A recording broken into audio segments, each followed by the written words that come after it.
Doing great. I'm excited. 3 Days Academy is going to be really, really fun. I've enjoyed this so much because I don't know, man. When you watch CBLOL every weekend and you get to see like, oh, these are why these players are like this. Like you see the academy pipeline and you're like, man, these players are so good. They're so good. Like we got the pleasure. Like I feel bad for Tuke because he was sick, but we got to watch Leleko just dominate this weekend. He was so good. Yeah, I know. Oh, I just realized my mic was muted. So let me redo this. Hello, everyone. Welcome back to the stream. Sorry, I forgot to unmute. Week 3, CVLOL Academy Super Week. 18 games instead of 12. Yeah, you heard Bren. We've got Takui playing in Academy this week because he wasn't feeling well over the weekend. But yeah, the Leko, really exciting Academy promotion. I think a lot of the Academy players are performing well. I know Fu and Super Clever just did an interview with, I think it was Ilha de Lendes or Owl of the Legends. Huge group, of course, under Bayano, covering CB LOL. Yeah, and I think Fu, Super Clever, both really popping off as well. So, yeah, this is basically the new generation that we're getting to watch constantly. And it's kind of weird to me, too, because I didn't actually peg Fu as like one of the best mid laners last split, but did incredibly well. So, yeah. No, I just really really fun talent pipeline, and I think tier two is always just a little bit of fun because obviously we always the tagline I hear a lot for CDLO is like this is the most entertaining region, right? Yeah. We got the most exciting players, do the craziest do the craziest plays, and we have a lot of personality. Like people gives a lot of entertainment, but tier two, um, even when we're talking about going from a minor region like CDLO, like tier two opens things up a lot. There's things you can get away with at tier two that you just cannot get away with, at the highest tier. Um, and so when you have some of the like really talented players in the pipeline that we do, sometimes that means you get a player that does really really well and then picks something really goofy, and then you get to see someone do really well on something goofy, and I don't know. There's a special place for tier two in my heart because it kicks up like the craziness to 11. Yeah, like Cat's Vladimir mid. That was Yeah, terrifying like to me. exactly. That's a It was perfect so good. example of what I'm talking about. Like you're never gonna see Vladimir mid at tier one. Like maybe Well, we you'll saw see it, but Vladimir like top, so I think it was yeah, Destroy who ran it. So I mean, but yeah, no, I I guess. agree. It is a But good like, place to see these sort of things. so you get to see that pick, and then Cats played it awesome. Like he played Yeah, amazing on it. basically could 1v5 at the end. Oh, yo, Millenite. Should I use that name or should I go by your old name, friend? Because I still think of you by your old name. Good to see you in chat, buddy. Yeah, Millenite, old time viewer of the CB Law English channel. So good friend, good friend. I mean, I asked you like last weekend to figure out who you were. So, like, wait, can I? How do how do I give somebody VIP? I do not know. I cannot do it. I am not modeling this channel. Yeah. I just don't know how to. I am so bad with Twitch. It's crazy. That was how I recognized you, by the way. When you changed your name was because you had a VIP on the other channel. So, trying to do that again before I. Oh, I guess maybe I can't VIP because I'm not like affiliate or partner or whatever the title is. That's fine. I'll just have to remember this way. It's all good. Okay. First game for today is going to be Red Academy. Let's take a look at where they're sitting right now. I think they did flash it and I just missed it. Red have picked up 1 win, and so have Los. So quite competitive, I guess, in terms of their rankings. Los, oh yeah, that's the Jota and Mez roster. I mean, this roster, I'm still looking for a hero. Jota and Mez looks decent. MT had some good laning phases, but Randall Tavares and Konseki right now haven't really stepped up and stepped out for me. Red, on the other hand, yeah, Zinz, Doom, Peko, Cirillo, Stoneses, they've probably performed better to me than Los Grandes Academy has. So, kind of looking at them, I think, yeah, with this team, like their mid to late looks kind of decent. Their early game laning has been a little bit rough. I don't know if that's strength of schedule, matching against better teams, or yeah, whether they're just not necessarily that strong a laning team. Yeah, I think So yeah, the laning hasn't been as good in the sense that like they're just like specifically in lane they're falling behind, or just during early game phase they're kind of behind across the map. it feels like they're falling behind in terms of laning. So they'll come out scrappy in the mid game, but they're always playing from a deficit, which is why I think they're losing a lot of their games. I didn't check the stats for CBLOL Academy, but yeah, that's the feeling I've been getting. To be fair, week 1 they faced Kaboom and Pain, who are like top of the table, and then week 2 they faced Tropa and Fluxu. And I feel like Tropa and Flamengo, even though like they're technically like the tier 3 teams, have a lot of really strong players who have former academy experience. So yeah, they did really well though in their game last week against Yeah, Fluxu Academy. I think they actually came out with leads in most of their lanes. So gotcha. a Millenite, can I speak the truth in here without getting banned or what? You can. I'm pretty casual, you know that, but like still the same rules about gamble. I don't like talk about gambling or betting. And yeah, like if you flame too hard, I'll kind of like warn you before I ban you. I won't just ban you out of the blue, but yeah. Oh, hey Wokes, gonna say it here early. Kate lets Vlad through and Kina wins against Takumi. Bro, why everybody taking shots at Takumi, man? Like leading up to this weekend too, people are like, oh, Takumi's gonna get smashed by Brazilian Faker. And now he's academy. You guys are saying that he's gonna lose to Kina. That's hilarious. I mean, I don't know. What do we say about Loud and CBLR right now? What are they doing? I don't know, man. That so I know that in the community Discord we're having quite a few discussions about how good or how bad Loud is. Is this the worst Loud have looked? Honestly, kind of. I think I probably would say this is the worst I think I've seen Loud since they got Robo and Tinones. But at the same time, it's hard for me to hit the panic button when we know. But oh, they're doing this again, where they just jump right into draft. So yeah, it's like, yeah, it's terrible, but at the same time, like, I hesitate to kind of count them out. There we go. All right, let's look at the draft. Let's break this down.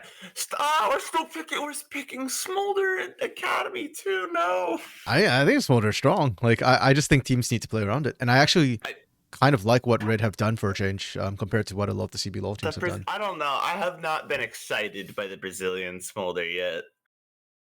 Yeah, kind of true. Only Bruncey's really looked good on it, and that's more I think Bruncey. Bruncey's what I say. Macau has looked the best on it. When the one game he played of it, it looked pretty good. True. Actually, to be fair, I think Macau getting out of laning phase with it, he looked really good in the mid to late game. I think the laning phase, Bruncey's the only one who's actually looked decent in the laning phase with the Smolder, because Smolder is very, very weak. But yeah, I'm okay with this prio. And what I like about this Red Kalunga comp is that they have given it, I think, the tools you need. You've got Tom Kench for safety, who can kind of body block there, especially into the likes of Nautilus. We're seeing the Sejuani, who I think of as more early game utility jungler, or something that can affect the early game a bit, cover very, very well. Maybe not gank quite as strong. Talia, who can cover you once you hit 6. Cassante, who's strong early. So you've got a lot of strong early game pieces to bridge to that Smolder late. Los Grandes, interestingly to me, feels like they've kind of opted to damage overload the Smolder with like saying that, hey, if you're going to scale, we're going to scale, but more. Like Senna infinite scaling as well. Senna, Azir, yeah. Gwen. Yeah, and then I like the Viego here as well because you're looking for the execute. Now, the idea of Viego, I don't think Viego's going to have a good time because I think Tom Kench is really going to mess you up. But this to me is the cherry on top. Like this is not the linchpin of your comp. I hate comps that rely on only Viego. I like it when Viego is like an option so that you can dive the Smolder and then early the Devour. So I like that. So should be. I like what Los Grandes have done. But I think Red might have the hands out play, and Los have no bridge to the late. Yeah. So my thing is, Red is very tanky. But when you have Gwen Azir, I don't feel like that's gonna matter that much. Kind of. Like you are gonna get melted, and where Smolder already has a bad lane. Like Senna's not the strongest laner by any means, but she's gonna really outrange him.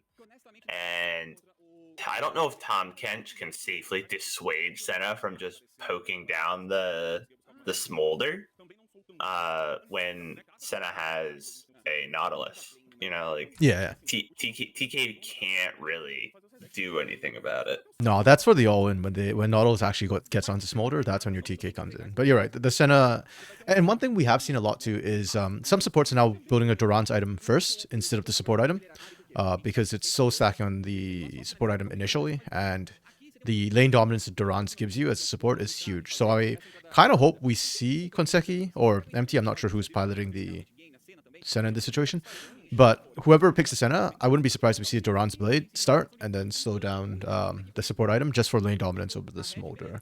Wooks, Battle of Infinite stacking on Senna versus Smolder. Yeah, I will say I think Smolder stacks faster than Senna, because fasting Senna, obviously, right? Like less gold and all that. But yeah, if the game goes long, I don't think Smolder is sort of the Thanos button that he can be in a lot of other compositions. Yeah, and oh, empty fighting. Okay. So, and both of them have like targets for their stacking. Obviously, the big thing we're looking at about Smolder is we want to see him at 225, where he gets the execute. The execute starts scaling. But Senna, every 20, her range goes up, and the Smolder is already kind of getting outranged. But yeah, at 20 stacks, he's really getting outranged. And at 40 stacks with an RFC, he's exceptionally outranged. And that could genuinely be an issue in this fight. These fights that we're gonna see spring up around objectives is that Red might have to initiate. Right, they're going to have to get onto someone and make the fight happen. Now, that's not necessarily hard when you have Sejuani and Cassante, but yeah, it is something that they're going to have to do. Yeah, I actually really like the start from invading and just putting the ward down here, because they're just trying to protect the Smolder lane. They care too much about the other lanes. Like they're strong enough. Cassante will win out quite strongly into the Gwen early on. Talia has good enough wave clear. Azir does need a bit of time. Because of the changes, Azir needs kind of Nashor's Tooth to really start taking over. So, yeah, I like the fact that you're just worried about covering the bot side. That's the only thing. So you just drop a ward, continue keeping vision coverage. I'd love to see Doom actually donate wards as well to this bot side. Yeah, Smolder is like the new protect. I think the way you're gonna have to play him is very similar to like when we have Kog'Maw pop up. Like he is a protect the puppy comp. Yeah, like that you gotta like, and they've done that. Like they have 3 very beefy tanks. Oh my goodness, Tavares is getting wrecked by Pico right now. But yeah, and I think that speaks to what Wooks is saying in chat too. I don't understand so much of this prio to Smolder B1 at all. Seems like a good champ that doesn't fit all comps like that. Yeah, I agree, and that's why I kind of didn't like the way some of the CBLOL teams were prioritizing the Smolder so heavily. Same with the TF, but I think like what Brent's saying is I completely agree with. This red draft for me, this feels like a comp that you want to pick Smolder into. So you drafted around it. You do the protect the Smolder style composition coming through. Yeah, I'm actually pretty happy with this draft that came through from Red. I just think that Los drafted like a really good answer in general into what Red candidates want to do. Yeah, if you're gonna play for the Smolder, I do think you have to prio pick it, and then because you're gonna have if you build around the Smolder and then try to pick the Smolder, it can be picked away or banned out in second ban phase. So you have to pick around it because there are more champs in the game that can protect the Smolder than there are Smolders. If that makes sense. Right? Yeah. Like if you had all the other pieces and then you lost, like the other team picks out Smolder or bans Smolder, like you could run a Kog'Maw in that same position and you'd be fine with that. But in the jungle, you could run Sejuani, you could run Vi, you could run Zac to an extent. Like there's a couple different junglers you can run. I really don't like what Randall is doing here. Like this is unnecessarily aggressive. He's really slowing himself down. No, he didn't. Yeah. Well, also, I mean, just look at the lane states right now, right? Like, Jota Mez does not get prio. Jota Mez just, like, walk all the way through. Jota Mez was not winning. They're gonna die for this. And now Empty's gonna die too. What the hell? Oh, man. Okay. Senna's almost there, but it's too late. Oh, my goodness. Okay, so I hope they replay it. If Yeah. not, I'm gonna manually replay it because there's actually I'm gonna manually replay it because I want to talk about setup for this. Like this invade to me is so screwy. Like this happens almost a minute in advance. Like when Pico gets caught in rotation on Randall.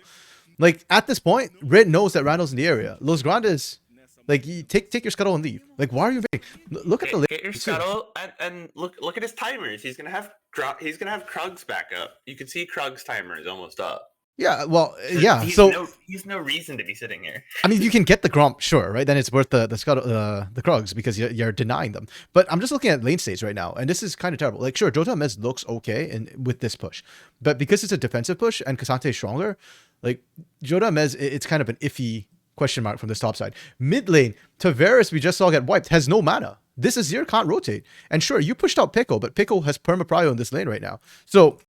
Fight starts, it's going to be Red collapsing into their jungle faster, and we already saw that Randall doesn't really win that. So I'm thinking on this invade, and if you watch what happens to Tavares, this is even worse. When Randall actually goes to invade, Tavares recalls. Like sure, you can TP and rejoin, but the fight has already started. Like right at this moment, Tavares needs to be there, or this invade should not happen. Dark Knight, yo, what just happened? This we're explaining. This is nightmare. We're 4.5 minutes in, and I'm already like kind of shocked. Moxie lost faith in us after this. Randall is crazy. Yeah, I guess so. Yeah, so the invade comes through, and then the fight, by the way, it takes a while. Like, Zinz and Jota Mez don't move, and Peko actually recalled. But because of the way teleport works as well, you can only teleport to the structures. Peko will always be there first. If Randall wins this, then maybe you can kind of call Worth, but they don't. And then another miscommunication. Jota Mez comes in, Randall's actually leaving at that point. Like, what? Jota Mez gets baited, and it becomes a 2v1 into another 2v1. Man, correct me if I'm wrong. These are Los is all Brazilians. I think all the rosters are all Brazilian. Gotcha. No imports. Not that I'm aware of. No. Yeah, not at TT. So we can't even like look at the language barrier and be like well, you know, sometimes these things happen. Where's your communication? Like as Tavares, right? You have to say, "Hey, I see that you're trying to invade here. Don't go for that. I need to back. Like I don't have. I need to get items. If I don't go back and get this recurve bow, then I'm just gonna be perpetuated behind. I need you to play safe." Or Jota Mez needs to say like, "Hey, this is not a prio push." Oh, we got another fight going on here. Yeah. Wait, yeah, I think they missed it. They just caught Empty in rotation. Did Empty know? Do they know? No, they don't. Okay. Empty comes up to be like, "Oh, hey, what's going on up here?" And they were like, "You showed up to the wrong house." Support's just trying to ward. Well, technically Empty's the AD carry, but yeah. This surprises me a lot too, actually, because Los Grandes, one of the things that I had liked about them was I thought their mid to late game had been actually pretty good, and a lot of that's decision making and shot calling. And yeah, like it should have been. Like it just surprised me that made that call top. This one I don't blame Empty. To a certain extent, you already kind of lost control a little bit, and you didn't expect the enemy team to be there. Well, you did expect the bot lane to be there, but yeah, you kind of didn't respect Peko. Collapsed on and get the Peko ult out. Yeah, that's fine. I mean, a little bit disrespectful play. It happens. That one's not that big a deal to me. I like this recovery though from Los. They're still trying to go for objectives, so they'll at least get the dragon to answer the early Herald or early Void Grubs. Man, I had a discussion with Rude on stream on Sunday. Both of us were subbing in that day, and Rude asked about what we call Void Grubs. Because Ed and Eddie, I think, is the one, or the Kevins, and then he liked Hans Gruber. I don't know where the Twitch chat one came from, but like, I'm wondering if I should start calling Void Grubs Twitch chat too. Everyone always calls the first set Ed and Eddie. I have an idea for the second set. Okay. That's Larry, Curly, and Mo, the Three Stooges. I feel like we're doing Void Grubs kind of dirty. I don't know. Axeman hates them, dude. Axe hates Grubs. Every time they pop up, he brings up. He's like, I just can't stand these things. And I like on one hand, I get it. on one hand, I get it because they are like kind of like off-putting looking. Better than Territorial Baron. I hate those hands. I hate those hands so much. Oh, From Territorial. but I think they just did a good. That's like the sign of that's a good design. That's just a good gank. That's just a good gank.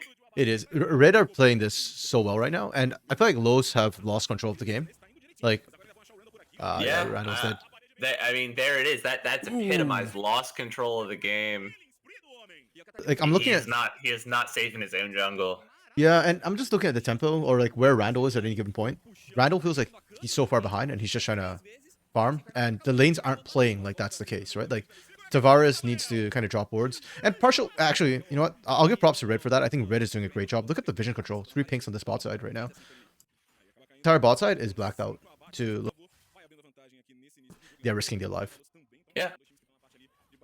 Like call it out, but my concern about the protect the president comp is that it's very execution dependent, right? Yeah. Everyone has to do their role. Like the president has to be able to dish out 1 billion damage, and the people protecting him, like each and every one of them has to be like perfect.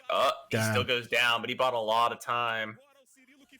Yeah, he bought a lot of time, and here comes Peko. They need to target. Yeah, okay. Really, I was gonna say they need better target selection right now. Konseki's blocking too much. Well played from both these teams actually. Oh no shot! Konseki gets up. Konseki That's messed up. Oh, but Tavares is gonna die. Tavares, nice to burn his flash. Tavares is like 3 kills behind right now. I know it's like 4-0, but one of them just got picked up by Peko, so I won't count that one. Yeah, actually, Los Grandes, really good target selection on the bot side, recognizing that, hey, the Tom Kench is the issue. If we go for Cirillo, then Stones is just devours, and Cirillo gets out. So they went for the Tom Kench first. It's counterintuitive. It's kind of long. It takes quite a while, but hey, they did it successfully, so well played from them. Yo, Orbital, you're going to restrain yourself on commenting on Red, because last time you said they were clean. They started throwing and lost the game. Wait, when did they throw? Was it against Tropa? Or wait, they won against Fluxo. Yeah, so it had to be the Tropa game. Okay. But yeah, everyone in the Protect the President comp has to do their job, because if you're out of position as one of the Secret Service members protecting the president, then if you get picked, if you're dead, you can't wall off people in that next fight, right? It makes backline access significantly easier. I think it depends on which SS member gets caught there, right? Because if one of the tanks, you've got to back up. So. Okay, RMC, we cannot say SS member, and we have to definitely say Secret Service, because the SS is something from Nazi Germany. Oh, okay, my bad. Okay, Secret Service. Sorry, I was unaware of that. Sorry. Also, hey, bro, thanks for dropping by. Have a good one, man. See you around. Yeah, Tab abbreviations, come on, guys. Randall keeps invading without proper, like, backup and coverage. I think Los have tilted. I think this game's done. Like, this is a GG Go Nick situation. Good ult. Yeah, I just want to see how Red kind of close out now, because I think they've been gifted a lot of kills from Los Grandes this game. Like, even that one from Randall, another gift. Like, you don't know where the wards are right now, and you are just walking in blind repeatedly into a team that's already really strong. Oh my goodness! Well, there's the story. Everyone except the TK support is ahead of Los Grandes and gold. And the only reason the TK support is behind Konseki is because Konseki's farming. Right? True. Like, yeah. Empty is starving Senna. Yeah. Yeah, this Senna definitely ain't eating good. Yeah, so for me, the interesting thing is we keep talking about like protect the president comp, but at the same time, I think this comp has now shifted very far away from that. It's not about Cirillo. It's actually about Peko. Like, Cirillo is just insurance at this point. And that's why I want to see how they close it. That's gonna happen. You know, obviously, like if your game plan is, okay, we're gonna play around our carry, and when he's gonna do so good, and then you walk in and the enemy ends 6 kills to your mid laner, all of a sudden your mid laner is staged a coup and is the new president. Yeah, I guess so. The one hope I'm seeing for Los Grandes right now is still Jota Amez. Jota Amez actually up CS in this matchup, which to me is really surprising. I don't think we've seen Zints really roam out, so this is just a straight 1v1. Well played from Jota Amez, and I feel like that's what I've been saying for a lot of Los Academy games is Jota Amez is doing decently, and then where's the rest of the team? Correct me if I'm wrong. I mean, that's just that's just a favorable matchup for the Gwen, right? Not early in the game, no. Not early. Okay. Yeah, she needs items to come online. Like I've heard 1 or 2 items. I think 1 item. Like I think Riftmaker is enough to come online, but yeah, Cassante is really strong early. So sometimes some people say 2 items to really come online. You know, I don't know if we've talked about this. I feel like we never talk about it. I hate new Infernal Rift. What? Why? Because you don't like the the cinders? The cinders feel really gimmicky to me. Especially as someone who I used to play a lot of Bard. I'm like, this is just Bard. Yeah, kind of. You can't all be Bard. Bard is Bard. What I kind of like about the Inferno too is like when you pop somebody, especially when you take down like a high prior target, like they drop the cinders, so it feels better, you know, for taking them down. But it also like snowballs the game a lot faster for the winning team. It also like all of the other dragons change the terrain or change like the layout of the rift in some way. And this one no longer does. Because it used to explode open the buffs, right? The walls around the buffs would explode open and would make the jungle much more open. Which for some champs, like there's a significant benefit to that. So I get, in that instance, you're no longer going to go from like really weak to really strong in the jungle or vice versa because the terrain just shifted halfway through the game. Yeah. If it's Infernal. But like if it's a mountain, the same thing still happens, right? It adds extra. Yeah, and I'm not a fan of that. Oh, can they actually find Peko here? Nope, of course not. They need to kill Peko. Like, oh my goodness.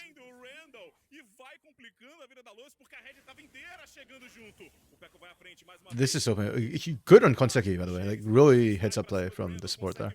Like, Konseki actually managed to delay everybody. Yeah. It's just tough because I mean, you delay everyone, you stop them from getting to the tower quite as fast. You probably buy Jota Amez enough time to take a tower bot side, but yeah. I mean, this is what I mean about those Grandes' mid to late game. To me, has been actually pretty good. Like that's the best call you could make in this losing situation, right? You stall at the top side, you only lose your support. That's one for, you know, a bad sort of positioning. Jota Amez makes the right call, doesn't try and move anywhere, doesn't try and panic, continues just pushing, gets a turret. I think there was there bounty? No, there was no bounty on that. Yeah, so like Los Grandes are making all the right moves now, but you're already down like 5k gold. They don't have objective bounties. They're down so much. Yeah. Yeah, I mean technically they always have a chance to scale back in, and that's I think more in red than them right now. Oh my goodness, what the? Goodness. I don't know if Empty just didn't see that or if he just accepted his fate. Yeah, I don't think there's a way Empty can kind of get out of that situation when you start recalling. It was already too... Like, you have no flash, right? So...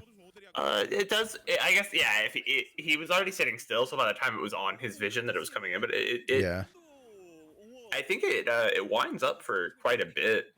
The range on that ult is really, really long. It is, yeah. But also, like, MT was kind of between turret and wall, so you can only walk forward and backward, and yeah, with the direction of Mom, it's kind of brutal there. So it is what it is. The center does extra damage on Mom, correct? I'm actually not sure. Or no, the center heals. I don't know. I gotta look this up. Yeah, I don't recall. Like all the new champs, it does a lot. The center doing anything in particular. Maybe it's just the way it's animated. It feels like it does something. No, you're right. Those in the center taking 30% increase more damage and becoming slowed by 40% for 2 seconds. So it is more damage, huh? Good to know. Yeah. I did not know that. So if he had not put himself in that exact position, he probably can sidestep and probably not die. Because it feels like that did exactly enough damage to kill him. Yeah, pretty close to. I'd imagine that 30% actually made the difference. Yeah.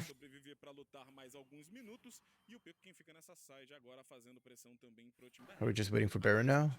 Can I Los think even everyone's contest? just I don't even think they can contest Baron here.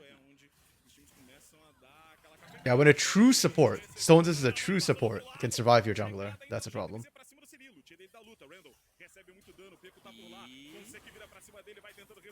Okay, there we go. Maybe? I mean, Oh, well yes, played from that Lascandis. does Okay. signify that you're in a bad position, but that's I used to play it almost exclusively. Ooh, it's a really good fight from Los Grandes here. Yeah. Wait, are you watching the stream again? I sorry, I keep doing that, and I forget No that worries, no it's in worries. Discord, and I'm like, I'm trying to look at chat. I know Yeah, what I'll yeah. do. Just I can bring out the turn chat off. box. That's what I do. I think I can just get chat out of Discord or out of It's This is so interesting to me that Twitch. yeah, Should I try to think do that. Red just takes kind of got a little bit overconfident and just stuck around a bit too long. And good collapse from Los Grandes. Again, Los Here we are. behind and they play from behind really, really well. I know Pop people were out chat. joking that INTZ plays well from behind because that's all they're used to doing. But like truly Los Grandes plays well from behind. Now I'd love to see them like not start from a deficit because they shrank a 5k gold lead to like a 2.5, 3,000 gold lead. Like that's really good from.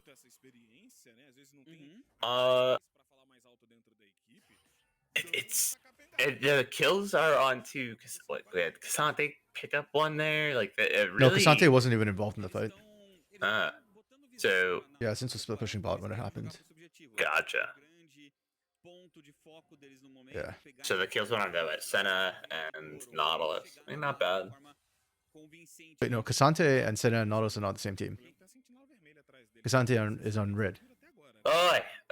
Dude, I'm tired. I did not.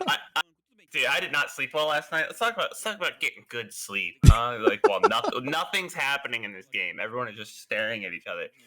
Getting good sleep. They're like, oh, you gotta sleep 8 hours every night. You have to have a good sleep schedule. You have to drink water, and I do that. And like, Ain't nobody got time to sleep 8 hours, buddy. I used to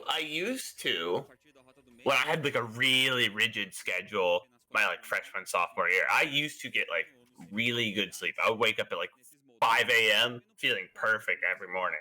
As my schedule has gotten a lot more chaotic, so too has the amount of rest I get from the same amount of sleep. I'll sleep for like 8 hours and wake up feeling like I do right now, where I'm like, I don't know. I've been awake for like an hour and a half, and I still don't know what's going on. That's right. I see a lot of that's because I'm usually there's too many things I need to get done. Also, Brazilian time's early for me because West Coast sucks for time zones. Almost 200 stacks right now for Cirillo. I think that's what I'm waiting to see because I feel like Red has actually lost tempo in this game. And I mean, the goal, like as if they're listening to you. Here comes the XP to show it. Yeah. Yeah, Joda MS has been doing a great job catching up. Actually, Tavares as well, once he got out of lane, has been doing a lot better. Tavares only died once to Pekka, to be fair. I think it's just that Pekka has been able to move a lot more. I've had I think anyone that's ever like, played mid for a significant amount of time has had that game where you're like playing, you're farming. Like if you look at, turn off the KDAs, he's doing fine. Yeah, he's doing okay. Yeah. and then you you're like, I'm farming, I'm taking tower. You look, your laner got 7 kills off of your team, and you're like, guys, what do you see your whole team fighting in topside jungle for no reason, dying one at a time as they all just like, they don't go in cohesively. Like, what is happening? In solo queue, I'd give you that, but in comp play, I don't think that's a comms issue that they need to sort out. Dark Knight, yeah, Zinz is a bit missing from this game. Agreed. I think part of that was he actually just straight up lost the lane against Jota Mez, and that's why he's kind of playing scared. But yeah, I don't like the fact that Zinz kind of lost lane, and we're still seeing Zinz not group up with the team. I understand you've got a Smolder, and you're thinking like, okay, Smolder scaling is WinCon, like that's not wrong. But when Pico is so accelerated that you can 1v3 as a mid lane, I think you just group up.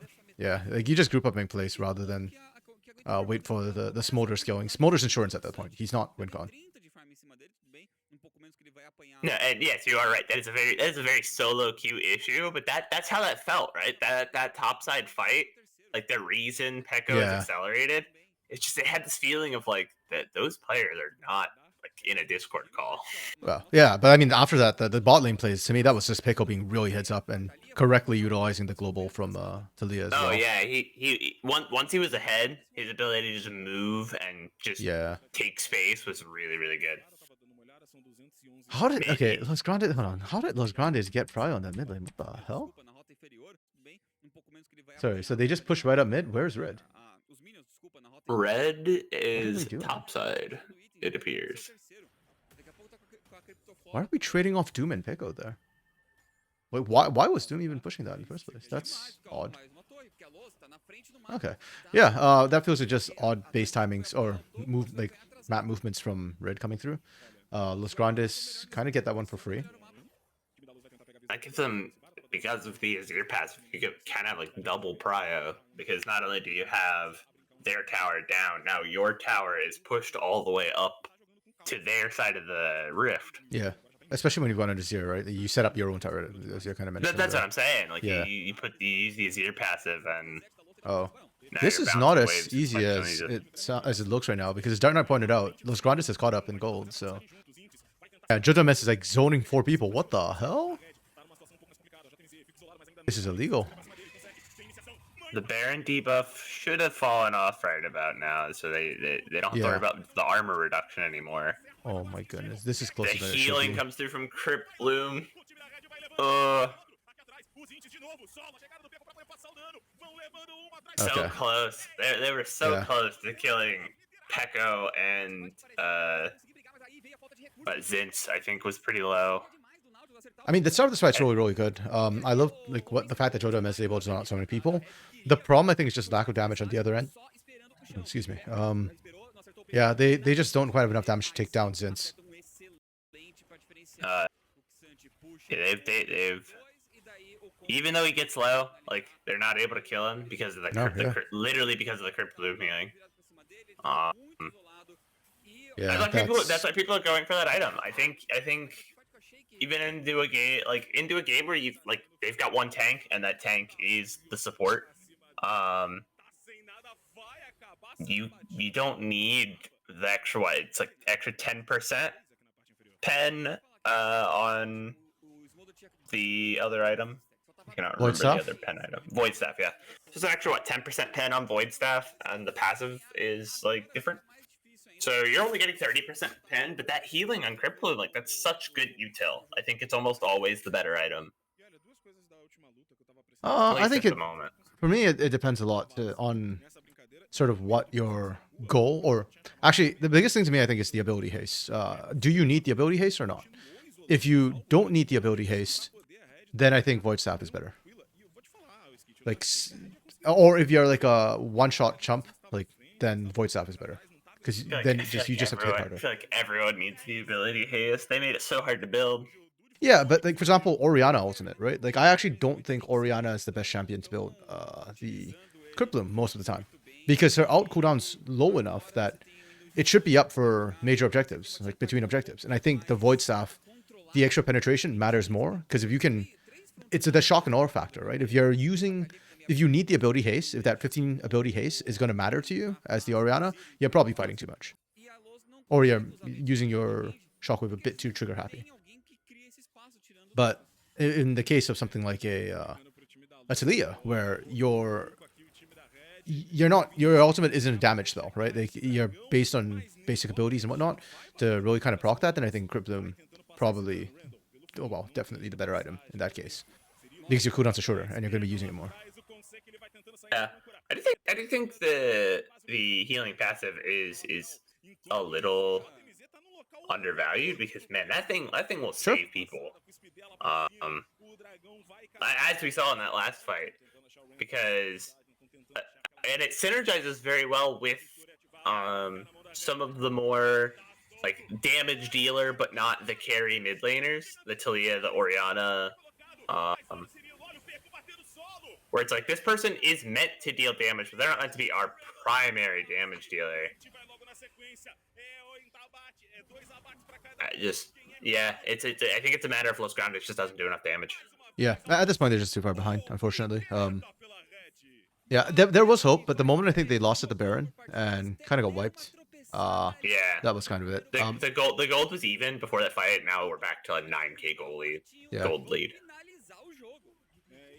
Because I think, yeah, as we kind of expected after seeing draft, I like what Los Grandes tried to do, but I think they were just going to get beat by Rid with nameplates on.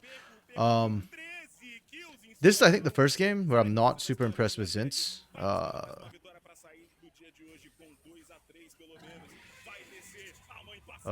somebody back. Oh, they're already back up. Doesn't matter. I guess MVP this game. Who do we give it to? Peko? Can you not? Because like weirdly enough, even though Peko had like all the kills and all the gold, it felt like he didn't. I don't want to say this because it's like sounds mean. Like it's not that he didn't earn it, but like it felt freely given. Like Los Grandes was like, here, we'll die, take the gold. I mean, but yeah, he just did so much damage. I'm not, on that end, I'm not sure who else I would give it to. Yeah, I was gonna say to me that's the bigger issue. Is right now I'm looking at this roster, I'm going like, okay, who would I give it to, right? Like, okay, Dark Knight says Peko as well, yeah. Because I'm looking at Zints, definitely not giving it to Zints. You lost lane as Xante versus Gwen. Again, I'm not gonna say that was so terrible costing the game or anything. It's just that's not MVP material. Doom was pretty solid. My second person I might consider giving it to. Definitely comes second. Yeah, had good early movements, stifled a lot of what Randall wanted to do. Cirilla and Stones, I think they just got to play Farming Simulator for the first 15 minutes of the game. Other than that, like, yeah, great, you scaled up, you played Smolder. Congrats. You know. Stones just did a good job of like buying space for the two carries, but yeah. I mean, you're a big catfish. That's kind of what he does. Yeah, 100%. It's got to be Peko. There's really no other options there. So, okay. Yeah, this game... there wasn't... The only real exciting plays that happened that made me go like, oh, dude, if they win, that guy's MVP was on the other end. It was the Azir shuffle. That Baron pit. That one was fun. Yeah. Yeah, and man, like I said, I really... Los Grandes is... whoops. Yeah, oops, that just showed on screen. Yes, that's Epic Pen, guys. That's what I'm using to draw on the screen. Now, please stay on the right monitor. I don't know why it keeps snapping. Yeah, I don't know why it's snapping over that side. That's so stupid. Okay, sorry.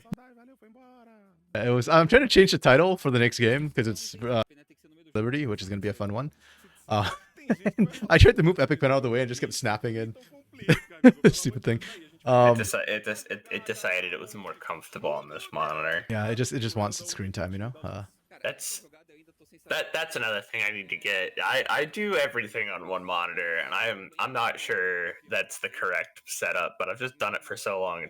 Even in times where I'm like, yeah, I could afford to like go out and get a second monitor right now. I'm like, I don't need one. I can't not because I have all like my stats and stuff. So if y'all ever hear clicking sounds like in the middle of CB Law English, it's probably me. Bringing up stats or something on the side. I know Cam, our producer, this last weekend was like, "Hey RMC, I'm hearing a lot of mouse and keyboard sounds. Can you not?" I was like, "Sorry." I had to try to mute myself, but when I was doing it. But yes, because I'm usually pulling up stats and whatnot to confirm. I have the memory of a goldfish, so if I sound like I know something, it's because I have it on a different monitor. I don't know how people without a second monitor work. Yeah, but this game, yeah, I mean, this is a good showing, I guess, from Red, kind of individually, but like this to me is like a handscap style game, and that's okay, but yeah, it doesn't show me a lot, unfortunately. Yeah, if anything, this is more on Los Grandes messing up the early game. They tried to come back, and Los Grandes had some really good late movements, but it's just too big a gap. Next game, Cade Stars versus Liberty. That should be interesting as well. He is already looking cracked, and Takui's playing today, so yeah. Oh man. Yeah, I mean SKV or Liberty, pardon me. I've been struggling with this roster for a while. I feel like Leandrin is in her own on their own little elo hell right now. Yeah, I actually, you know what was it? Wilkes who was saying maybe Kina gets Vladimir and Kina wins against Tukui. I'm kind of here for that. Like I keep seeing the Vlad bans, but I don't know Kina well enough to know like is this justified. I kind of want to see the Vlad get through, and I kind of want to see the Draven get through for Lair Engine as well. I have trust that our coaches are not target banning without it being worthwhile to target ban. Sure. Yeah, I'm sure that's the case too. I just want. I mean, hey, look, if you're subbing in your CB Law import EU mid laner who's been like the superstar of the team. They weren't like, well, we know Leleko can get us wins this weekend, so let's send Tuke down to Academy just for fun. Like, hey, in Kina's defense, man, or I guess to their credit, it's gonna be a sick Tuke, right? Maybe he's not at 100%, so he'll react slow. Yeah. Okay. Thanks, Dark Knight. Good to know that it is actually that. I wasn't sure if it's like something that happened in scrims or whatnot. Yeah. The fact that I think this is nobody's shocked by this. Jota Mez did a really good job topside. The shining light for Los. I mean, yeah, and you can just see it's like, oh man, Los Grandes is crawling back. That gold's almost even, and then it just explodes out even harder. Yeah. Yeah, I mean, I got like to notes. Like Envy always felt like they. I don't necessarily know that it was out of position, but they got picked a lot for an ADC. They just always seem to be like in the spot. Yeah, that Senna was just always dead. I just remember the first pick when MT was trying to ward, but beyond that, there was also they rotated top when Randall was trying that invade, and just the other two died, and they were like they were there. But MT got out, so I'm like, I'm okay with that. I thought MT died there. Wait, what tab is this? Oh. Like what? Why do I have another tab on this window? I shouldn't have. I was trying to play with dark mode earlier, but it wouldn't work properly. So I hate light mode. So this my note sheet right now hurts my eyes. Yeah, I don't use anything on light mode except for Google Docs. Just easy. Oh, Kina played against Pal.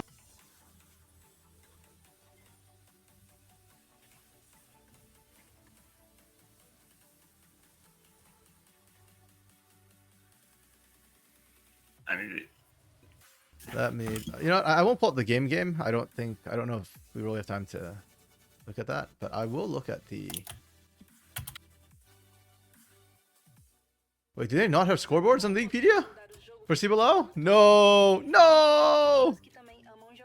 Results? No. Yeah, I'm freaking avid. Okay, you know what?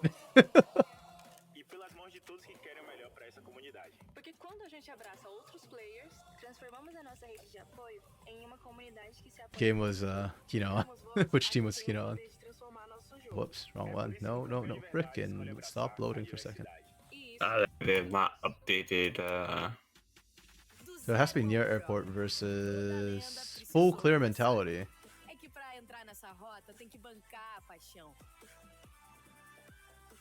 Se é pra jogar, trampar ou curtir, o Santa vai junto com você nessa. Airport 100k, eternal protagonists, full clear mentality. Banque seu game com o Santa. Se não tiver, a gente vai tirar isso a limpo. I got 4 minutes. Is this the full game or is yeah, it's a full highlights? Game. There was no. The video is only 36 minutes. I feel like maybe one of these teams. Why is it so like foggy or pale looking? It looks like there's a white. It looks like there is like a cloud over top of the screen. Yeah. They have weather effects on in Rift. So I don't want to full screen this because I'm trying to keep the timer on the side so that I know what's happening.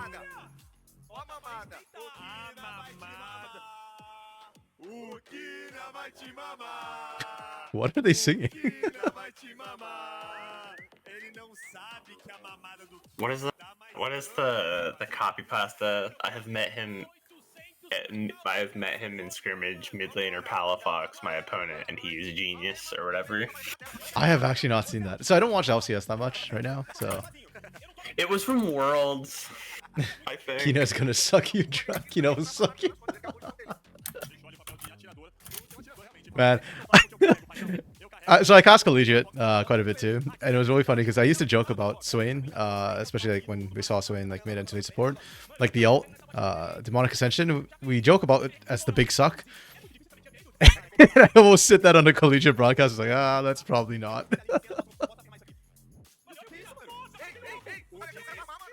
It was he played against Zhao Hu, and during an interview there was a poor translation of what Zhao Hu said about Palafox. And Zhao Hu praised Palafox and said he was a talented mid laner with like a lot of room for growth. Like he can be very, very strong on the world stage. But like the translated quote is, "I have met him in scrimmage, and my opponent, midfielder Palafox, is powerful and seems like a genius." And that was getting spammed at Worlds. That's hilarious. That sounds like a Google Translate. It was a Google Translate mistranslation. Yeah. Is folklore mentality like a bunch of one tricks? Is that like a bunch of monos? Oh, damn, look for slip. Has to be, I guess, actually, looking at the champs. Like, who plays freaking Quinn? Shaquin.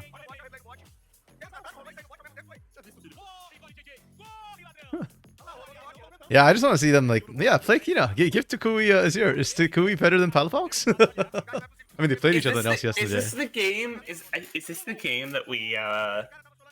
Oh, wait. This is the game they talked about where NA lost to a bunch of one tricks. I'm pretty sure this is a meme. Yeah, that probably. NA got stomped by one tricks. I'd be surprised, but I actually really like this tournament. Like the rule that one tricks are allowed to play their one tricks. I think that's really funny. It's great for like a charity stream sort of thing. Oh, Kina got dunked.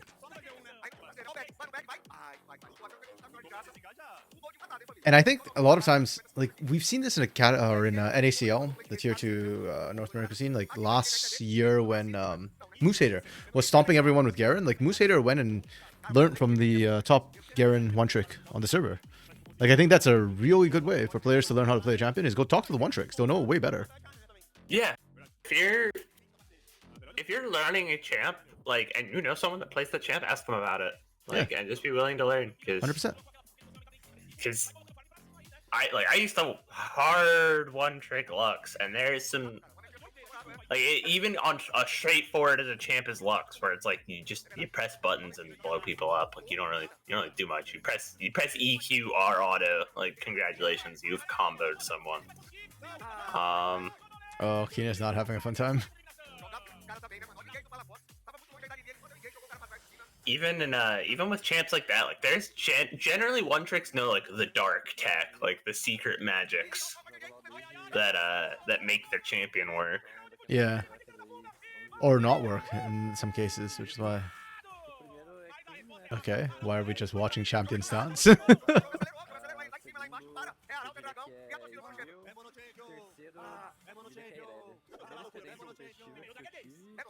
It just feels like someone was like, "Yeah, I know how to use League Director. Watch this." Or it might be a bit about like asking. Like, it is probably a bit. Seeing if like like the champion dancing or something. I know we've loaded those sort of ideas before in tier 2, tier 3 in North America. And they won this one, but lost to another one trick. Okay, Spoods, you're here, dude. Spoods, did you watch the games over the weekend? The Leco waiting room represent. He won both his games. He was deathless in his games. I can't believe it, dude. It's crazy. Wait, he went deathless both games? I did not catch the Saturday game. I believe so. Okay. We My are goodness. into drop. If I recall correctly, he definitely went deathless against Tinones. Tinones was not.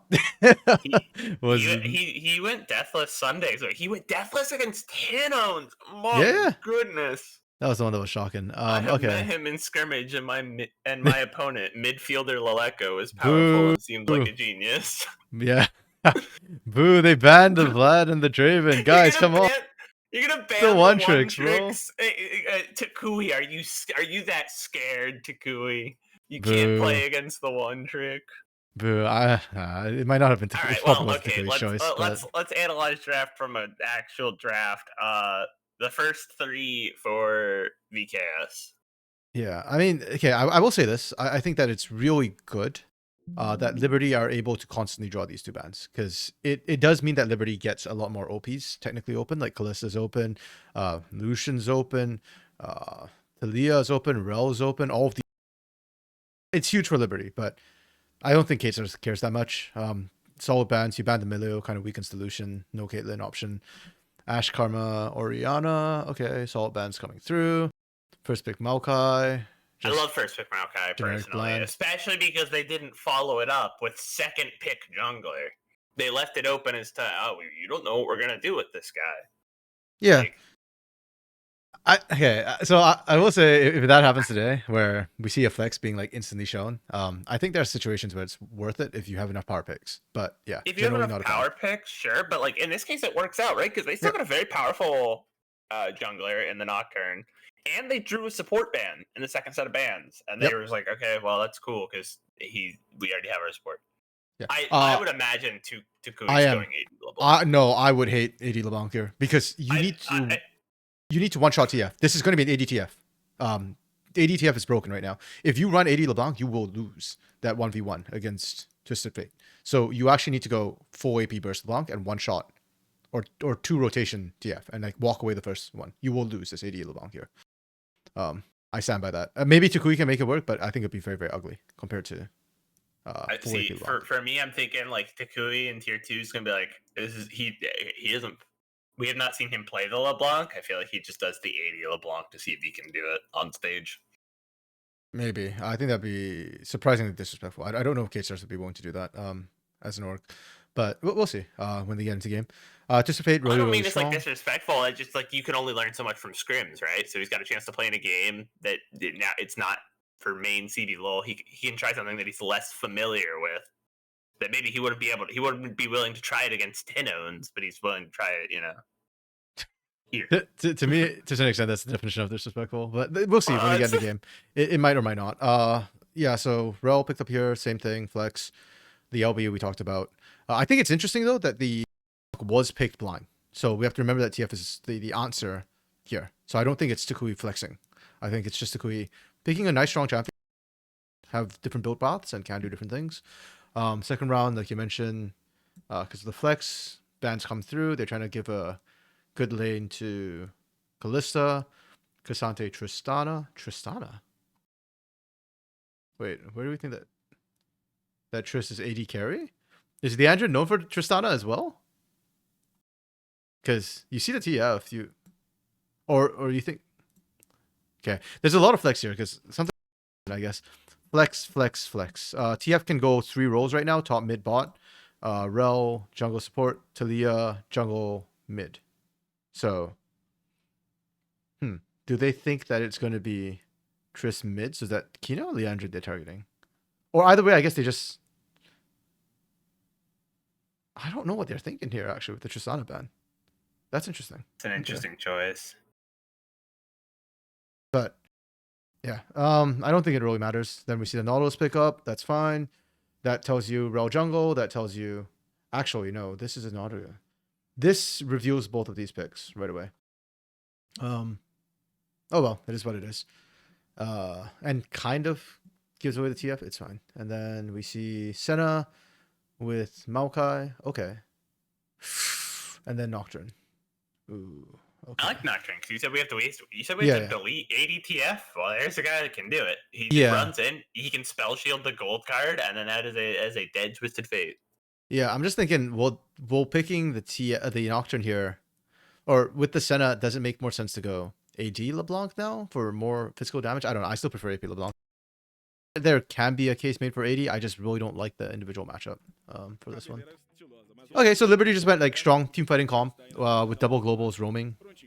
You've got a good front line. TF actually becomes really strong as AD carry later in the game. I like what Liberty have drafted. I think K-Stars also drafted really well. You've got the big Wombo combo, Maokai, Senna, Rumble combination. You've got diving to burst people down. Yeah, I'm happy with both drafts. I don't think one team necessarily walked away with a huge advantage. So even drafts, I like it. I like it a lot. Yeah, it's TF top, Dark Knight. So same thing as what we've been seeing through most of CB LoL this weekend. I will say the Twisted Fate, I kind of don't like it. Top here? Yeah, it's freaking AD LeBlanc. Okay. I hate my life. It's. But I know it's boring. I get why he's doing it. yeah, I think it makes more sense given that it did end up being TF top. Yeah. Yeah, So, because yeah. that's why I was like, I think he does it because TF's not his direct matchup. Yeah. So he by the time he's after TF, he can just one shot him. Yeah. Or two rotation him with the big bursty autos. And again, also, I don't think it's particularly groundbreaking to say Takui is the best player in this current lobby right now. It's not. There are plenty of good players we are going to talk about that are exceptionally dude, Morpheus is another player. How does VKS have another player that people are like, dude, this guy, I want to see him on my roster? Like, literally because of Coach CL. Like that man has huge name value. There's a sentiment I saw a lot this weekend was like, oh man, I'm a fan of X team, and I man, that Morpheus guy in Academy, I wish we had him instead of R80C. It's like, oh my goodness. Like they have VKS's Academy has two players that would be like strong, like not even just like fringe starters, strong starters in CBL. Like, ooh, Fate overextends. No, Thety's fine. Yeah, it's Leveson who grossly overextended there. I thought Leandrum was closer, and they were going to be able to burst down Fate after the lockdown, but I didn't realize. Yeah. VKS were just way faster the rotation. I was not looking at them. Oh, okay. Yeah. So a couple of things that kind of go really bad for Leveson there. Leveson get the steal on that first camp, but the problem is Leandrin and Momochi are late to lane now, so they end. Even if they try and get the push here, they're unlikely to be able to match. I really like this from Theity, kind of revisiting, saying that, hey, I'll take one camp while you take one camp, and then I'll come back in for the red, because Rel does not take the big single buffs very quickly, and Leveson's kind of low from that. Leveson did steal it though, but yeah. That's just I did not see how fast VKS's bot lane was able to get up there, so I thought once the lockdown from the Nautilus came out that Leandrum was right behind, and they were going to be able to burst down Theity, who now has no flash. But no, it was just Momochi, and he doesn't do any damage. Yeah, I think that was a bit ambitious from Liberty. The idea is, like, I respect the idea. I think Theity played that really well. I just also think it's very overambitious from Leveson to stick around for that. It's fine. Leveson's still up experience, so. The top laners are like, they're just fighting. They were just had a solid 15 seconds there where neither of them hit a minion. Yeah, I mean, when you pick a Rumble, so one thing we had talked about was Rumble, I think, is a winning matchup to any melee top laner right now. Maybe barring Darius, but I'm even not 100% about that. I think you can still win against Darius. It's just harder. But Twisted Fate can actually beat you if you can dodge the electric harpoons, and will probably beat you as the game goes on.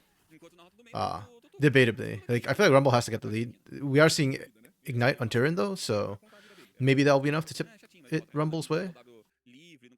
Yeah. Ignite just very, very strong in those 1v1s. Like early game, it's an extra 150 so true damage, which is a lot. Yeah. And he's not going to lose out on tempo because it's not like SKB his TP, right? Until 6, SKB can't move around the map. So these early backs aren't as big of an issue. Yeah. Early game, Liberty should have pressure down bot early. Mid is the interesting one. I kind of wish we could see mid a little bit more. I feel like Talia should have advantage in the early game, just because you can mess with the distort coming through from LeBlanc, and you've got strong wave clear. But right now it looks like Takui is, at least pressure-wise, mashing, which might just be a Takui diff. I'm not 100% sure. Yeah, I don't think they're going to show it much. I think for the reason of, oh my goodness. The reason is unless Takui's fighting, like 80 LeBlanc, not a particularly interesting pick. Doesn't really do much, but beyond like Yeah. I'm gonna sit here, I'm gonna hit minions, I'm gonna combo you, I'm gonna hit minions. Like Yeah. Dark Knight, you think Knock gets level 6, he just goes straight up to kill this TF? yeah, I think TF knows that. Yeah. I agree. I think that is the combo that they're looking for. Heck, even send Tukui up there. Because you got so much burst, the TF is going to die. I think that's a blueprint that we saw against Chiari over the weekend, right? Like, if we can shut down the TF early, he becomes very vulnerable to damage. Ooh, nice from Tyrion. I like that. Robo also played the ADTF, and he did not look particularly good on it. I know Robo has a very deep champ pool. Like, that guy can pick up pretty much anything.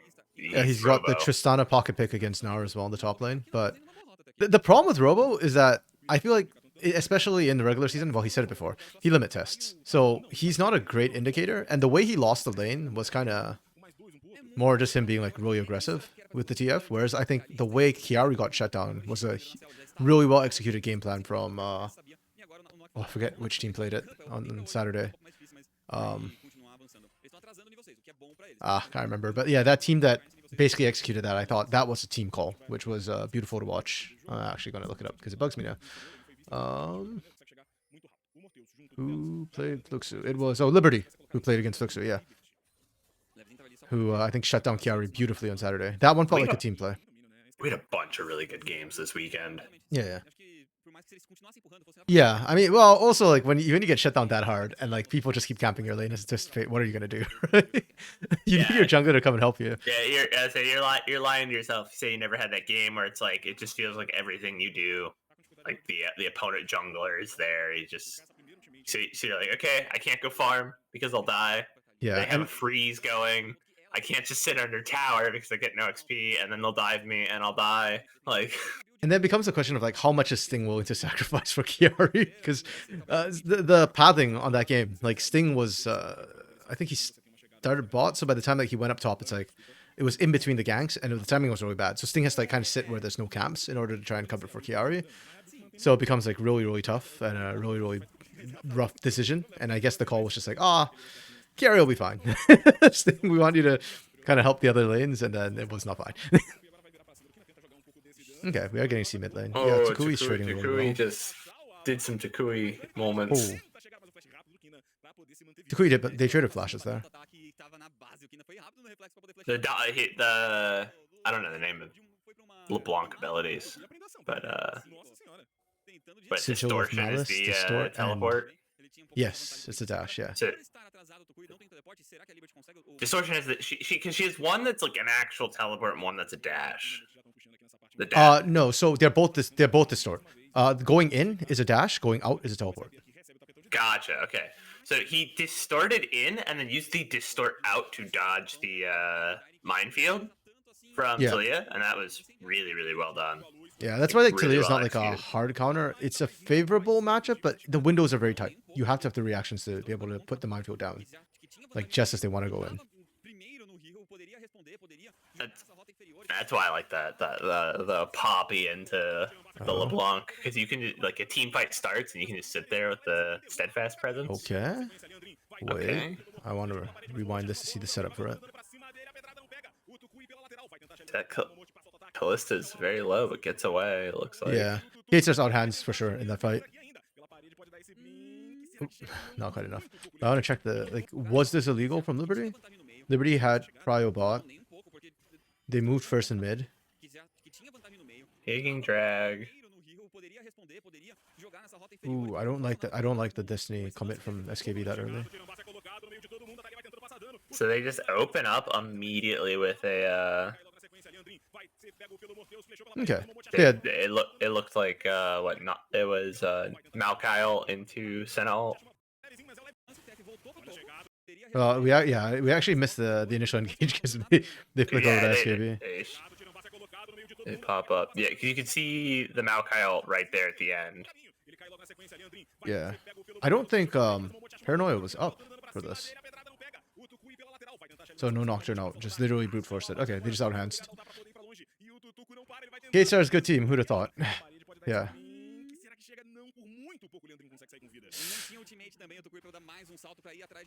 Not a big fan of this knockout. Yeah.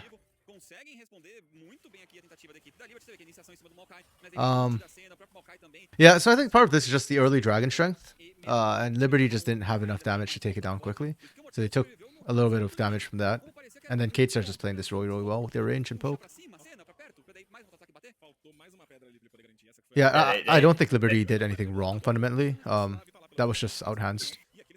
And yeah, just getting outhands everywhere. Talos goes in and lives so long because he caught the Senna ult, Senna Q, and then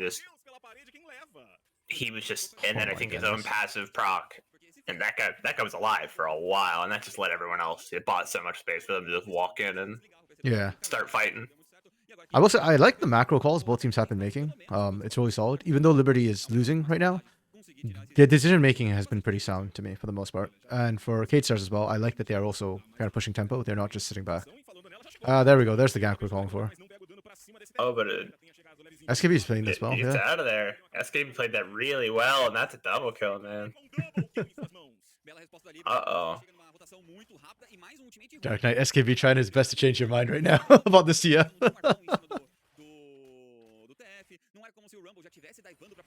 Yeah, really good flash.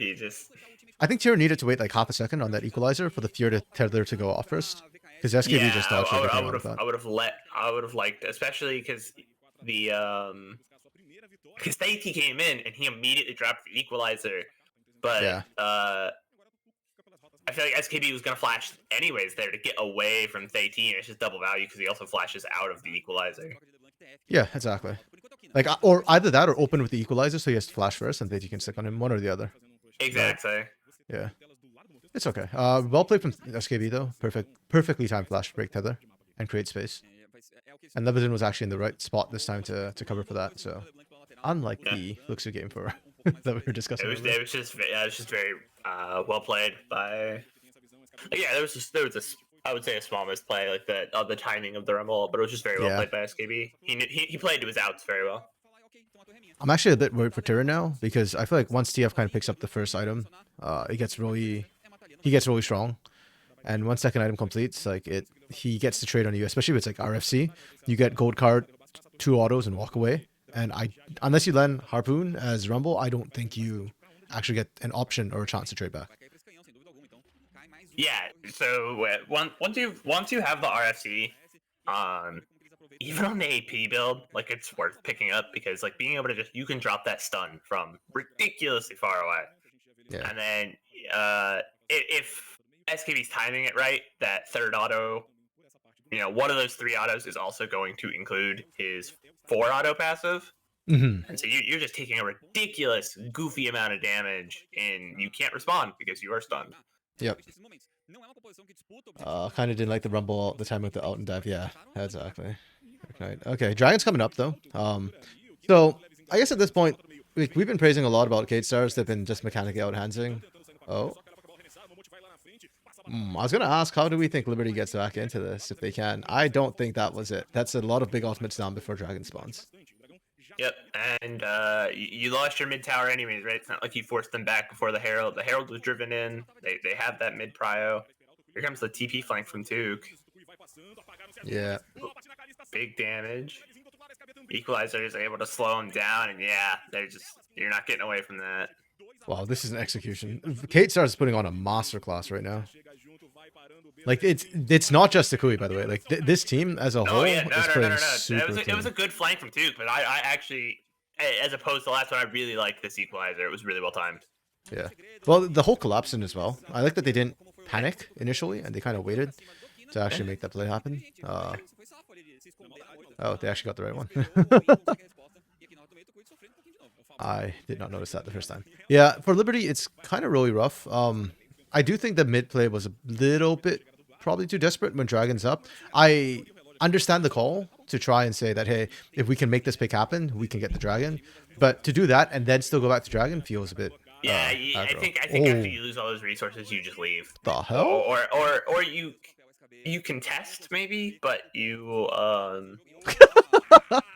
Oh, that's the worst feeling.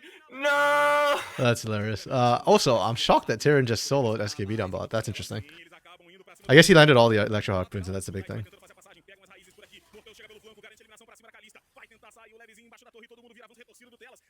Mochi in the back. Oh man, it is. If you're the Talia, that is the worst feeling on the planet. If you are the Maokai, that is some of the most fun you can have on Maokai. Yeah, this is more what I was expecting for the matchup. You dodge the extra weapons and you win that for SKB. Kind of close. Oh, went Rage Blade second. Okay. Went for more damage, less range. Interesting, interesting. Kaboom and Cade Academy could easily take INTZ's spot in the CB lol. Hey, bro, what about Pain? Pain, man! Pain Academy stuff on the table right now, bro. No, he's cooking. But yeah, I agree. See this mid laner for VKS Academy, I heard he already has CBL experience.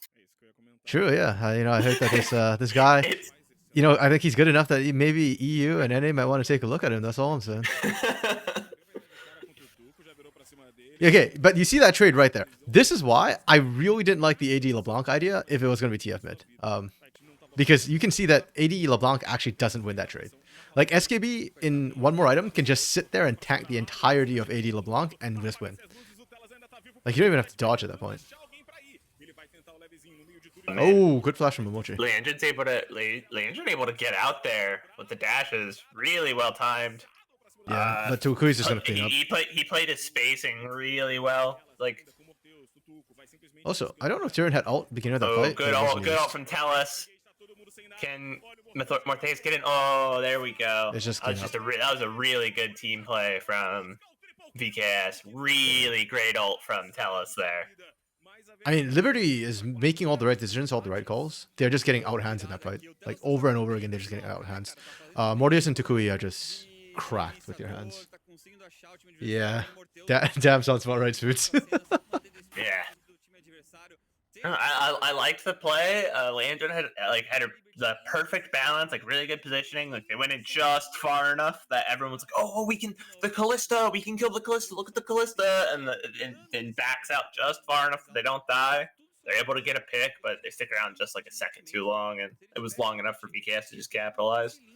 I almost argue that, like, if all things being equal, they could have won sticking around, but things are not equal. And no.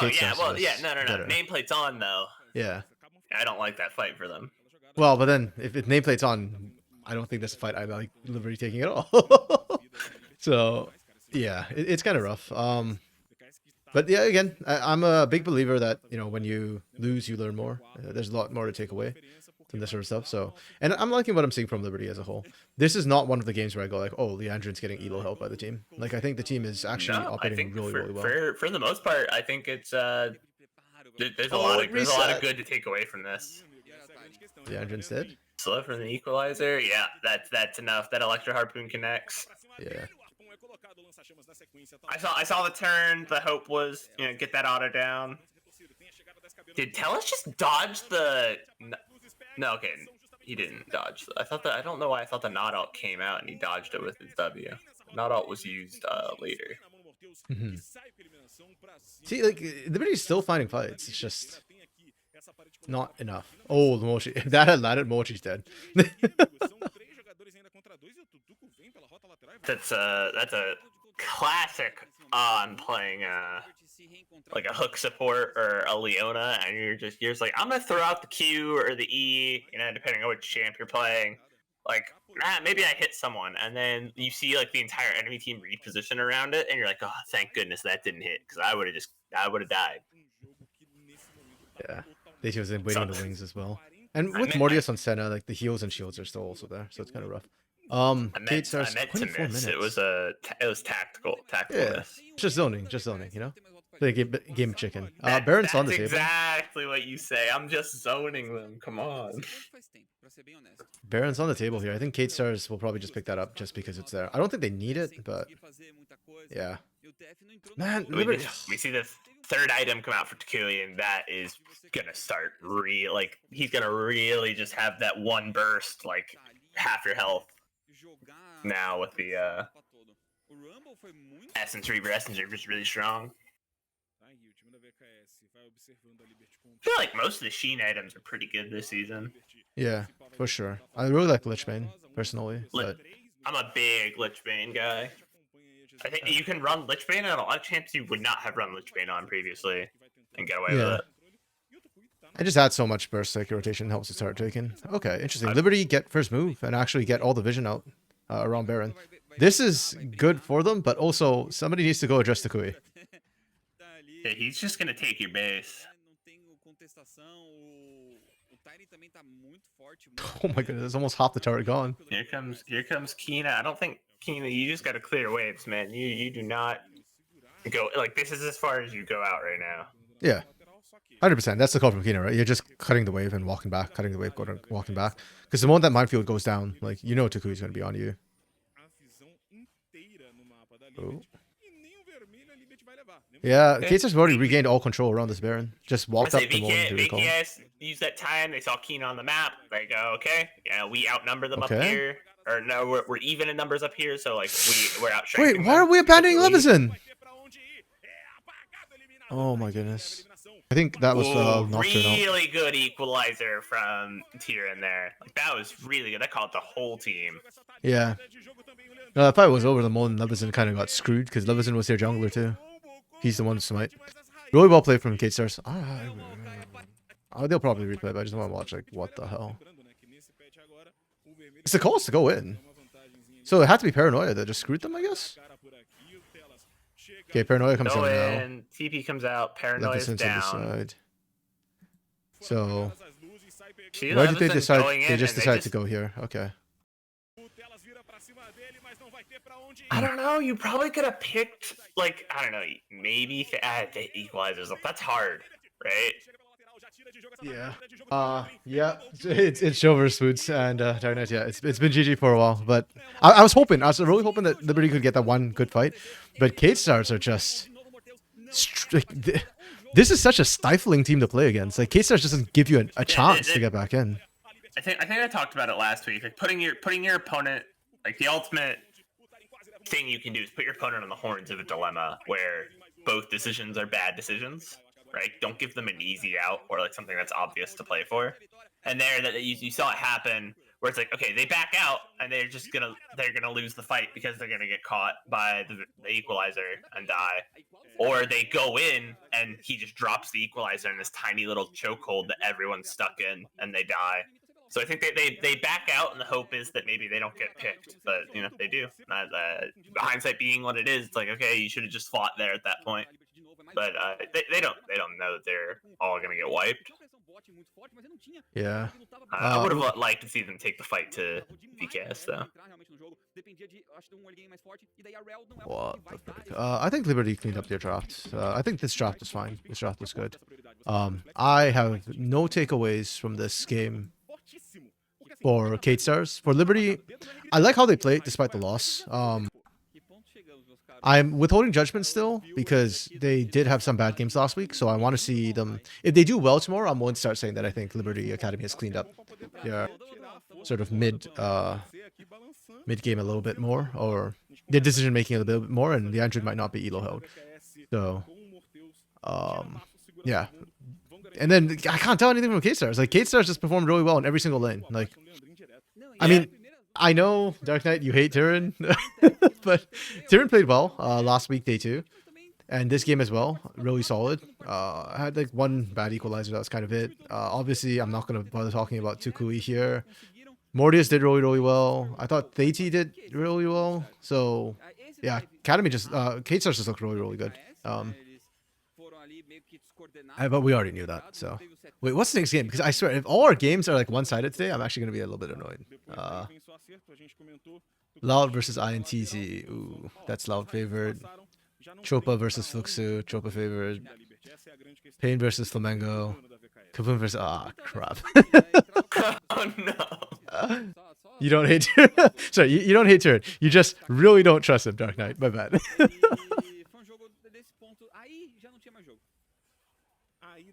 Ah, man.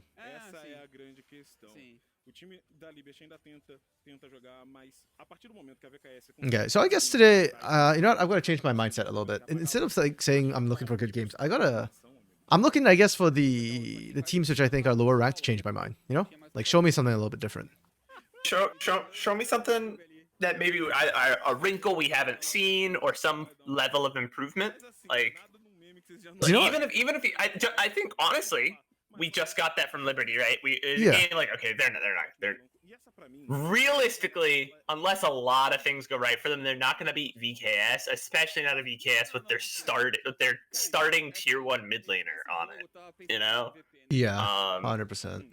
So like we don't expect Liberty to win that, but we did see some things we liked. And so if we could get that out of all the teams, you know, it's like, okay, maybe you don't win, but like show us some improvement. Have a couple good macro plays, you know, a couple good ganks, something like that. That's what Dark Knight, tell us MVP. Oh man, I don't hate it, honestly. Tellus had some really strong grasping roots. I actually kind of want to give it to Mortius. Like, but I think that says a lot that like we're all looking at like, or yeah, I think that anybody could have won MVP this game. I just don't want to give it to Takui. I'm sorry, Takui, but you're stalling Academy, so I'm fine with Tellus. I'm fine with Mortius. Not named Takui, bro. Listen, Took. Of the 3 damage dealers, you did the least damage, and did he? You're supposed to, yeah. Oh yeah. You got damaged by the other 2 laners. That's hilarious. Yeah. I mean, actually no. Okay. Yeah, I give it to Lecco, Mortius, Tellus. I probably wouldn't give it to Theiti. I think Theiti had a bit of a free game this game. And not because he did badly, just because... Okay, they get to Theron. Okay. By the way, this is the best profile pic. Like, this is legit the most hilarious profile pic. Put the team in his backpack.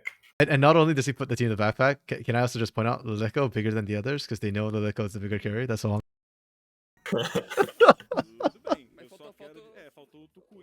Yeah.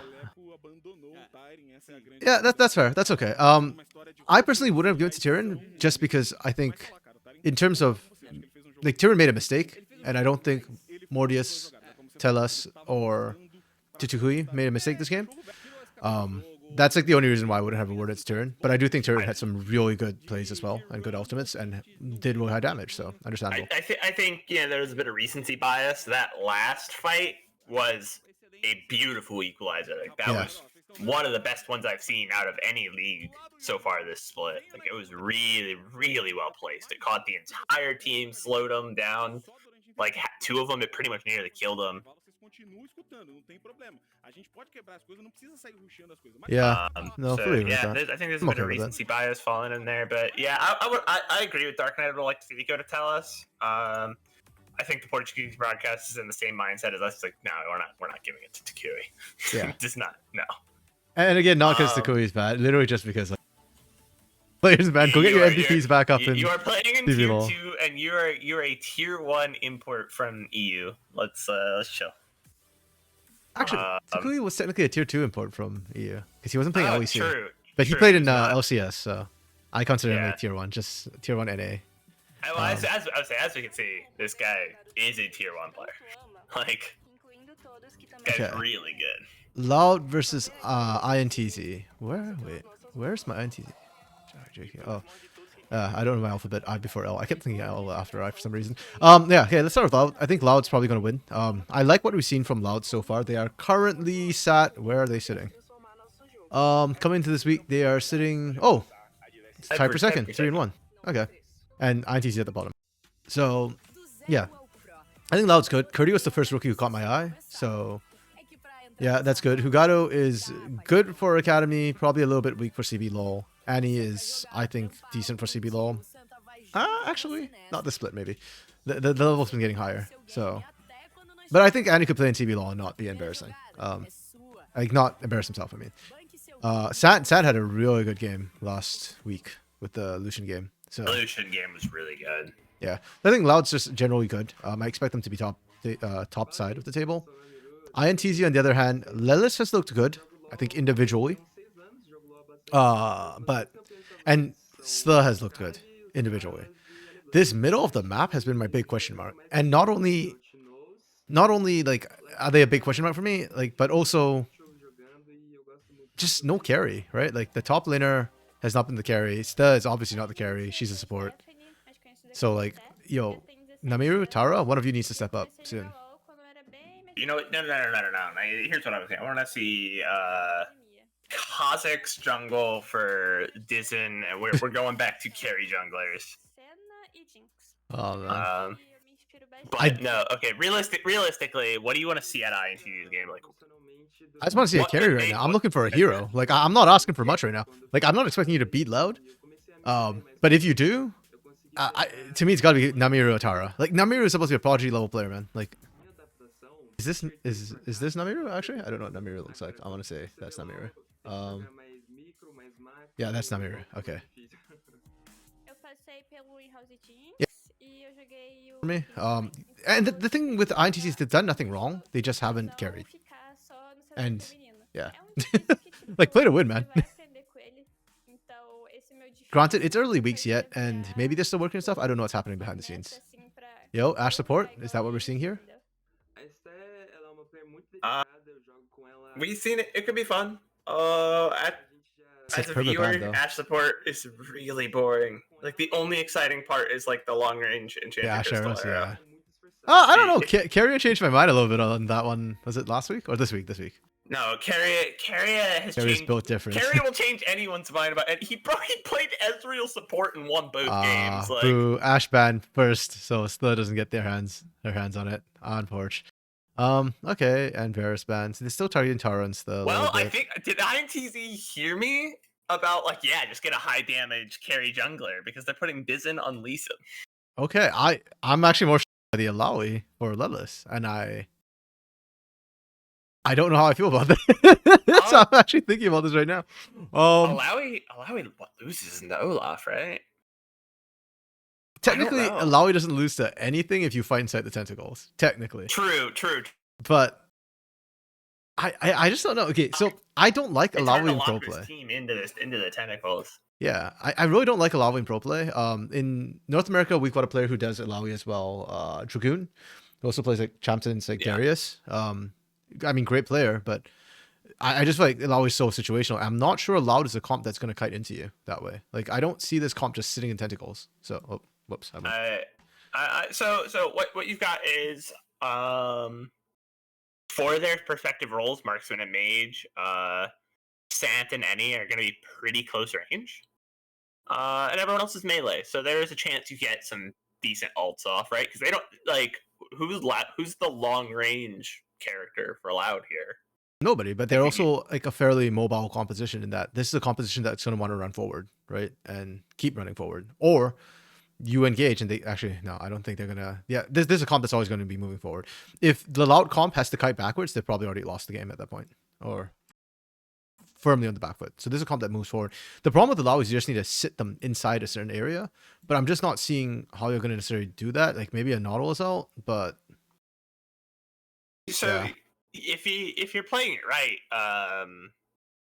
the Hui could lock people down, right? Maybe, people into that W, or you can pull them back in with the EE.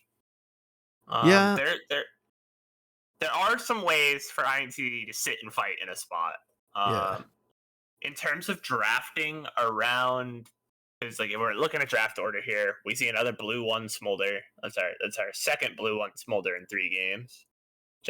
Again, I think if you want to play the smolder, you should pick it as prio as possible. I agree with that. If Smolder is the character you want to play, I just don't think you need to.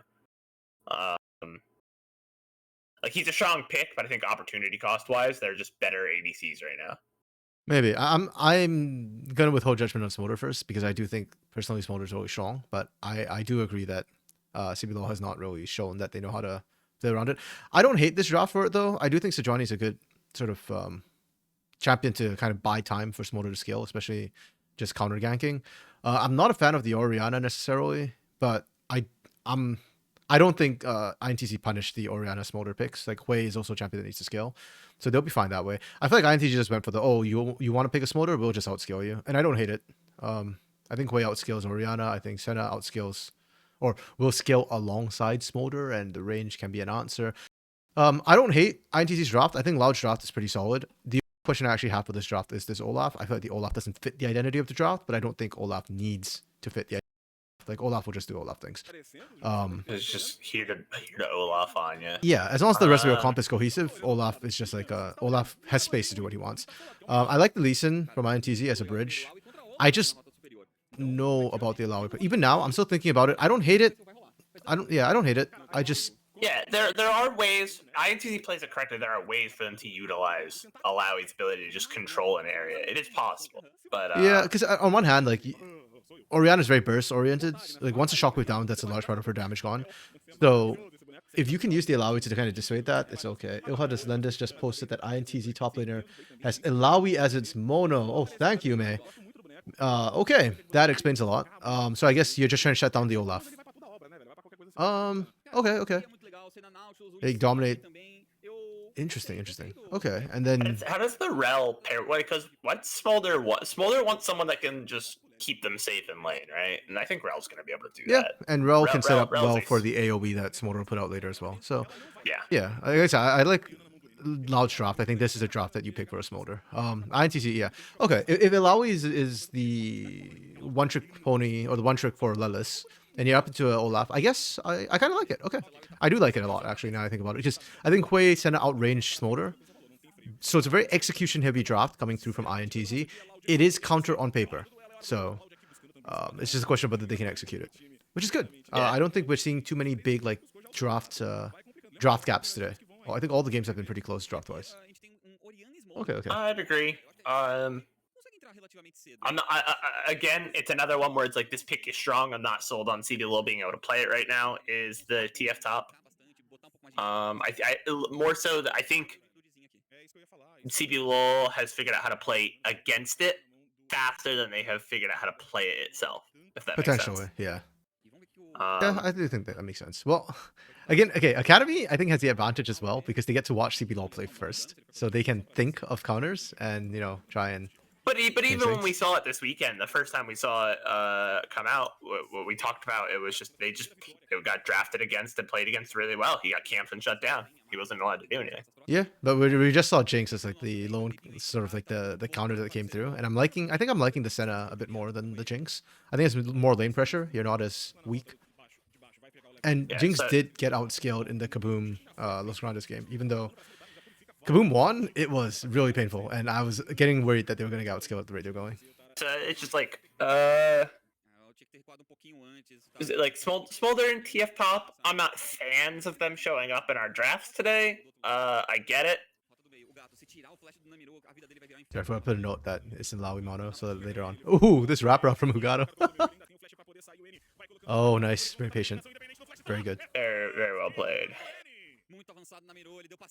Flashes to bait the flash, and then is able to dash in and get the knockup. Very well done. Yeah. I really appreciate that they actually burnt the flash on Namiru as well, because Namiru probably wouldn't have flashed if they knew that they were screwed right from the get-go. Okay, I'm liking what Lilith is doing here. Ooh. Okay, that's really good for Lilith. I like the early kill being put on Dizen, right? We need him to bridge them into late game, so we want to accelerate him ahead and let him just be like anytime he shows up a lane, people should be scared of him. I think if Lelis is okay with the 1v1, then yeah, I'm down for that. Because Lelis just need to get that far ahead. Lelis just needs to get far ahead enough that Curdy can't. And really I think Lelis is going to be able to do that with good wave control as long as they got that early advantage. They have the assist gold, and as we can see, they've got the swift boots, so the extra move speed, they're going to be just kind of kiting around and letting getting that cooldown for that W and constantly healing back. One thing I like about the Swifty boots as well against Olaf specifically he's looking for the regang. Is a lot of the slowing. This is illegal. Yeah. So you see, that's my concern right there, was that Lilith didn't win the 1v1. And I'm not sure that Alawi does at this point. I think you need a couple items first, and even then, I'm not 100% sure. So I really like what Dizen did. Oh, are we rolling in this in the mirror? Oh my goodness. It's a smart response considering what INTZ just pulled off topside. Yeah, I guess. It's brutal to watch, man.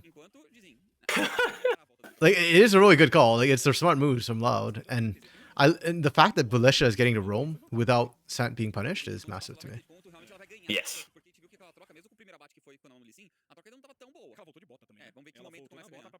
Why are they not But yeah. punishing? Like you said earlier, we haven't seen a draft gap, and it looks like this game is actually. I've seen strong plays out of both teams already. It doesn't look like anyone's not here to play. This looks I'm excited now. This gives me good vibes. Yeah, I'm just trying to figure out why Sir and Tara didn't try and punish Smolder. Yeah, Sant on Smolder. Like, it's just odd to me. Like, Loud is having the run of the map right now. That's not ideal. Oh, who got Scuttles, actually? That was Dizen who got Grubs, right? Not Scuttle. Grubs. Yes, Dizen Okay. got Grubs. Okay, so we just trade Grubs for Dragon. That's okay. Yeah, it was essentially gank for gank in the top lane, right? The both deaths on both teams are ganks, right? Dizen double gank top. Yeah. Who got a double ganked mid and had Belecha with him the second time. Out comes the R. Not enough damage, not yet. Just shy, yeah. That's just 2 ganks under the belt, too.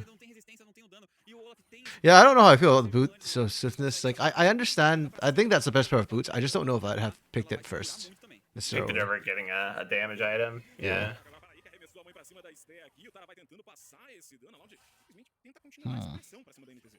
I don't know what happened down bot, but Senna not is supposed to get some early prio, especially if the rel isn't there. I don't know why.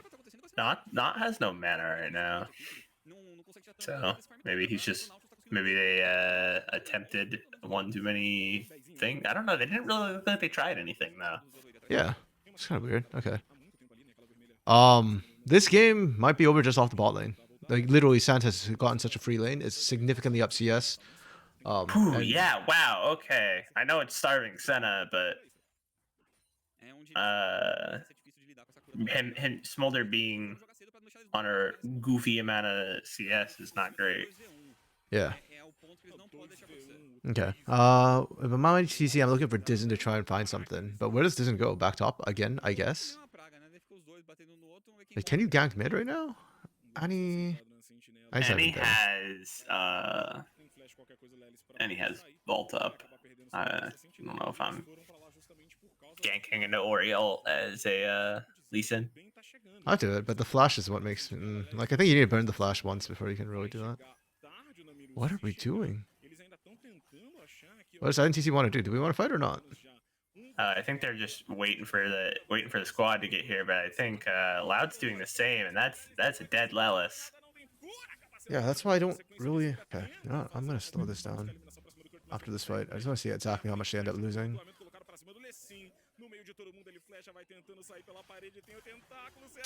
Yep. Okay, that happened. Did they get mid at least? I think.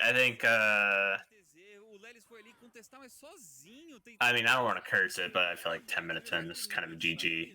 Yeah. Your Smolder is now way up on your bot lane. Like, I don't think the advantage Sta has over Belecha is gonna justify the fact that Sant is having the run of the lane.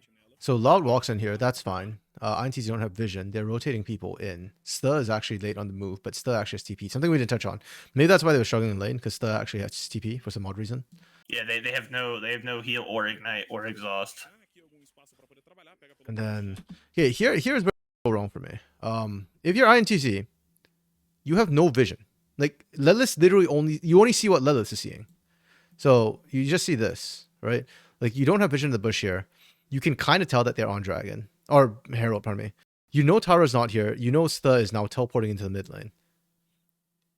Why? Like, Lelis has a Tundler. That's it. Why are we stepping up here? And on top of that, if Lelis wants to step up, why are we hugging this wall? You know they're here. You just need to walk in here and use ult. The leap of faith. That's what you want to contest. Catch him in the pit. Like, force him into a choke point. Instead, he walks in, gets caught by Belecha. He's going to use leap of faith. I don't think he does use leap of faith. Does he get it off? I'm not sure. I'm kind of watching Annie on the side right now. Gets stunned by Hugado. Yeah, no. The leap of faith comes out way too late. Leap of faith comes out late, and I think it misses. Yeah. I mean, also, you need to survive for leap of faith to actually do all the damage. So, yeah. And then, yeah, to me, it's just another comms issue from them. Split. When Lelis is going in, actually, I need to go further back. Watch Annie's positioning here because as Lelis goes in, Namiru and Dizen get distracted, and they're like not sure. Do we go on Annie? Do we go on Lelis? And they end up not hard committing to either side. Dizen actually goes in really late, and that's why Dizen ends up He's dying. gonna get caught as well. And now, Yeah.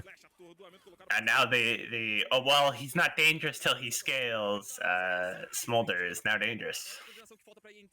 Yeah, I don't think. We just talked about how good Essence Reaper is gonna have. He's gonna have it. Yeah, it's kind of weird too because a lot of these kills for Loud actually have gone over Fugato, 0 and 2. Dang, nabbit. Bad timing. Yeah, the kills have gone over to Fugato, which is kind of like, okay, whatever. Sejuani getting fed's not a big deal. And sure, Santa's doing well, but Santa's not like, there's still another 10 minutes before Sant fully comes online. Like, let's say 21 minutes roughly, if you're doing decently. No, well, agreed. I just think the thing is, he was, I don't want to say useless, but like he's an early game smolder, right? He pretty much does nothing. And you couldn't take him out even when he was on his own. Now he's got an item, so he'll at least do a little bit of damage, and his boots, his magic footwear just came in, so he's got a decent amount of extra move speed now, especially with his E up. And so if you couldn't kill him before, you're not going to be able to kill him now. Yeah, well, yeah, and to that point, like that's why I'm saying, like, to me, a lot of this is INTZ, right? Like, INTZ is not, they shouldn't have lost the fight the way they did, and now I'm just a little bit concerned that, because like I said, my standard for this game, if INTZ can win, to me that's like really good, like really amazing. The bigger thing is more, I just wanted to see what INTZ could bring to the table and whether they could kind of come together and show me cohesion. Because individually, it's been okay. Like, they haven't been terrible, but they haven't been amazing. So far, I don't see a hero. Tara on the Senna was not going to be a hero this game. Namiru is doing decently mid lane, but got shut down. Lelis on the mono, on the one trick, not really winning after 2 ganks. And the communication is not coming through. So it's still, to me, on INTC to try and make something happen, because I don't think they're that far behind. Like, a lot of that gold sitting on Hugato. So if you play away from Hugato, like, the gold is not that huge.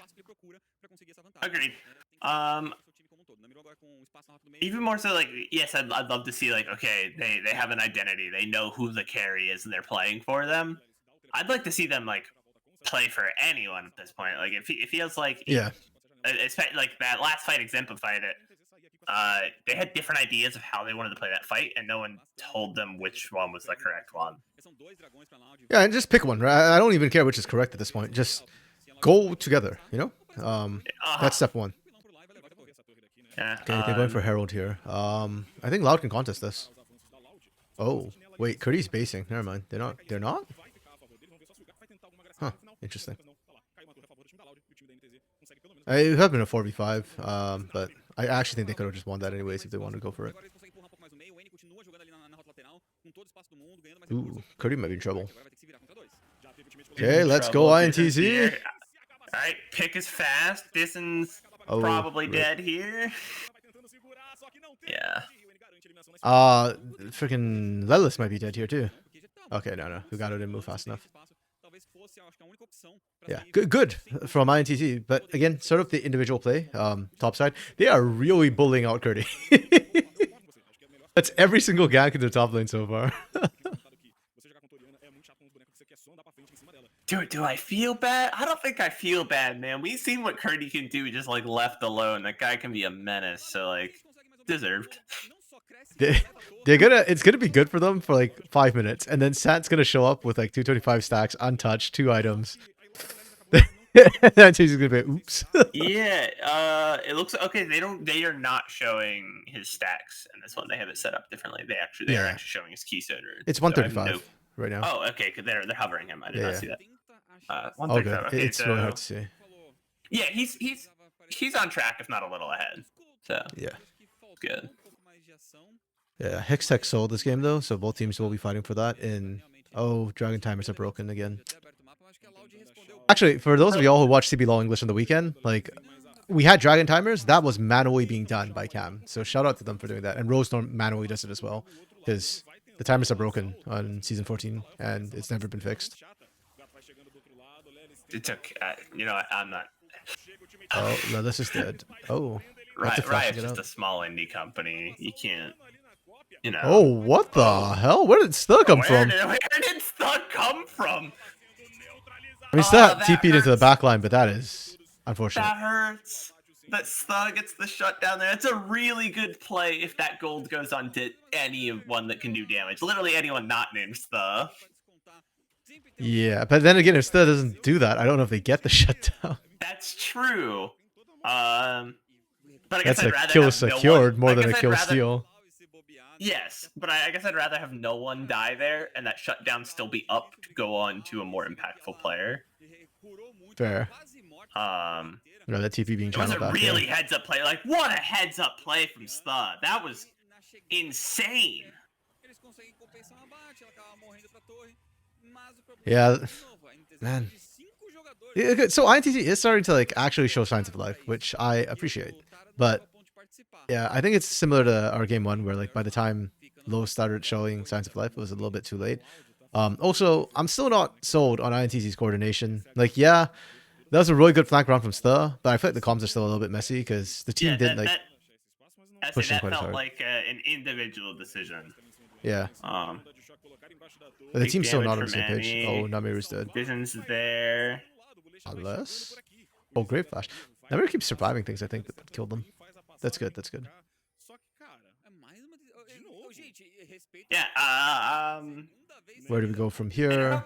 I don't know if is it maybe just an organizational thing with INTZ? I don't know what it is because it feels like INTZ, like not Academy, like normal INTZ is very similar. It's like they look a little directionless in the game. Like No, man. CB Law INTZ has like way bigger problems. Like they literally don't know. Like, okay, so for INTZ right now, I'm still waiting for a hero to step up. Like, despite all that's happened, I feel like it's still Sta who's kind of being the standout player for me. And as a support, there's only so much you can do. Like, Namiru, Tara, Lelis, like, none of them are putting on the carry pants.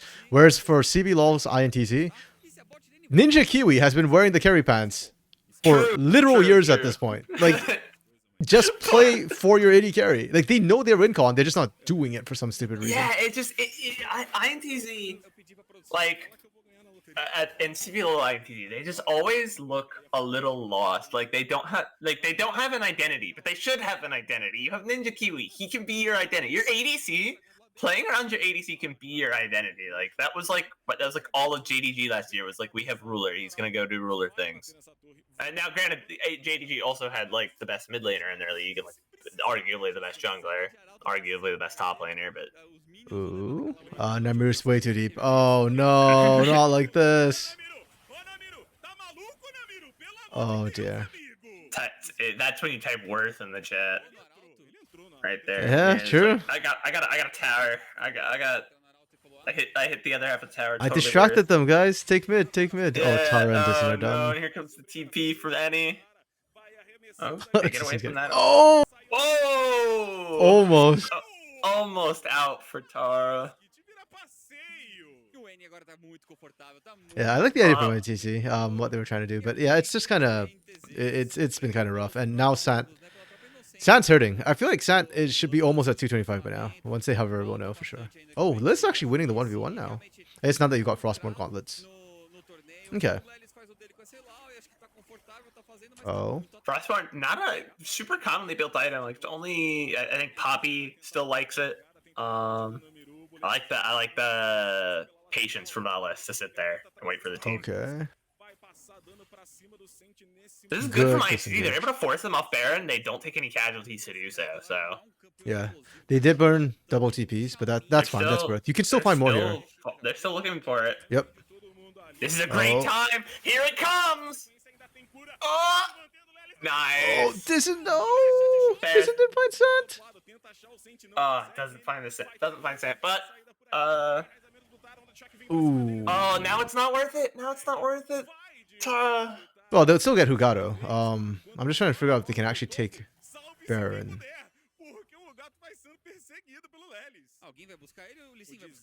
I don't think they nice. can. Wait, does Hugado get the execute? Hugado What the execute? hell? Hugado executes. Wait, It's not worth. Courteous It's finally not here. worth INTZ. So it's a 2-for-1 trade, and you forced Tugata to execute, but Yeah. you lost that. I mean, I guess you forced him off Baron. So like, we could have just forced him off Baron and then gone and done something else, or like taken your initial pick and just had regroup. I'm okay with forcing off the Baron. I think the hands weren't there for that. The idea was good, but the hands were there. Oh, Tara just being executed. That's Tara's not having a good game.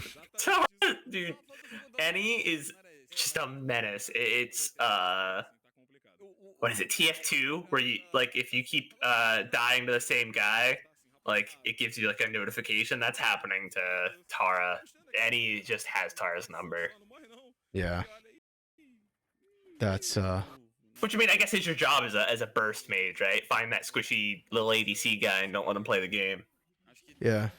I mean, we were questioning Empty's positioning a little bit. Like I thought Empty screwed up once, Tara screwed up now 3 times. All 3 of those have been Tara just being really far up, and you're kind of squishy, unfortunately. Low mobility. Yeah.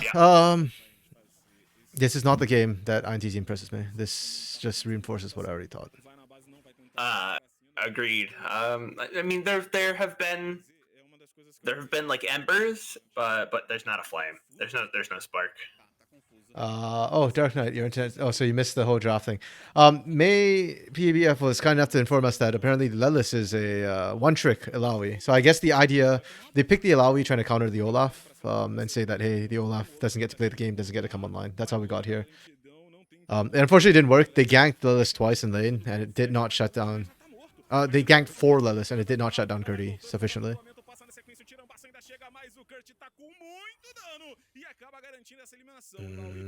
Yeah, they can't make a Baron play on the other side. This team doesn't have enough damage. The Senna is really coming back to bite them right now. Super slow Baron Okay, taker. if let's say like the touch of Faker ascends down above them, and INTZ are now blessed with perfect hands. What do they need to do with that? If they are going to play a perfect game from here on out and run the table and come back. That's kind of the problem. That was my issue with the Ilaoi, because compositionally, it's not a good comeback mechanic. You still have to wait for Lao to play into you if you want that. Because, yeah, like if you try and play forward, opportunity to engage. Yeah, and Loud can just choose not to engage either, right? That's my problem, is even if you have perfect mechanics from here on out for INTZ, you've already fallen behind. And at this point in the game, you can't do anything. You kind of got to skill up for another like 15, 20 minutes where Tara actually has enough souls to outrange Sant, and then maybe you've got a chance. But right now, when your range is not that far, I think it's literally just unplayable for INTZ. I like what they're doing, though. They're still trying to go for these objectives. Maybe you catch Loud with your pants down, but look at how slow it's going. You're not at 50% health at Baron yet. Oh my goodness. Yep.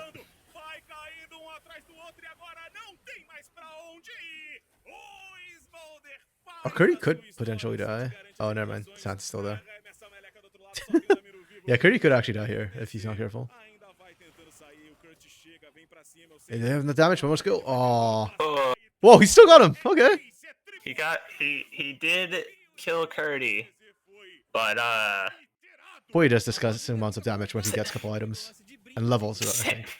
Sant is unstoppable. I don't think perfect mechanics can save INTZ now. I think yeah. I think Sant just presses Q and demolishes the entire team over and over and over again. I will say though, this area was probably the best place for INTZ to fight in, and we saw like sort of how they can. We saw the blueprint of how Lelis ideally wants to play when you play into him, and then all the tentacles come out. But the big problem for the particular area was that they were already tanking Baron. So they had the debuff and damage already dealt to them prior to that. So for allowed to just walk in and roll you over. If Lelis wasn't, or if INTZ wasn't so far behind, maybe they could. Maybe that would have been an okay place. But yeah. What a combo. Smolder plus Raw plus Ori. Yeah, exactly. That's what I'm saying. Like, I think CULL Academy has more time, and they're setting up better comps for the Smolder right now. Like better bridges, better setups, better combos. Drafts around, I was not impressed with Smolder and CBL. It's been drafted twice now today, and while I'm still like, I don't know, the pick Smolder as a pick does not excite me because it's like less exciting Ezreal. It's Ezreal, but his Q is a point and click. and he has Veigar passive. Yeah, we'd say less exciting. You mean gameplay wise, or like as a viewing experience? As a viewing experience. Really? Okay. Well, I guess because gameplay wise, I think of it in gameplay wise. Like I know, like even if it looks flashy and cool, like your combo on Smolder is press W, press Q, like sometimes press E. Like it's not. You don't have to weave in autos. Your positioning matters, but it's not like Yo, one ITC's late doing game. It's it. not difficult. What the hell? I think Loud got a little bit too hyphy under the turret. Oh, and Lelis won the 1v1. That's actually Lelis wins the massive. 1v1. And here it comes. They're getting picks. They're doing it, RMC. Yeah, Loud forgot there was a turret there and kept trying to go for kills. That bounced back. That's huge for NTC. Who got the kills though? Was it? Let me just double check who picked up. Okay, Tara gets that one, so that's good. Okay. They need that on Tara desperately. ITC is still firmly on the back foot though. It's still so hard for them to play, but at least they stalled. I mean, I get, dude. Santa has 3 full items, like 3.5 items. Oh yeah. Like that's gonna be RFC next. That's going to be a ridiculous amount of damage, and all that crit scales on all his abilities, and man, this is a champ. Yeah. I want to see the solo. You know what? I would like Smolder if I got to see the solo Q build. What's the solo Q build? Beerus Sojins. The Riftmaker Leandries? Into Riftmaker Leandries. Okay. Because that build is just goofy, and it does stupid damage. You just press W at people. So, I've seen actually a lot of discussion. People are like, oh, why the pro's not building that? I actually don't like that build for pro play. I think for solo queue, it makes a lot of sense. It makes you really tanky. But I think it takes too long to come online. Because I think you need all 3 items to really make it worth. And the fights have to be a lot slower for it to be worth. I agree. Yeah, no, I fully agree with everything you just said there. I just think it's a fun build. Fair enough, yeah.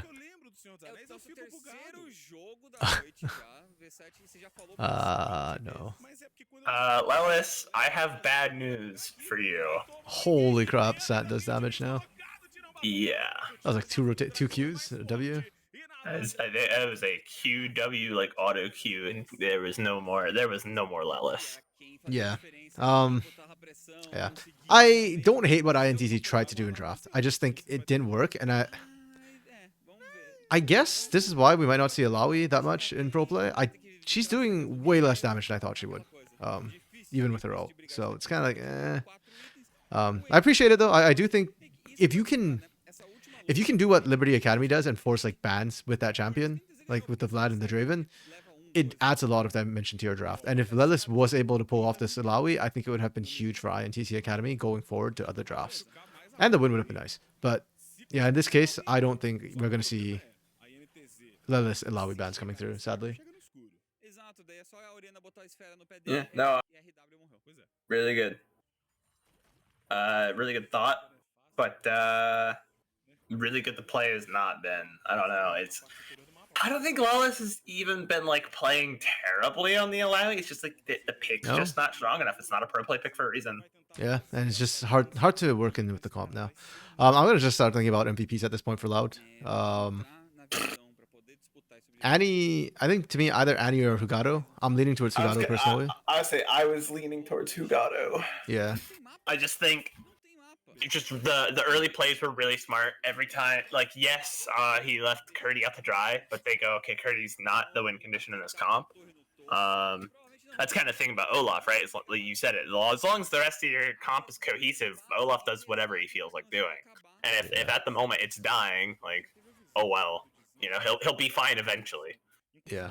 Dark Knight, yes, Alawi was a response to the Olaf. If you blinded that, I would be criticizing it a lot more.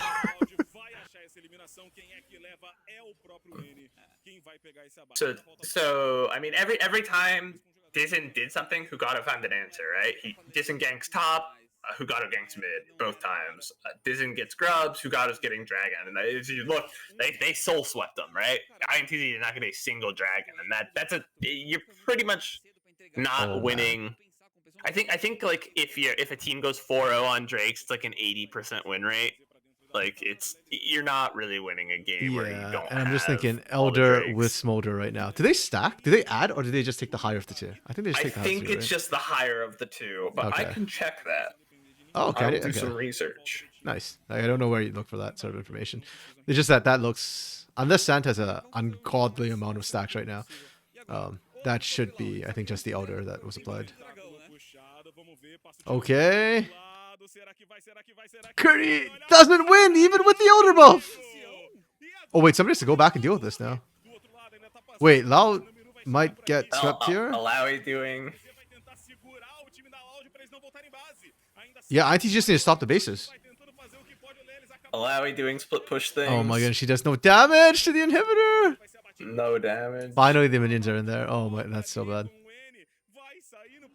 I'm crying for Alawi here. Is it worth? I mean, I think it's the best play INTV could have made. Yeah, 100%. Like, it's the right call. They did what they had to, but like, that's the problem with the Alawi pick. It does no damage. Like, if it was like a Fiora, you know, a Jax, maybe you can actually threaten the end of a game. But then, yeah, now you lost Baron and you've lost members, and yeah. Okay, well, we knew this was coming for like the last 15 minutes. Yeah, like Les can't even fight in the test of faith. Just kidding. What? Because he's Olaf, I guess. Also, to be fair, actually no, you're right. There's no fairness here. Curdy shouldn't have been that far out. Curdy's just feeling himself a little bit. He had Elder, I guess, and thought that, hey, I yeah.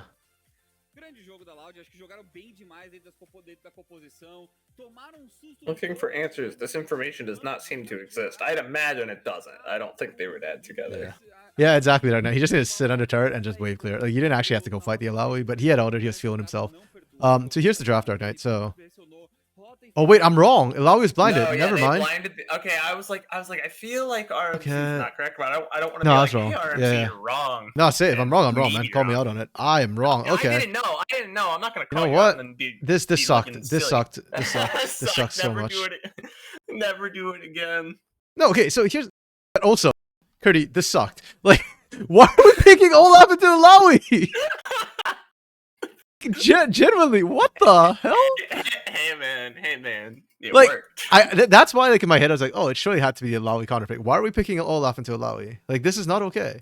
Like, you pick the Alawi as, like, it's like a Darius-esque champion, right? Like, you win that match. And then you use it to just, like, stifle people or bully them out early. Olaf is pretty strong early, too. So it makes sense if you pick Alawi to counter it. You blind Alawi, he could have picked, like, Kennen.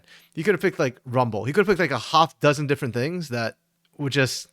Or like, he could pick something that outscaled you and just it did interact with the Alawi and then outscale the Alawi. Like, this was an ego pick. Yeah, I agree. But I guess, you know, it works out. It's the Olaf, right? As long as he's just kind of a guy that's there. Like, he slots into most team comps. So it doesn't really matter what everyone else does. Even if you lose lane, like, eventually you're just going to do ridiculous amounts of true damage on your E. I can't. Yeah, I don't beyond just don't get gapped. I don't hate INTZ's draft. I think blinding. Other than you, why are you blinding Alawi even if you are a one trick?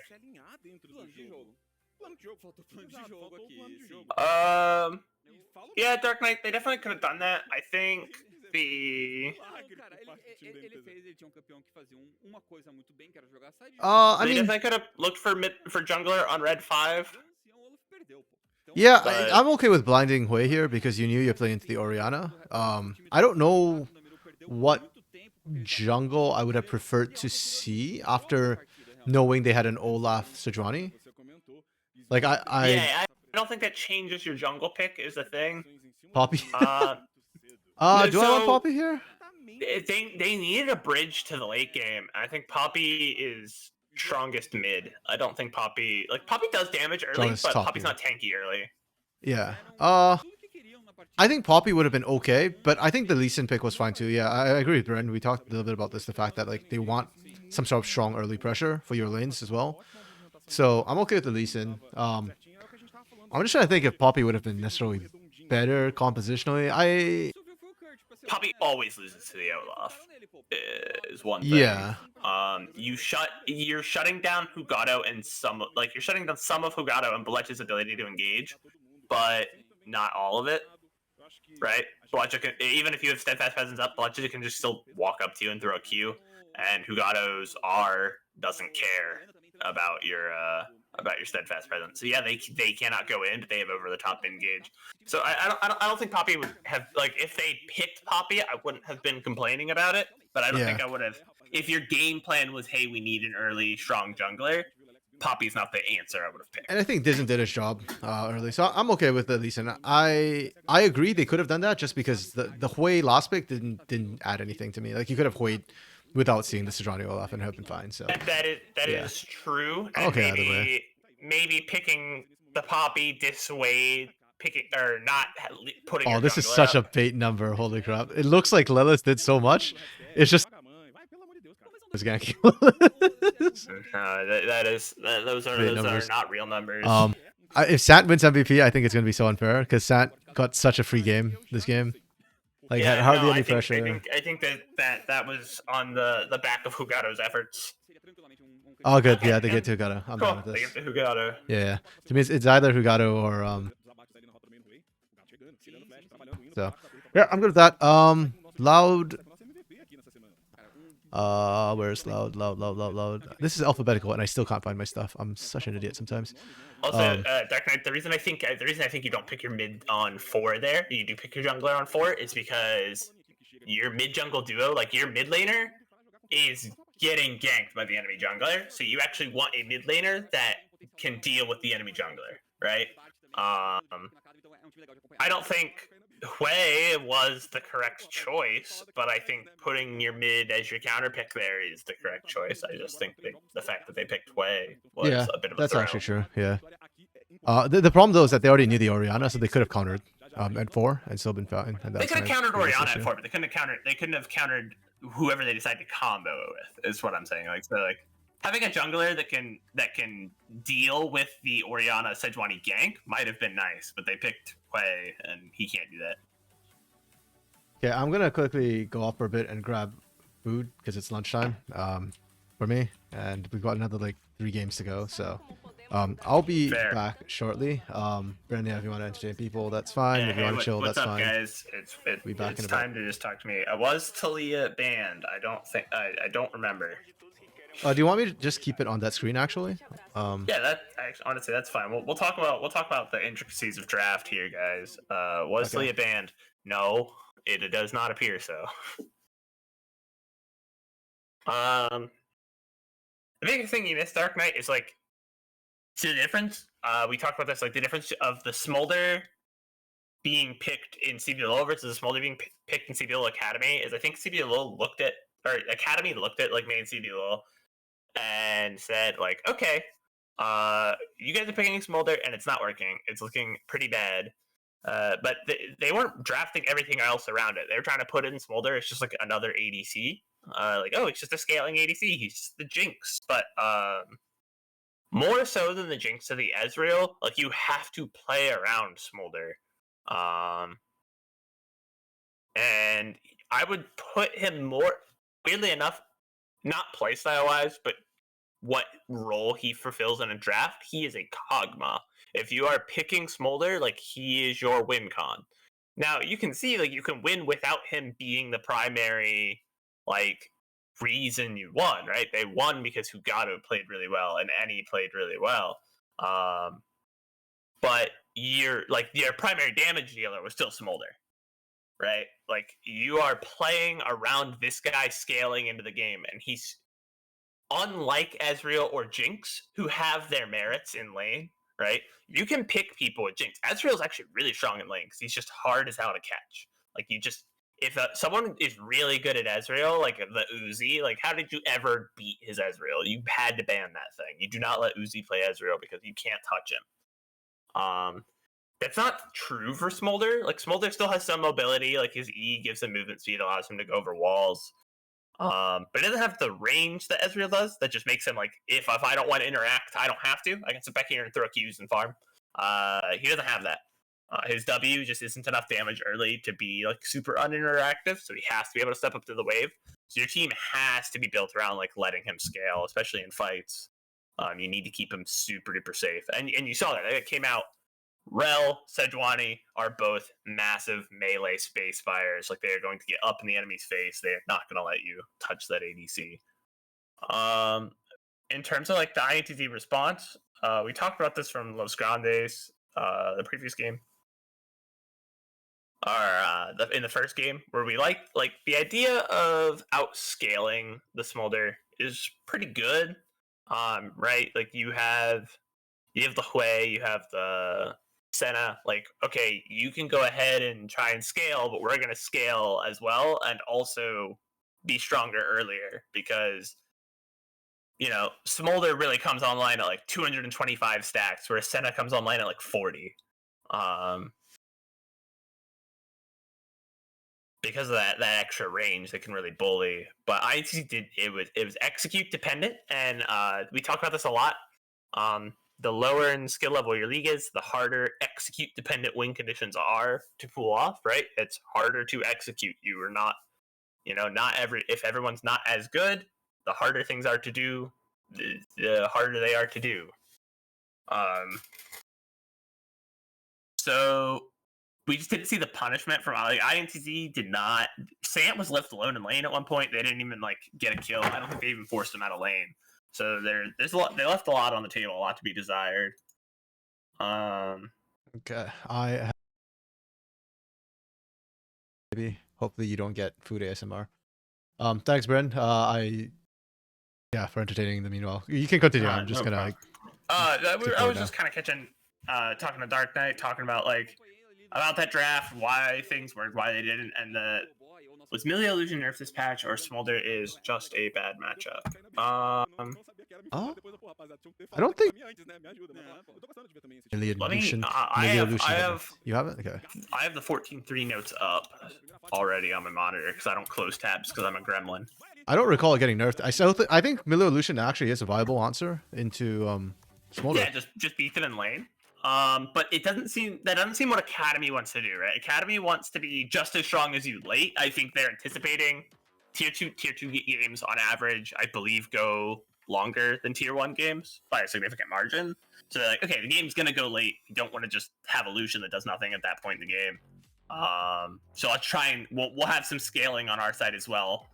But Senna is like decent mid game, whereas like Smolder just kind of still doesn't exist yet. Yeah, I think it's more just the risk. Because technically you could run like a Callista too, or I called it for in CB Law 2, run a Draven into it. But I think it's just the fear that if you don't shut it down, then you're screwed, right? It's a very narrow win con. We had a lot of that discussion last week where it seemed very common that teams were like, okay, we're gonna just run this comp that really wins early. It's like if you draft around that and then you don't win early, you don't really have a comeback mechanic. You have no way to get back into the game. Yep. So I think this draft was INTZ hedging their bets, right? Saying like, okay, even if we don't win, we can still come back into the game. We have a chance. But it just never really happened for him. Alawi? Oh wait, Alawi got adjustments this patch. What did they adjust on Alawi? Probably buffed her a little bit, I'd imagine. Items, GP items, Parazig, Seri, Yorick.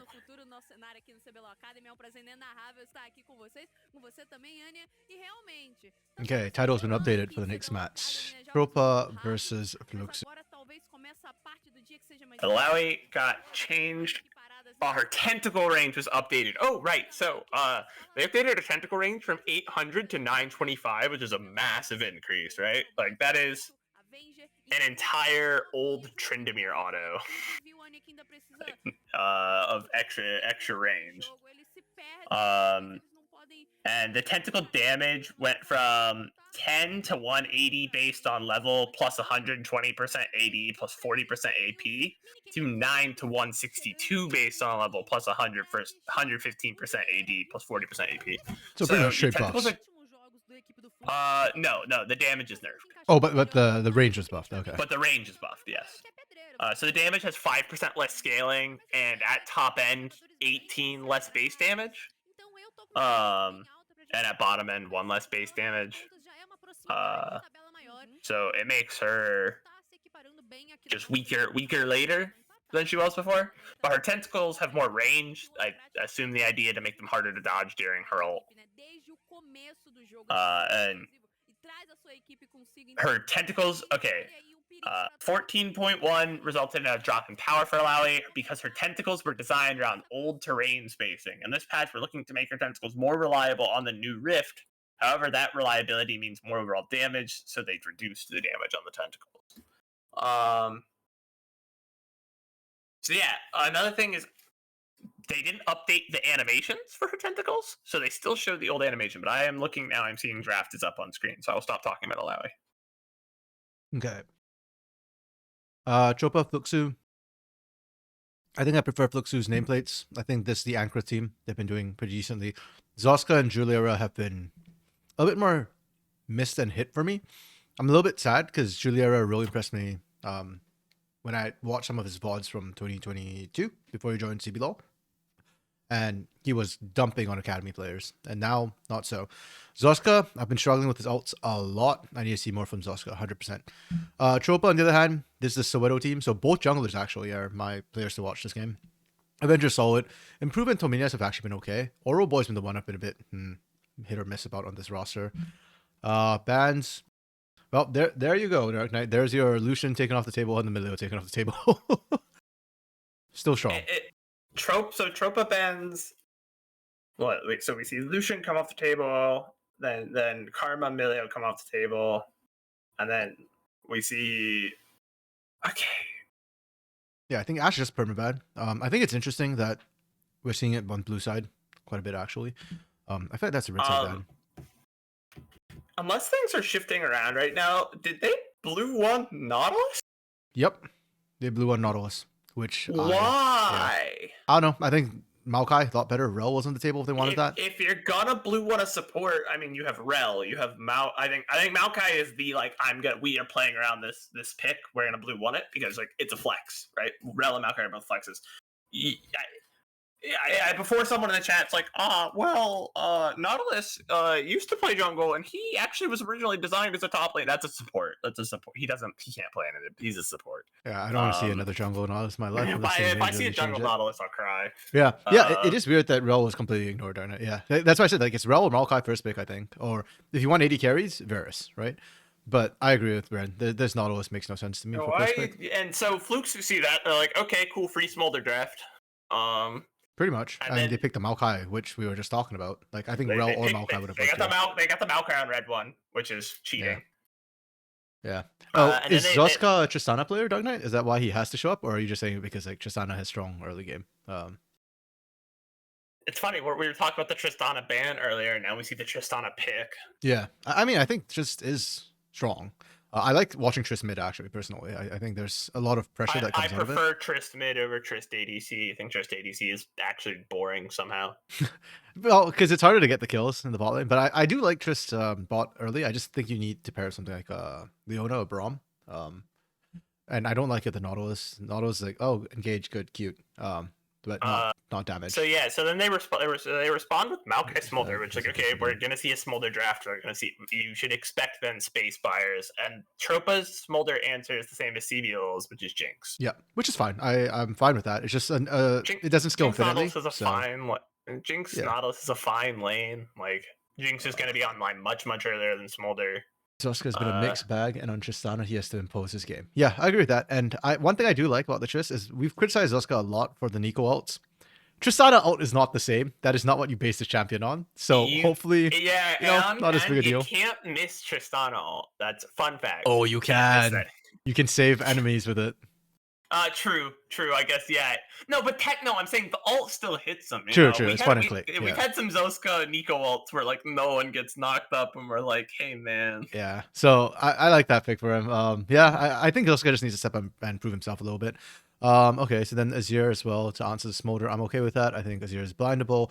Corki's still on the table. Corki did get nerfed. I still think Corki's really strong into the Azir, but it's fine. So then Tristana's picked as the answer into Azir. How Potentially. does Tristana do in that matchup? You get pressure early, and then You later know on what? it becomes a True. We problem. say potentially that could be Juliera, Tristana, and Smolder mid. I don't think If it so, is, but it's I think possible. Zoska's life is going to be hell. That's such a tough matchup for the Smolder. The only reason why I even mention it is because I like Julia in early champions, and I feel like Triss would do better for him personally. But yeah, it would be terrible for Zoska, so I doubt check the Tristana. it. And How then she's doing second right phase, now. the Poppy gets removed.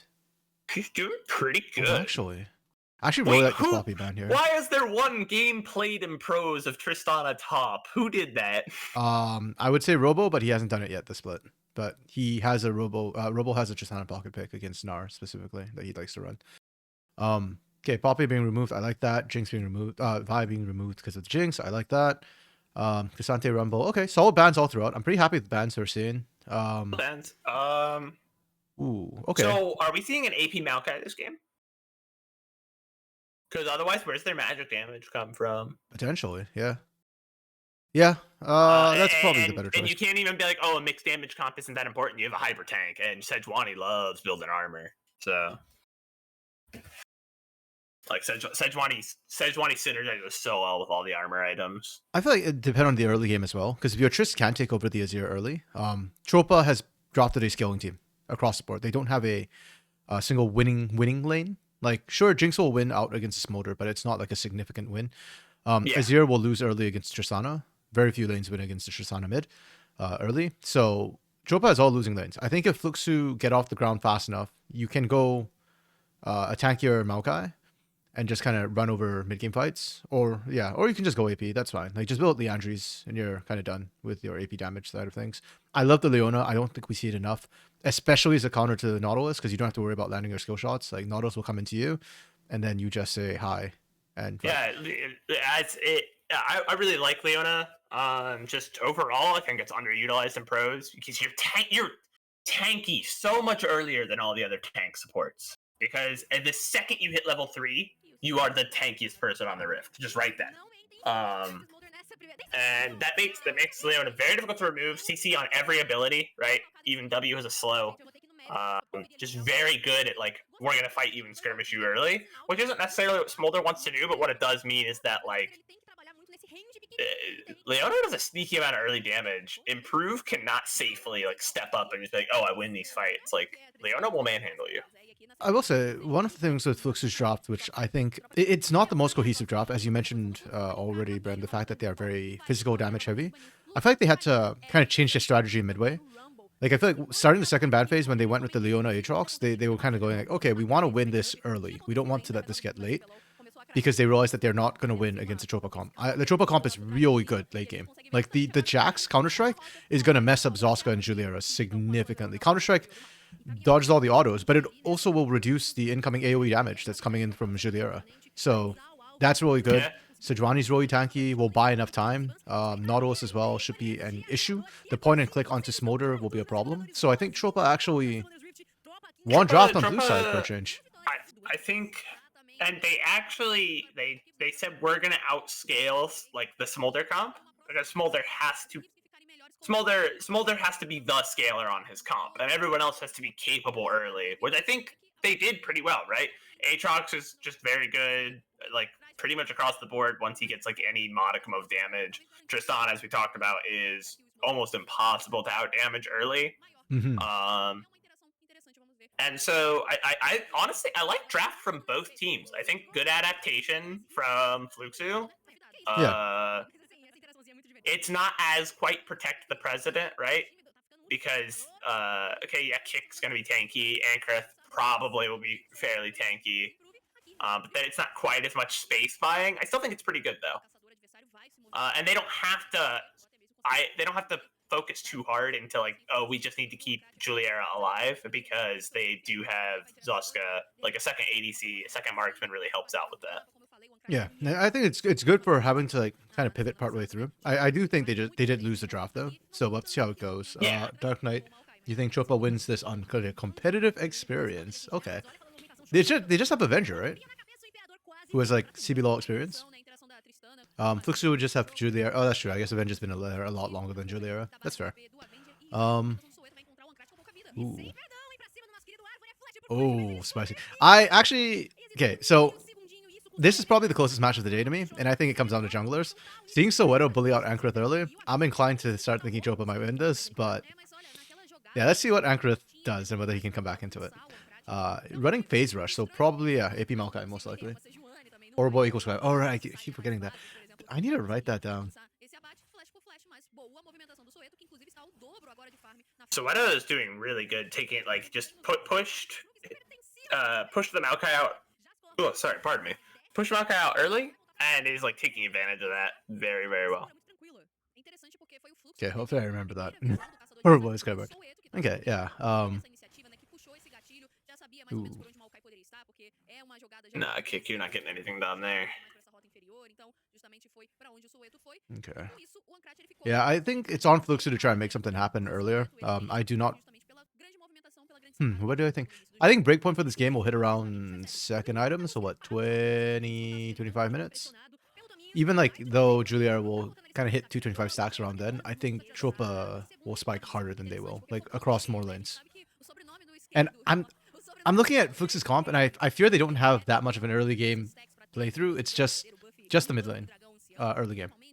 Later on, Aatrox can become considered a counter to Jax because of the fact that he doesn't use that many. Pretty hard right now. Pardon? Aatrox was just up, like he was up 25. Yeah, but that's like not the matchup. That's more just like Forlin playing better than Oroboy right now. That's fair. Yeah. And first blood to kick. Interesting. Okay, so look, Fluxu are finding their early leads. That's what we need to see from them. That fight kind of it was just very explosive out of nowhere, but that's what Leona provides you, right? It's just like Leona gets on top of people very quickly and surprising amount of damage very fast. Like the Q auto, the W, Leona has a lot of early burst. I wonder, we're seeing again a lot of 14-3 games. We are not starting with the support item. So that gives you a little bit of extra tankiness. Looks like you're gonna have to help me here, RMC. Dominos? Who's playing Maokai? How do I pronounce that name? Or Maokai, sorry, Malthus will... Tominius, I think, was how for pronounce it? Yes. Support? So Tominius started with his support item. He did not start with like a shield. Oh, wow. Why are we fighting this Tropa? Oh, they keep committing. They're able to get kick, but 1-for-1 trade. Fluxu was, Tropa, sorry, was late to the move there. So it's kind of risky for them to stick around. Yeah, support traded for support. It's okay. There we go. That's what you need to do. If you want to win for Tropa in the early game, you need numbers advantage or you need like first move advantage. Agreed. Yeah, so I think part of the reason like Tominius died like that on that early fight was that he actually didn't have Doran's shield. He went straight for a support item, and so Kick took that first blood, knowing like I'm just tanky this guy. I can walk up to him because you're already really tanky because the extra resists you get on your W, but add in the fact that you've got all that extra health and all that extra healing. I wonder if Orlin knew Soda was there because of the Sejuani passive. Like, if I recall correctly, you don't see it applied from Fog of War, but if you're clicking on the champion, like, you can see the Sejuani buff. Interesting. Yeah, it definitely felt like he just knew what was going on there. Yeah, like he was ready to flash that when it happened. Yeah, bot side. Yeah, I mean, in the first place, that's why I think Leona is a good counter to Nautilus. Nautilus is actually not that tanky early game. Like, you've got the shield, but you don't have the resistances. Eclipse's resistance is much better. Yeah. Oh, there's aggression. Oh, they got into Juliera too. Okay, Fux is executing this really, really, really well. Like, I like Tropus's draft better, but Fuxu, we said they need early aggression. They are hammering it, and Kick. Yeah, huge shout out to Kick, man. Like, actually, even though they like they lost, they took some deaths in that topside exchange. I think that's fine. Because they're at least they're. I want this. I want to see them continuing. I don't Oh. want that to shy them away. I want to see them The continue to look Widow's here. for And fights. TP. So Widow's here. Kicks. He's soaking up a lot of damage. Yeah. Oh, this is bad if Julier dies here. Yeah, he's not getting away. Okay. The idea was good from Fluxu. They probably got a little bit too greedy with that bot side dive. Yeah. They were able to. Julier was able to kill Improve, which so at least it wasn't all for nothing. Yeah. But, you don't want that trade. No. Kick just going right back in, man. Ooh, good stun.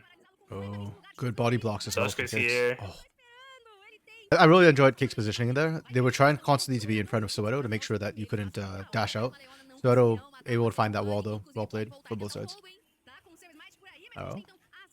Could be a good ult from Anchor that catches the Nautilus. Nice. Oh, and he's gone. There's no more Nautilus. Yeah, good collapsing from Forlin.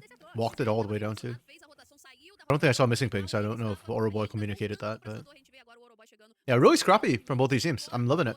I like the fact that I already mentioned Fluxu is being aggressive, but Tropa is not backing down. Tropa is actually going up to their face. I didn't think it would work, but they're kind of equal, so that's a good sign for Tropa if they can continue doing that. Yeah, because I think as we discussed, Tropa's way stronger later. So if Ooh, if this aggression backfires too much for Ankrith! Oh my goodness, Ankrith gets the healing and the knockback. The Twisted Advance dodged all the damage too. Holy crap, they are getting hand checked. Okay. Dark Knight, is that good enough for Zoska for you? Nope, never mind. Jinxed it. I mean, it was a hard fight to judge because it was like, oh, it's going so well until it wasn't, but then it was again because Zoska got a double kill, but then it wasn't. Okay. You know what? Ultimately, it comes back to neutral again, which I think favors Tropa if fights are going even. Yeah, I spoke to some Dark Knight. Yeah, I think it's worth. Zoska made the right play. It's worth dying to kill Oroboy there. It was 100%. Well, no, but like, yeah, getting caught by the Avenger and so after. Man, Ankrith, that Twisted Advance under to survive and buy so much time, and then the heal after. That's not it. Fluxu is trying to handshake Tropa, but as well as they've been playing, Tropa is playing this really well as well. I think from a strategic point of view, they're always there to answer. That Avenger going down at the end there, okay, a little bit of fly in the ointment, but as Brent said, like, if you're the scaling team and you can go toe-to-toe, you take those trades. You go even, because you're just accelerating the late game, which works in your favor. I am liking this game so far, though. Like, it feels like both teams are playing well, as opposed to, like... Oh, Julier gets out just barely. Illegal. So illegal. Crimes committed. Yeah. Grand larceny. And Julier actually sticks around in lane as well to continue soaking. So Julier doesn't even miss the wave. Really good. Yeah. Unfortunately, Tropa still better in terms of that. Able to take down the bot side turret. That's first brick for them as well. And Herald's still in Fluxu's pocket. So we'll see if Fluxu can equalize. I don't know if they can brute force the mid lane with that Herald. Well, we've got drag in a minute, so I think they'll save it for giving pressure for drag.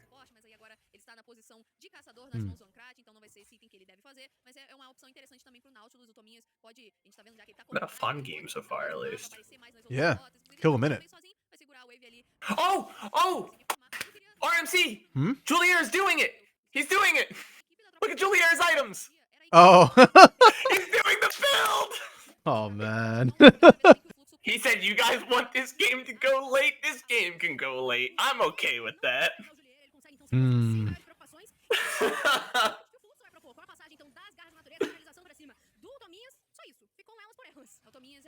Sure, it's objectively wrong, but, like, it's fun.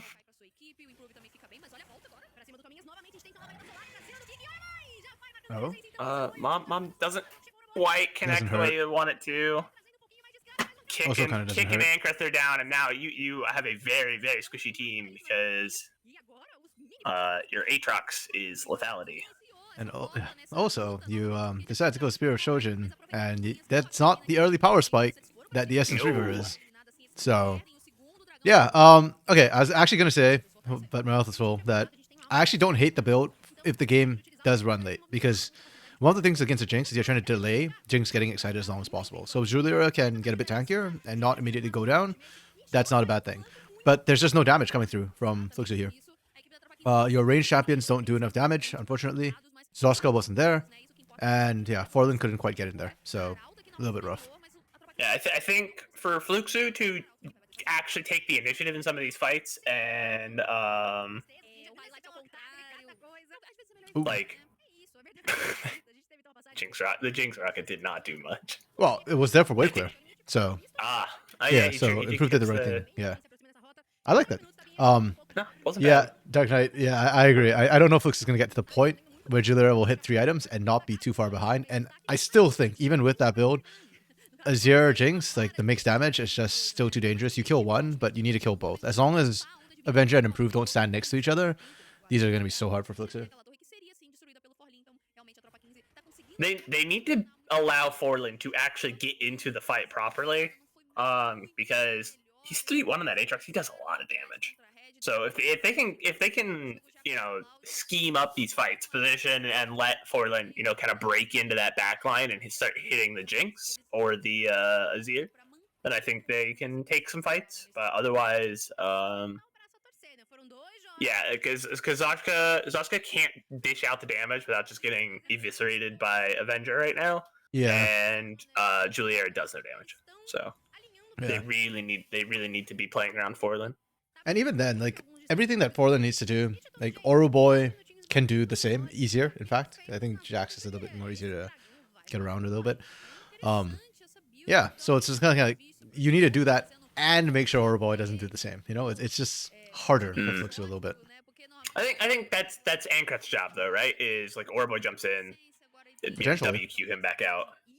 Oh, we should note, Ankrat did not go AP at all. And I already said, like, I think if you're ahead, you can kind of go a little bit of AP. But I think because they realized that, hey, we're not significantly ahead, Ankrat kind of just went, oh, screw it, we'll go tank. It will come and bite them, though. Single damage type is going to hurt later on this game. I think I don't think he necessarily needs to if Juliera is going to AP items, though. Oh, true, I forgot about that. Yeah, the entries. Yeah, if Juliera is going Leandri's Riftmaker, the magic damage doing will nothing come through. there. What the hell? Oh, here it comes. I told you, if Forlin can get that backline access, Yeah. That's how they win those fights. And you were completely right. Oh, we diving here? Might have gone too deep. Hey, Okay. both of them get away. That's huge for Fluxu. That's I think the first time we've seen Fluxu actually win a fight. Like, Yes, they came out. They squarely came out on top of that fight. There was no trading there. yeah. Dark Knight, you want to see a better 5v5 fight from Fluxu? Because if kicking Anchor does go forward, they die and the backline can't hit. Yep. Well, Yes. you got your wish. I want to see Kick going forward, but I want to see Anchor zoning. Which is kind of what happened here, right? Kick goes forward, Anchor's kind of just sitting around Zoska, and then we're able to get Forlin and off the TP. Yeah, I think it's actually critical that Forlin came later because all the big disengage tools were gone, right? Emperor's Divide wasn't available to force him back. Yeah. Yeah, Until he Emperor's gets the Divide is free hit. down, Soweto's ult was down. Like, Dark Knight PayPaling Fluxu here. say, like, Dark Knight's literally like, he's on the phone with Fluxu, like, listen, coach, this is what you got to do. Yeah. If you do this, I'll send you money too. Yeah, listen. I don't know how many more times though. They should be sending Dark Knight money. All right, he True, he told them what to do true. and they did it. He's the coach. Yeah, new academy coach over here.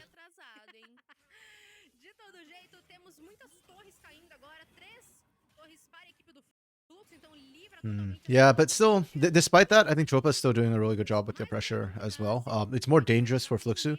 Their split pusher is Zoska, who is very, very squishy. Whereas Tropa's split pusher is Oroboy, who it's kind of hard to gank with Sundered Sky. One thing I still don't quite understand is why we're not seeing any Sundered Sky Aatroxes. I feel like it's pretty strong from the few times I've seen it in pro play. Yeah.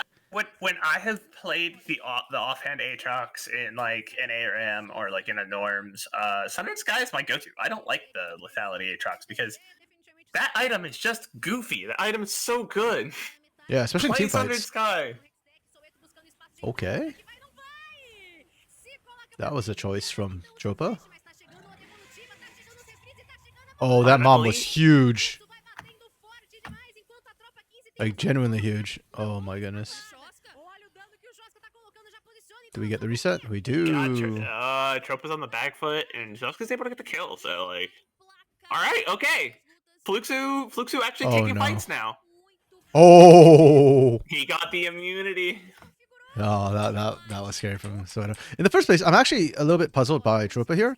Because Tropa have vision of Dragon being done. Like, Pink is in the back. Done. You can see Tominia, Soweto improve. They're all stepping up on the side. Boy finished clearing out the wave. Boy has a good flank. If he just comes straight down instead of yeah, I think he took too long to minions. They thought they could do the minions and still come down, but they didn't, and that means that it's a 5v4 for this fight. That was a great ult from Julia across here. It's like basically a rumble ult. Wait, can you rewind just a second? Did Zoshka Buster shot? One more rewind. Did Zoshka Buster shot Boy out? Is that what happened? He just see. Yes, he goes. Yeah, he just Buster shots him out. Yep. Great play all around. Yeah, really well done from Fluxu. And Tropa, I think, was also a little bit late to the move. It's really hurting them that Boy wasn't there. I think Boy was there. A lot more could be done. Ooh, this is spicy. Fluxu are dashing for it. Yeah, Fluxu are on their way. It's too not late. able to get any damage down yet. Oh, can they get out though? Kick knows it was too late. Kick doesn't care. He's gonna go in. They're hoping to clean them all up. Oh, that mom's hitting so hard right now. Kicks down. Does he have Leandries? Like, or is that just? Oh man, I don't think he has Leandries yet. But that's Shojin Riftmaker. He went for the Riftmaker before the Leandries. Because you can kind of depending on 235 stacks as well. Yeah, Riftmaker. So no Leandries, just haunting guys in Riftmaker. Yeah. Damn. Okay. Because that mom really hurts. Like when it comes down, you can see the health bars in the back line. The nice advantage of his Riftmaker and haunting guys were pretty much fully stacked by the time True. Mom hits. True. So like you're getting like an extra like 13% damage off of that. Plus if you're taking the 30% in the middle, that adds up. Yeah. For sure. Really well played from Flux. That's it. I still think I respect what Tropa did there. Going in, sneaking away the Baron. They still have it on 2 members, I think. Improve and is it Boy who might still wear it? If Boy still has it, then it's worth. Yeah. I think. 100%. Because his split pushing has been so effective. But you did give over a bunch of kills, and I think Julia is starting to get kind of scary. One thing I kind of didn't respect with this build, I didn't think Julia would do this much damage, but it's very safe damage too. Like Julia is not stepping up. The range on Mom is really long. That's what the reason I prefer this build is it's more dependent on your W skill shot than it is like, oh, can I like press Q? Because your W actually starts to be very impactful when you can use it and proc Leandries on 4 people. Yeah. So Widow's the other one wearing Baron. That means, I guess.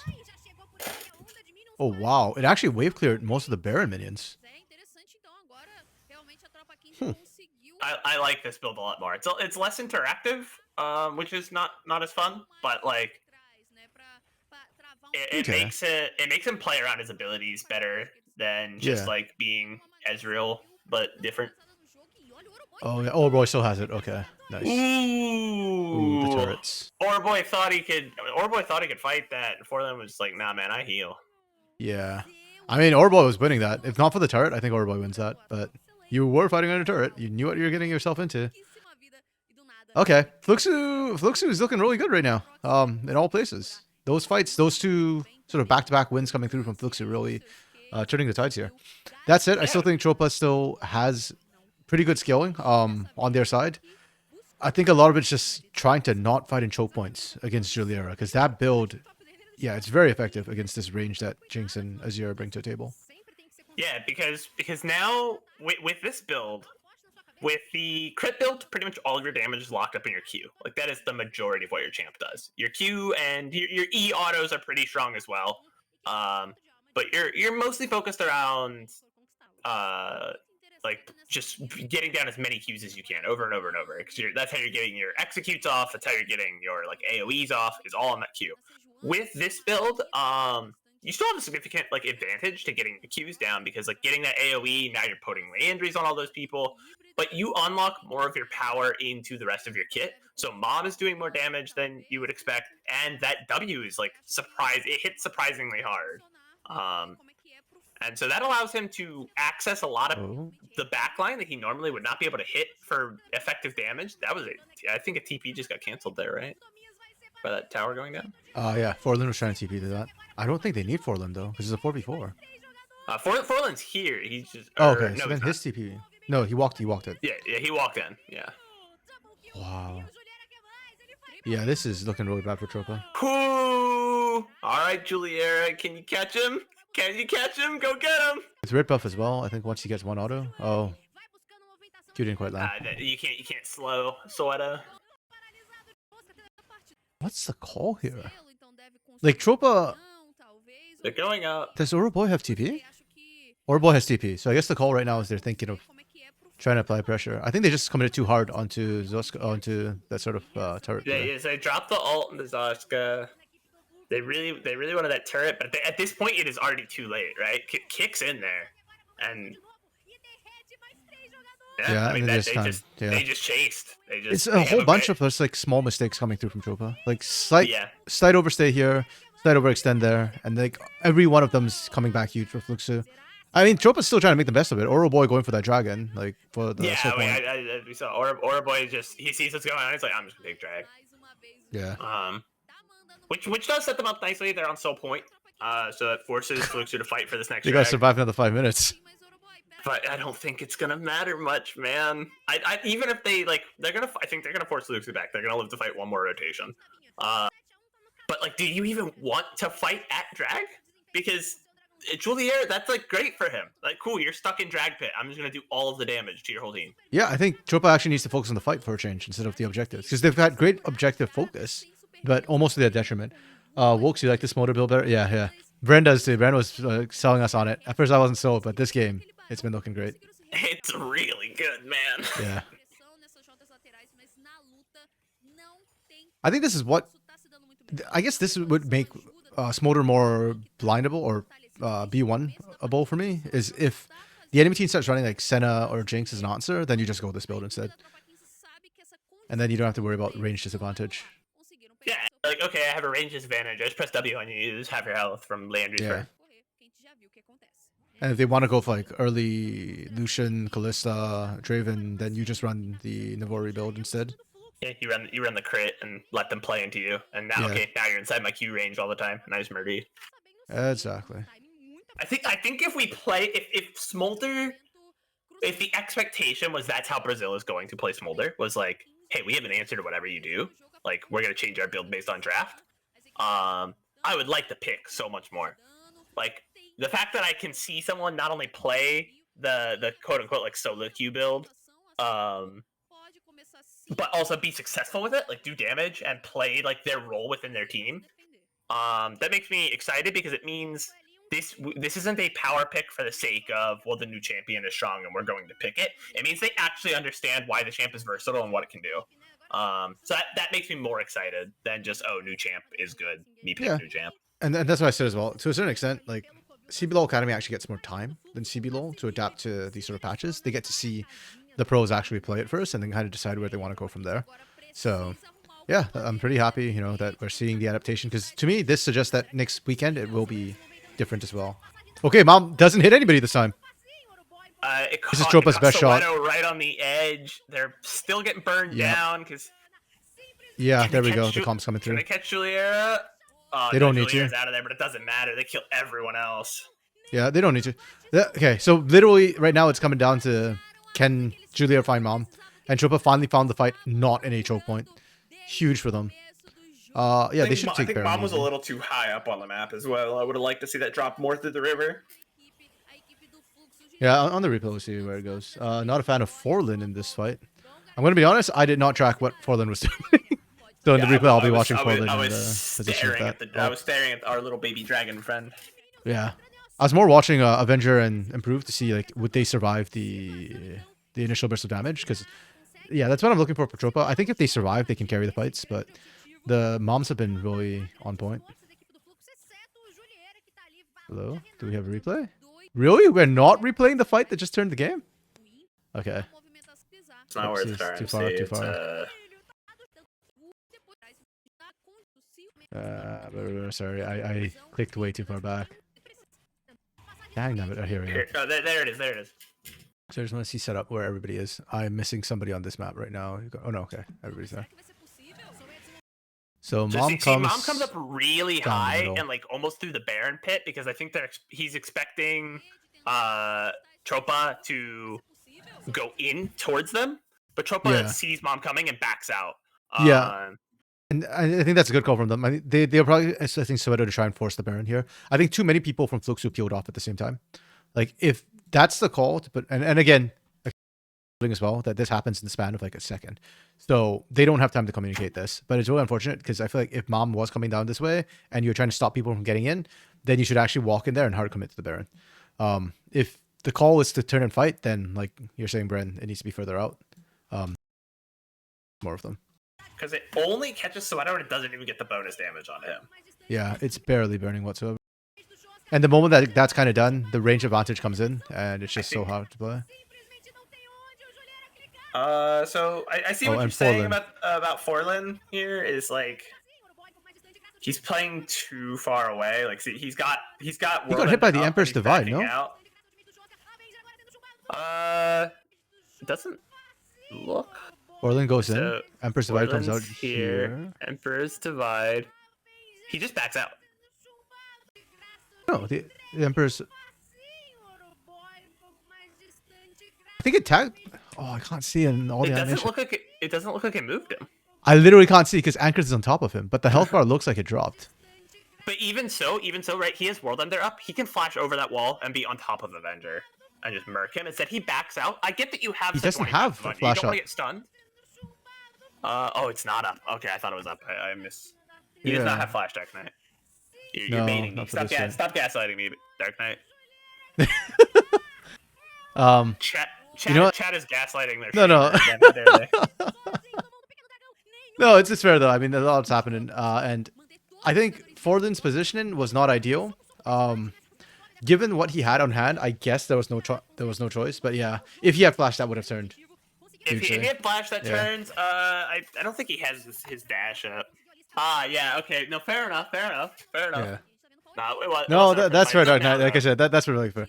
That's why, like I said, I didn't even watch Forlin that fight, so I didn't realize like his position was critical. I was literally just tracking Julia. Yeah, so that was a really good wall from Avenger. Like obviously it knocked I think Ankrith out of the back line. But it also prevented Forlin from going in. I think it might have hit him. It didn't get like the knock up, so he might have just eaten the damage. I could not see. Ankrith was so fat that he literally blocked Forlin's health bar and his. Regardless of Forlin getting hit by the Emperor's Divide or not, he can't walk through it. So yeah, that was the bigger thing. Like if he had honestly, if he had his E up at that point, he just eased over the wall and everyone dies. But, yeah. I also wonder. I suspect Forlin blew all his cooldowns, and was just waiting for them to come back up. Yeah, but I agree. I think if you had just walked in there, even if you die, like it does more than you walking away. It's another body that tanks up for Zuska and Julier to get damage down. So the problem is it doesn't, because it is Azir and Jinx who do splash damage. So it doesn't matter how many bodies you're chucking there; they all get hit anyways. If you're all the way up in the front, maybe not for Zuska, but the range on this Julier build means that he can sit far enough back. So we have a tower. Okay, Ankrith. Really big engage from Ankrith there. Yeah, again, Tropa slightly overextending. Like they're slightly too forward for a tower. Oh man. No, like also you have 4v5. Like you can't be pressing up that far. Like if you're 5v5, I understand it. I think the logic is we will be 5v5 because Auraboy just tell. Yeah, but TP is like a 4-second channel. Exactly. They're like, that's game. This is game. Yeah, that's a game-losing mistake. I know Azir was low because he got burnt down by Juliera, but him getting 1v1 by kick was really fun. Yeah. Okay. No, I think I think Tropa's like, no, we're 5v5 because he just TP's in, but it's like by the time that all of the CC is on top of you, it's too late. Okay, I think Fluxu has literally just changed Smolder for CBLOL with this game. Yes. Like going forward, into the next weekend, I think Smolder might actually be pick ban, like 100% pick ban going into the weekend. And here's the thing: when I looked at Smolder, I'm like, okay, he's like a different Ezreal. He has crit. He has like Veigar kind of passive. He's got a point click Q. Like he's got some good tools. I saw that build on Twitter. I'm like, I don't understand what they do. Like, okay, let me play that, and it's goofy. It's so much better, in my opinion. I really like that build. I think you can make an argument for it, but I'll say, even though it's an unpopular thing, Julier did the damage, man. And yeah, that's what his champ does. But he played that champ. He played Smolder really well. He had one bad mom, and they lost that fight. But other than that, he was just nailing people with that ult. He was playing really well. Yeah, on one hand, yeah, I think Julera did. I guess the thing that stood out to me most for Julera was the build more than anything else. His mechanics weren't like shocking to me.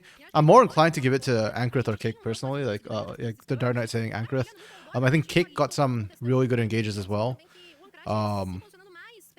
Yeah, I'm fine with either of those. Forlin, I think Forlin did really well this game, and I think Forlin was very impactful. But also things like this happen. I feel like every highlight we were going to watch Forlin kind of misplay at least one part of it, unfortunately. And it's not like major misplays. They still win the game. It's not like game breaking, but yeah, again, the players play better. Zoska, how do I feel about how Zoska did this game? No, I think Zoska played very well this game. I think he did his job. Like his job was just to be stronger than Avenger early, be a bridge, and be a secondary damage source. He's not even meant to do primary damage. He had a couple very smart buster shots to help keep people off of the back line.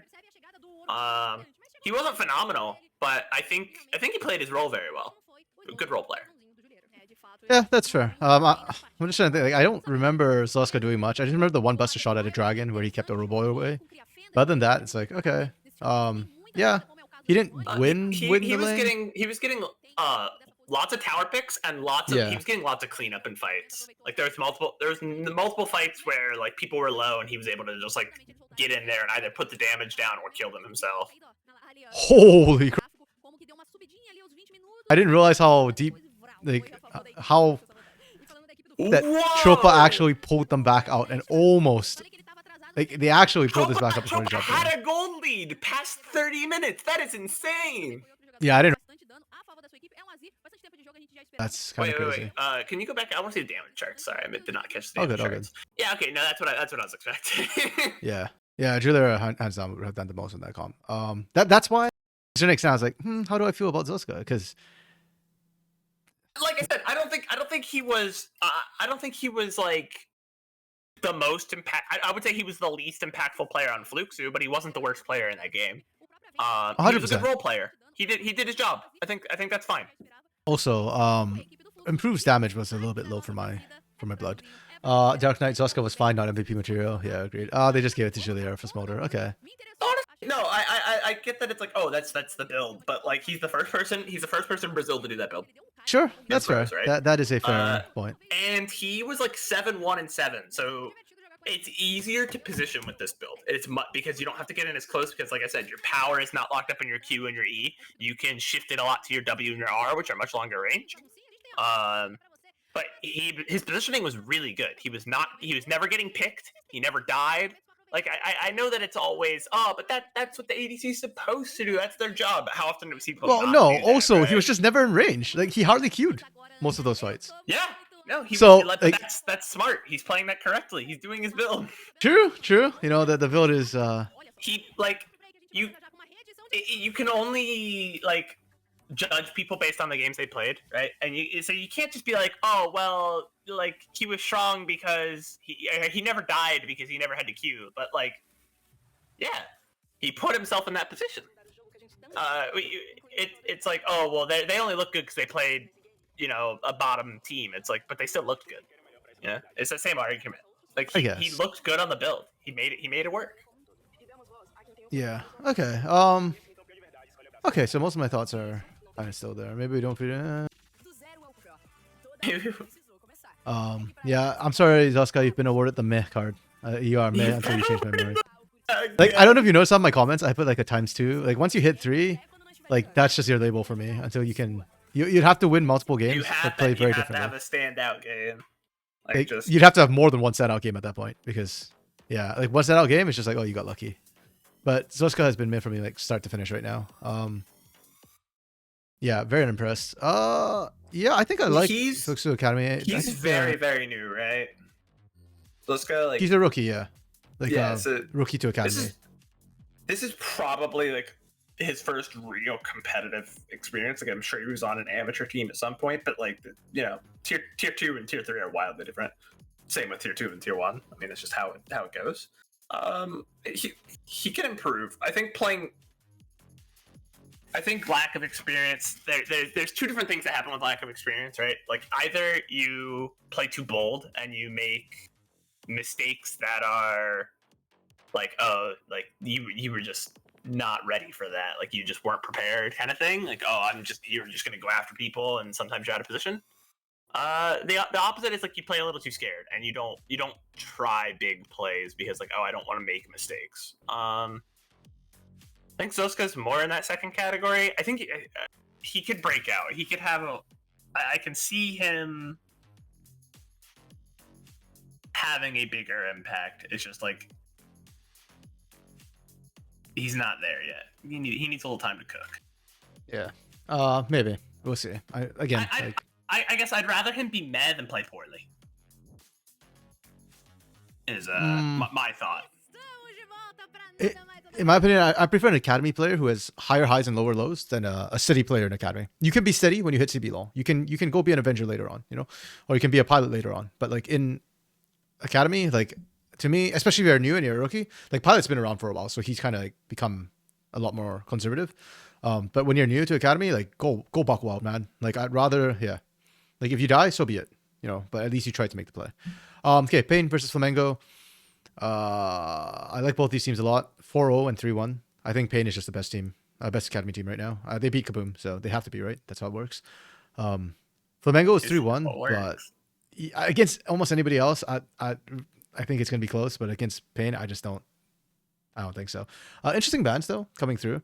I love that we're getting a Caitlyn ban against Pain. I feel like Caitlyn Milio has become like Pain's specialty. There are 4 ADC bans in our first rotation, and then two supports, depending on how you look at both those champions.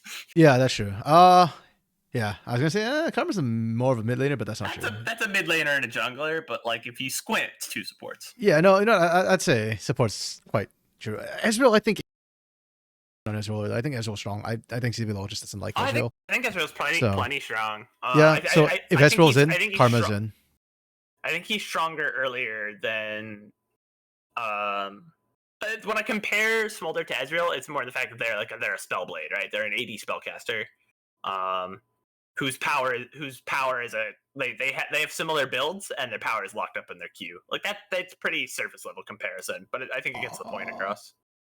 I don't really agree. I think they actually fulfill. They're both spellcasters, yeah, but I think their role and how they scale is vastly different. Yeah, that's what I said. I meant not. I guess okay.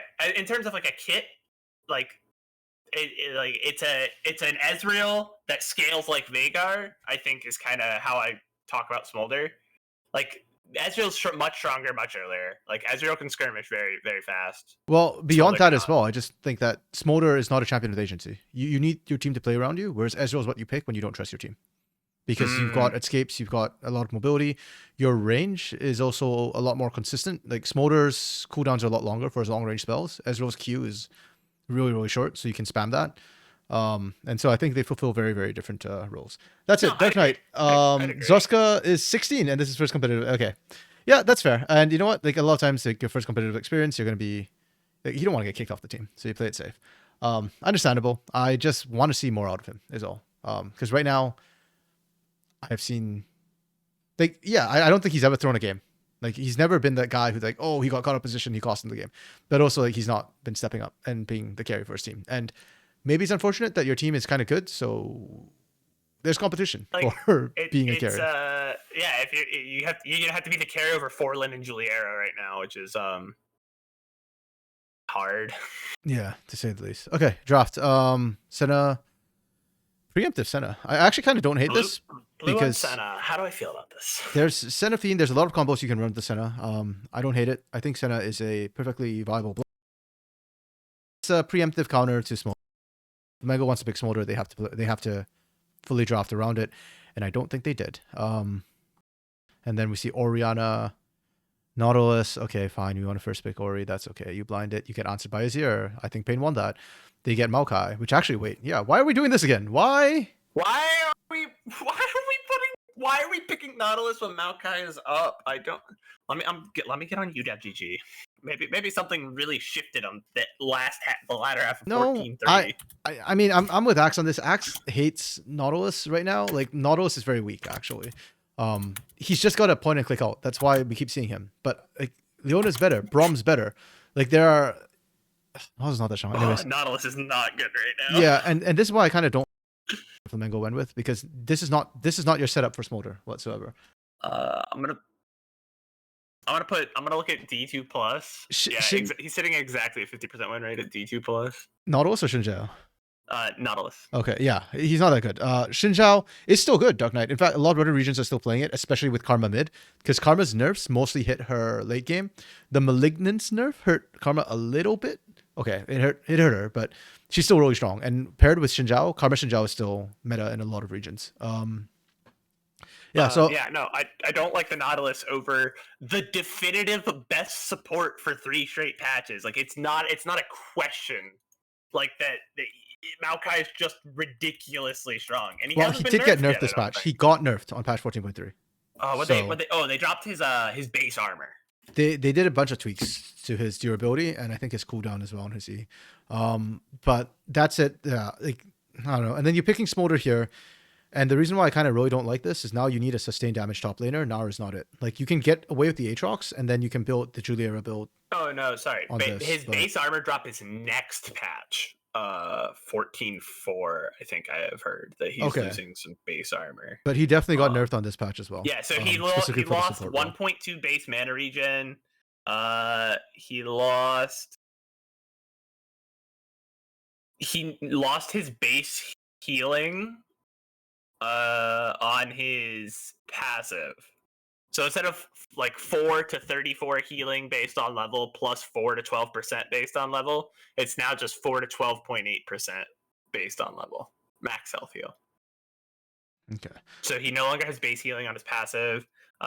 His Q costs 20 less mana, but his Q has got buffed early. It costs 20 less mana, and it has 1 second less cooldown at level 1, but it ends at the same cooldown at level 5. Okay, so I guess they tried to front load damage rather than his R cooldown went down by 10 seconds late game, but it's up by 10 seconds early game. So at level 6 it's 130 instead of 120, and it's the same at level 11, and then at level 16 it's 90 seconds now. Okay, so a bit more of the early game. Yeah, which makes sense. But we're trying to hit Maokai's laning phase and move him away from that sort of super tanky support that's very frustrating to deal with. Yeah, his sapling cooldowns are up as well, and his mana cost is up. So yeah, we're trying to push him out of laning phase. But I still think he's better than Nautilus. I think he's more blindable for sure, and you can flex him around. And also, yeah, I just think Nautilus is very high risk. As Azir comes in, and you're picking Smolder into Senna Azir. To me, this is a bold choice, and this has to be Navori Quickblade Smolder. You again, unless this was a Jax or something like with more sustained damage, this cannot be that sort of burst poke Smolder, or else, yeah, you're just tanks would just destroy you. Second ban, TK Cassante bans. And Dark Knight, I understand the TK ban, but why ban Cassante when you can pick it on 4? Because they realize they need damage.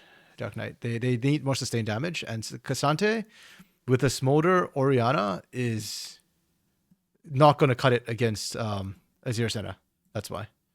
So if they can't pick the Cassante, then they have to make sure that the enemy team can't pick the Cassante. So they have to ban it. It is, to me, ban is a function of this Smolder pick right here. And Orianna pick. Like if you're picking Orianna and Smolder, then you screwed yourself out of Cassante in this case.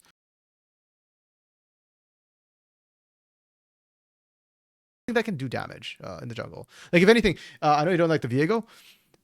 Flamengo could have picked the Viego themselves if they wanted that, and then you pick Cassandra for top lane instead, something like that. But the way they wanted to draft, I think, screwed them out of the Cassandra. What are our junglers? Oh, and Goot could actually play Viego too. Rates, Goot right? is an aggressive jungler. That's highly unfortunate. Aatrox blind, okay, because Cassante's on. That's fine. How do I feel about this Viego?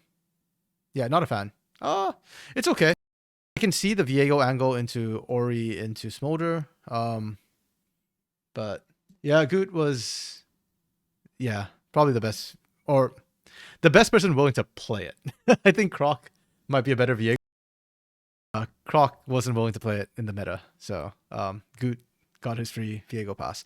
Yeah, I can see the Viego angle into Smolder and Orianna, heck, even into the Gnar, though you didn't know it yet.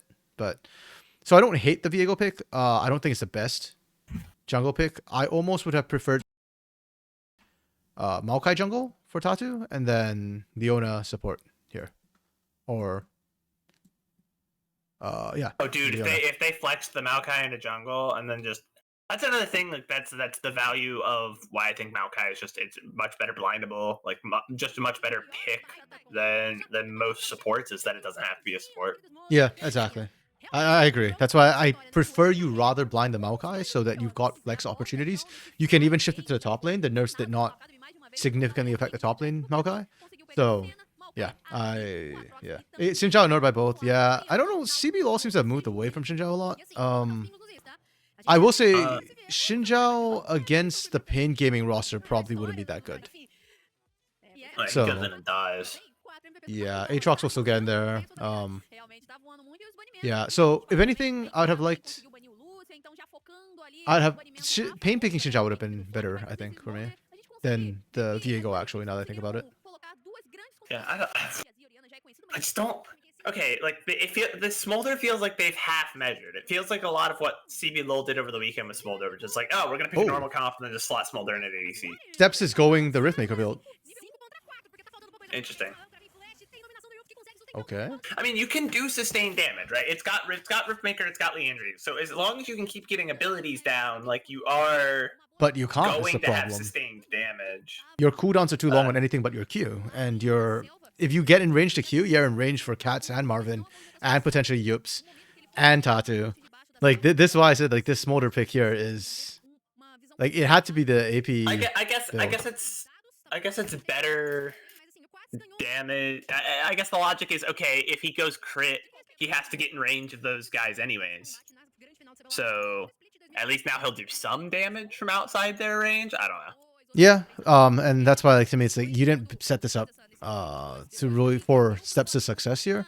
You needed some sort of physical, consistent damage coming from the top or jungle, and I guess that's what Gnar is. It's the compromise they had because they needed something that could play into Aatrox, and so No, do I physical think damage. honestly, I think you needed that consistent damage coming out of your mid laner because your jungle and your top laner needed to be space buyers. Like that's part of what was so successful last game was like Forlin. Yes, he was lethality Aatrox, but lethality Aatrox still buys you a lot of space. So just sit in the back line as Julier and just do whatever you want. I don't know that Orianna buys you that same space. And then Nars the damage compromise, but Yeah. I guess Gnar does both, right? And mini Gnar, like he's a consistent damage marksman, and then as Mega Gnar, like he is a space buyer. So, But the problem's you're one or the other, right? And in this case, you Exactly. kind of needed both. I was just thinking about the Orianna. I think no, I'm okay with Orianna as a. I mean, she's a control mage. I think she's okay for buying space for the team, especially when I'm looking at what Pain have. They don't have a dedicated tank to eat through the shockwave, so they actually have to be very aware of the ball. And so I'm okay with Blackie here being used to control space with the Orianna. Ooh, Yeah, beat Tachi to that. okay. I guess you also don't need to like hard protect the puppy as hard if he's doing the AP build because Sphere's Ocean Yeah. does give him so much health. So I don't know. I would have liked to see a different ADC this game.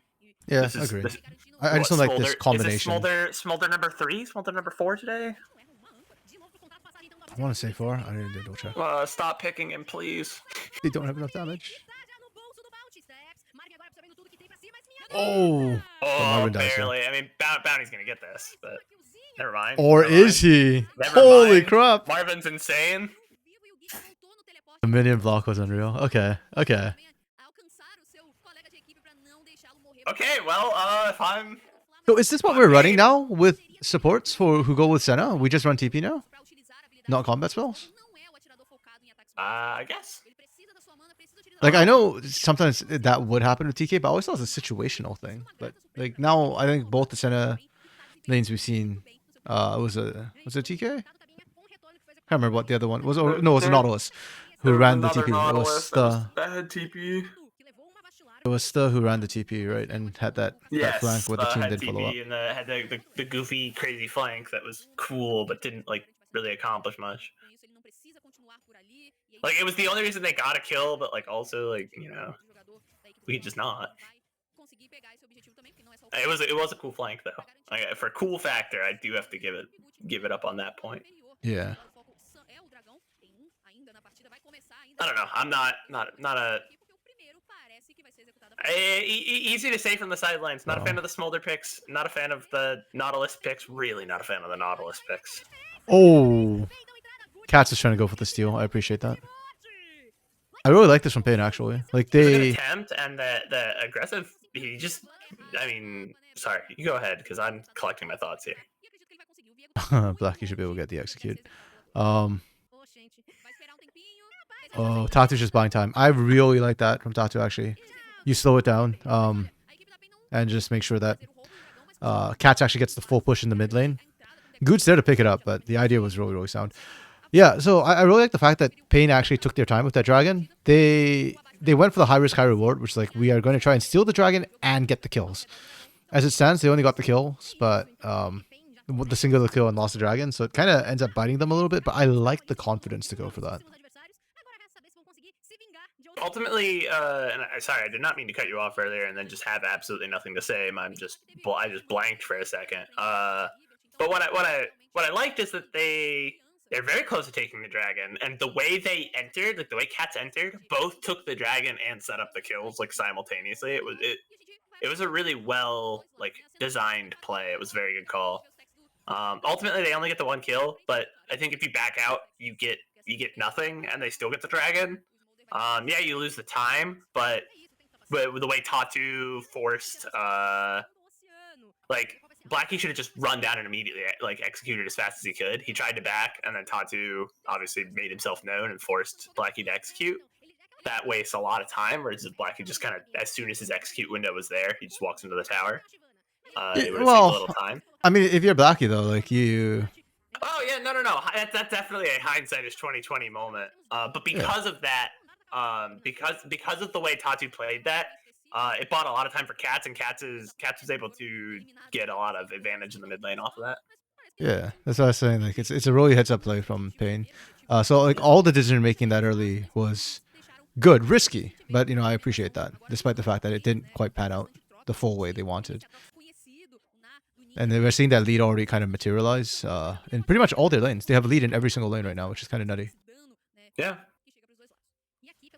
And earlier, this is what we want to see out of a farming Senna. We had the moment earlier, three games ago, where the Smolder just had like 80 farm already, and each Senna and her support had like 40 farm, and you go, oh, that's even. It's the same amount of farm. But that's not what you want to see, because the idea of Senna not having all of that farm and all of that gold, consequently, is that she'll have extra stacks. But if she's farmed 40 minions, then she doesn't have the stacks and she doesn't have the gold. So Pain actually able to like play the lane correctly and let the Senna just scale. And Smolder, not necessarily behind, but wait, okay, so Smolder has Comet but he's building. He's got a Essence Reaver. sheep. Okay. Yeah, so that will be the Essence Reaver build. Interesting. Very, very He interesting. also has a dark seal. Yeah, I mean, he started with Drawn's Ring, right? So he's just going AP, I guess, for early trade power and Yeah, wave clear. I mean, I don't know. I'm either very intrigued or very appalled. I'm not sure. okay. I And don't Payne think just I get a like free it. second Drake of the game. Yeah, I mean, I'm willing to let Steps cook and see where he goes with this one. Yeah, Dark Knight Nautilus seems to be a favorite of BR supports. Yep, at all levels, always for some odd reason. It's not just BR too. Like I think just a lot of regions like that. Oh, Tatu actually able to get out. Hot damn. Yo, Cats My has goodness. no fear. Big shield. Cats is just forcing these fights. This is insane. Like this is such a different Azir from what we're seeing from most other players. I don't know. I like the aggressive Azir. Like go in, force the trades early. He's got his first item already, so he's just well ahead of everyone on Flamingo. So no one can match him on the damage. You're getting your shield off your E. Press that advantage. Get really aggressive. I like it. Yeah, I just don't know why he gets to do this. Is what I'm trying to figure out right now. Because usually Azir has a bit of a rough laning phase, especially since his Q poke isn't as strong. So I'm just surprised that he's able to do that. Payne clears CB lol INTZ. Yep. Yeah. Wait, Wilkes, were you the one who earlier said Kate Stars and Kaboom Academy would beat INTZ? And I was like, wait, what about Payne, bro? Or was that Dark Knight? I can't remember which of you said that, but yeah, I think right now Payne Academy look like the strongest Academy team, bar none. Kate Stars and Kaboom both look pretty close, but Kaboom is a freaking it's a CB LOL team in the first place. That's not an Academy team. Kaboom lied. They were like, no, these guys are developing. I mean, they're young enough though. That's the part that's working because there's a requirement on age. There is a requirement on age, but they look really. I'm that dude. Academy. It was you, Dark Knight? Yeah, okay. I thought it was you, but wasn't 100% sure when Wilkes said the exact same thing. When I said why I'm so excited, why I've really enjoyed watching the Academy with you, IMC. One, you're like the CBLO Academy guy. I feel like other than the coaches and players in Academy and like the CBLO Academy like broadcast staff, you might be the most knowledgeable person in the world about Brazil's Academy scene. Like no, I wouldn't say that because there's a lot of stuff I don't know about the players. Like I only need to see their performance, but that's fair. It's just that you have a lot of insight. It's very helpful, and seeing the development is so cool because man, the future is bright for Brazil. We have 3 separate teams. So like this could be a CBLO team. You know, I'm going to shamelessly plug here. We released a video earlier this week from CBLOL English about the rookies in CBLOL. Go check them out go check the video out because literally CBLOL Academy has churned out at least one, every single split rookie superstar who performs well at the CBLOL level. Look at that gold. Oh yeah, literally every single person. Their farming support has more gold than Flamingo's ADC. Yeah. I mean, yeah, you know what? I'll say that I think the Duran's ring start with the Dark Seal actually wasn't terrible. Steps is still doing fine in farm. He's not being set behind and still has that pressure. So I'm okay with that still. Payne Academy went for the best player from other lineups and put the best team they could. I mean, yeah. You know what? That's fair. I don't think they got the best of all the Academy players because Kate Stars existed. Kate Stars locked up Maleko and Mortius. Yeah. And Kaboom has Dioj under lock and key as well. But Cats is also really good, to be fair. I just thought that Dioj was more consistent on meta champions. Cats has a much more interesting, unique champion pool. Yeah. It's good. Dude, Cats is... we saw it on the Vladimir last week, and I was like, oh, that's just how Vladimir plays, right? Vladimir is up in your face as a mage. Like, he's gonna go after you. This guy's actually just a maniac. Hey! Volhendo cum successo. Welcome. Yeah. Because I coached him, so I matched their time now, right? So... Oh. Yeah, there's the Naragon. Yeah, yeah, I coach him now, so I'm following the CBLOL Academy schedule, so it's not my choice on timing. But that should be better for Brazilians, I think, to watch. Ooh, yeah, Payne's just running away with this one right now. Ooh, that's your tank. What's our fastest game in CBLOL right now? I need to check this. We could be looking at a real fast game, but yeah, I mean, 26:52.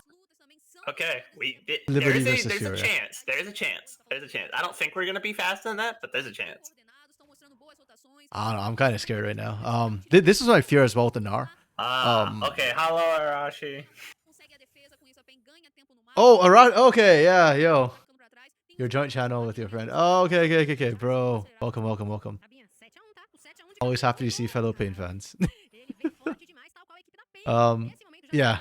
Pain Academy is looking pretty cracked. What was I saying before? Oh, Gnar. Yeah, I'm a bit concerned about the Gnar, and this is why I was like kind of okay with the Viego too. Is because Gnar is still kind of hard to play. And after all these years, I still think a lot of top laners can't play the Gnar properly. You got to play around the Rage Bar, right? And when it's down, you're so squishy. Nin pushing up is a scary thought, you know, when there's so much burst damage that can come through from Pain. Because lethality Aatrox is burst damage too, right? Lethality Aatrox is a burst champ for sure. Like you're getting hit by QW auto, and that's like a quarter of your health bar at least, even on the tanky champ. Even when you're like big Gnar, you're still gonna lose out on a lot of health. Yeah. And when you're squishy Gnar, it's not a good time. Oh, can they actually find cats here? No shot. They still can't kill cats. No, this guy's a maniac. They got 1 kill in laning phase, and that's been it. Like, that was the first, 5 minutes of the game, and Flamengo have not found a kill since then. Man. This is... Well, how is Baby Pain doing, Arashi? I'd say very, very well. Very well. 8K gold lead at 20 minutes, man. Yeah, it's not even close. Dark Knight, you think this season's worse to play now because of the crazy burst? Yeah, agreed. It's just so incredibly difficult. Look at Nin, right? Like, and spacing is really hard too, I feel. Nin's gonna live. Mom comes out, but it just missed everybody. Yep. Arashi love the Viego tattoo, looks good. I can't agree with not running Kraken Source on him. Honestly, it's literally the best best item for the champ. If they weren't so far ahead, I'd agree, because you do need a tank buster, and Marvin won't be it to cut through Goot. Cats could do it, but when you're this far ahead, I think you just like whatever you want to build is fine. Like Sundered Sky will make you so tanky, and Flamengo already lack damage right now. Yeah, Sundered Sky is a goofy item. I don't think it got nerfed on 14.3. Did it get nerfed on 14.2? Because I know they toned it down at some point. I think it was it not 14.2? Huh. I'm looking at 14.2 systems. Bloodsong got changed, Bounties got changed, Hexblade got changed, Frozen Heart, Horizon Focus. Yo, cats cannot live here. Okay, Storms. Yeah, no, okay. We have not nerfed. What? I'm sure it ate a nerf at some point, but oh well. Maybe maybe it got like mid it survives again. Maybe it got like mid-patch updated and I missed it. Oh man. Okay. I know a lot of the new items did get mid-patch updates on 14.1. Yeah. Well, potentially, yeah. I just thought, I don't know why I thought that. I'll double check later. After this game during the break. I don't think INTZ had a choice to keep Tatu. Like, if I was Tatu, I wouldn't have stayed on that academy roster. No. I mean, it had so much good talent. Like Blackie and Tatu, and even Eridan. I'm surprised Eridan didn't find a team to split. Oh, what the hell is Nin doing? But that kind of seems to be INTZ's thing. It just feels like they have a lot of talent, but like they just can't cohesively bring it together to like have a good team. Well, I mean, last split, I think INTZ did a good job with what they had, which is why it's really sad when they kind of blew apart the roster, only retaining Ninja Kiwi and Yampi. So, yeah, I mean, that feels like an issue from this split. Or maybe there were signs from the academy. Ooh, that was just a tip onto Blackie. Tatu's just rocketing there. Rip. Yeah. Yeah, I don't know. The INTZ Academy roster this split, I don't feel like is as mechanically strong as last split. And I wonder how much of that's because players might not, or might have had better offers or not valued INTZ quite as high. Lethality Aatrox is nasty. It is when you're ahead. I personally am a fan of Sundered Sky, Aatrox, Arashi, so. But yeah, this game, you can't deny that lethality looks really good. No, yeah, once you're ahead, and your ult, like World Ender makes you just unbelievably tanky because you have so much healing, and because of the way like the game is super bursty this season, people aren't gonna build anti-heal against you. Yeah, I actually noticed that too. Like even against Cenopine comps, nobody wanted to build anti-heal. Like at Dude, best, you build a you can super sky. have like Sarah. You can have fucking. So sorry. I don't care, Visar. It's fine. Bad words. Yeah, it's just bad habit. I gotta break it. You can have Cenophine bot, like Maokai jungle, and an Aatrox top, and people just will not build anti-heal. It's like they didn't remove it from the game, guys. Please, just one. You can just pay the 800 gold tax. It's okay. It feels like the only people who do it are the tanks for Bramble Vest, because Bramble Vest is actually a good item, anyways. But Dark Knight, from what you heard on the second split, team kind of shattered, but they didn't manage to keep anyone. Yeah, I mean, INTZ ended 9th place, Academy team, not CBLOL team. The Academy team ended 9th place with a team with freaking Eridan, Tatu, Blackie, Juzo, and Look. Like, literally all of them could contest for, like, could I say top 3? Okay, maybe not top 3, but, like, definitely they were all top 5 in their row. So they should have been at least 5th place just on their hands. And somehow it just never came together. So, I mean, to me, in an Academy roster, that's a coaching problem, right? Like, your coach needs to figure that out. Oh, do they want this? Yeah. They don't want this. I don't think it matters if they do want it. Can they even damage him?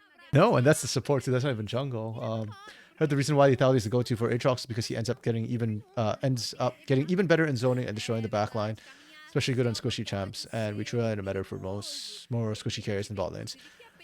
Yeah, that's probably true.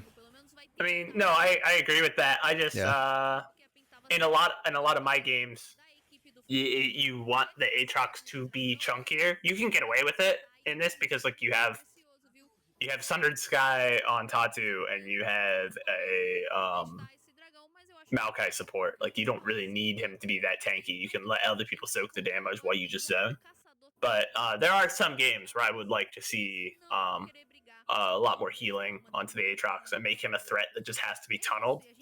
But with the support and jungle meta right now, it's not necessary, I would say, in most games. Yeah, and the other problem I have as well with the lethality Aatrox is I think if you're up against a squishy, like Gnar, definitely 100% great item. But when you're up against like a Cassante or Udyr in lane, a lot of times you'll also see like a tank out of support and maybe jungle. And in situations like that, I just really wish we wouldn't see lethality at that point because I think you get more value out of Sundered Sky. And you still have really solid threat on their on their carries in those situations. So this game, great. What's that game we saw with Cassante and Sejuani on the weekends? Like that lethality? No. They just built this guy, man.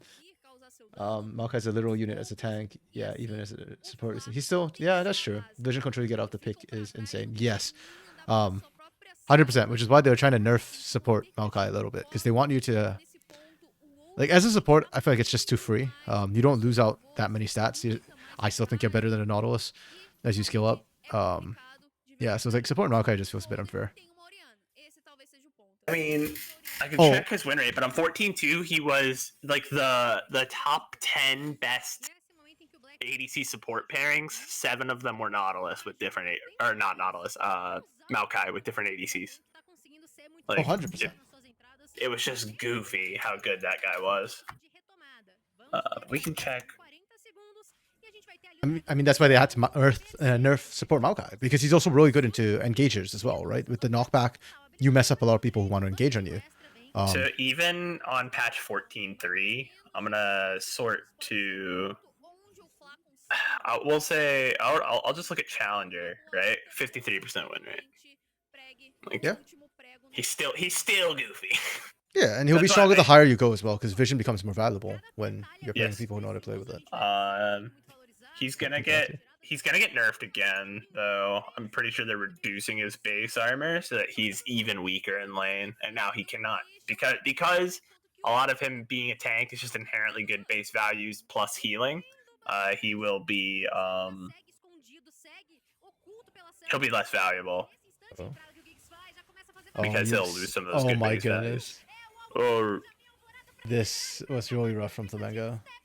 Man, and just Youp's just in the perfect spot. Like, he's just going to kill that back line. Vision... Oh, Nid actually gets out because he's Mega, of course, because he's Mega. I just want to check, like, okay, Black Vision, Blacked Out Vision. Oh, they have no eyes on Youp somehow. Like, it was here and they had no vision on Youps. It's like, where's Yoops? And it's like the scene where like the protagonist closes the mirror and the killer is right behind them. Like, yeah, that was really unfortunate. I mean, he's they just had vision waiting for down. them. Yeah, the Flamengo had vision Like- down. I see why they walked up where they did. It just looked really bad because we had full vision. I was like, wait, did they not see Yips? And no, they actually didn't see Yips. So they didn't He was realize in like that they the were about one to get screwed. exact spot they didn't have vision. Yeah, that's really unfortunate for Flamengo. I appreciate it, but Pain just too good. They did not break the fastest game record, sadly, but really solid, one-sided. Arashi, I think it's good that Goot is in Academy right now. He can add a lot to his team because of his CB experience, and he also just needs more experience to be CB LOL level. I agree. I think it's good for Academy that Goot's down here. He's young enough to be here, and I definitely think it's good to have a mix of experience and newer rookies. I still think Goot is CB LOL level, even in the current split. So I'm actually a little bit sad to not see Goot in CB LOL this split. I don't think it's fair to him, but yeah, I guess it's good for Academy, but not so good for Goot himself. Here, RMC, I'm gonna send you this image. This is from u.gg. This is at Diamond 2+. These are the top on 14.3. These are the top 10 bot support duos. Hold on, let me pause this so we can look at that. Yeah, but okay, wait, hold up a second. Vayne Maokai though. You know what the problem is? Their rates are low for some of these, and that's why they're inflated. Like, oh, whoopsies! What did I do? That's just an image. It's not a link to anything. Yeah, no, because I was trying to change to a pen, and I accidentally doing it in the wrong window brought up some weird window. So out of these, what's actually meta is this. That was the only meta pick. Everything else is non-meta. So they have high win rates, I think, because the people playing them are specialists in, or like I think it's hilarious that it's just Maokai. Oh, that's true. Yeah, Maokai is completely utterly busted. Like, if I sort by lower and I go by duo pick rate, obviously Maokai. If I go by pick rate, Maokai Should still be up has there, right? he's 3 entries in the top 10. Okay, I think that makes more sense. Yeah, Yeah, Riot did a big oopsie with with Maokai support. Smolder Maokai, Ezreal Maokai, and Misfortune Maokai are all top 3 by pick rate. Keep in mind, our top pick rate, if we go by Emerald Plus, top pick rate is Lucian Milio at 2.72%. Oh yeah. It's like under a percent isn't crazy. You get a lot more variance. The lower you go, the higher we go, the less variance there is. Yo, Arashi, don't curse it, man. We gotta get through playoffs first. Every freaking split, man. I'm very for them. But I'm also scared for playoffs. So I'll enjoy regular season for now. Okay, this was Flamengo. I'm gonna be honest, I can't see much from Flamengo this game. I didn't like the Gnar pick, but I also don't think it was the worst thing to do, and not something that I'm willing to find them over. And then they just got run over by Pain, because Pain is just built different right now. Like, yeah, I really don't know if we learned anything about Flamengo. Like, I don't know. Eu achei muito interessante essa movimentação do Marvin, né? Como eu falei durante o jogo, ele é uma festa em cena, ele não precisa ficar farmando. Então ele pode fazer essas rotações. Yeah, it's pretty standard draft from them as well. Nothing too crazy. They've played some interesting picks, and they've also played kind of like solid picks. That's all. Wacky draft from Flamengo. It's okay. Honestly, besides the Gnar, I actually thought everything else was pretty decent. I don't think it was set up best for Smolder, but like I'd say I'm not a huge fan of the Smolder that game. Yeah, but you know what? Yeah, but we'll put it on draft. Dark Knight, we'll put it on draft. Yeah, from Flamengo. I think Flamengo could have gone away with a lot with this draft against a lot of teams, but just not the top 3 teams. And yeah, draft. Yeah, it's rough. Was Rel ignored again? Yes, Rel was ignored again this game, this series. That's why I thought the Nautilus priority, because it's like, okay, Nautilus is like Nautilus, but guys, come on, like Maokai Rel, please. It's just better. Rakan, just better. There's Maokai, one more game, Rel, Rakan, Leona. There is one more game. They're just better Maokai. Oh, okay, MVP better, this game. Who are we looking at? Nautilus. Cats, maybe. He was kind of a maniac for that early game. He just went in and won fights. But I'll let the damage numbers show, and then we can take a look after that as well. Because I'm undecided right now with. Oh. Youps damage, my goodness. Okay, that's an argument. That's an argument. I get it, Youps. I'm sorry. I didn't mean it. Yeah, okay. I was thinking Tattoo, No. but Yoop's like double Tattoo's damage. Holy. I might stick to my guns here. I might still say Cats though, because like yeah, Cats was really good early. Pain gave like he just accelerated them. He was just taking every single early fight and winning every single early fight. Okay, like I agree. Cats did a lot early. I was thinking Tattoo personally, but after seeing this, I'm changing my vote. I'm going Yoops. I'm selling out to the damage. I'm selling out to the lethality Aatrox. Oh man, that's lore accurate Aatrox, yeah. Yeah, literal world ender there. Holy crap! Like that Aatrox literally hit different that game. Holy. Oh, they get the Cats. Okay. I'm a maniac. You're right. You're right. I just know. You're right. I mean that Aatrox though. That certainly hit different this game. I cannot not. Yeah. This is nutty. Last game for the day will be Kaboom versus Furia. So, Arashi, you're actually here to watch some of the best teams play today. You missed the Kate Stars game, which was Takui playing. Also very one-sided. Kaboom Academy. Have you been following Academy, Arashi?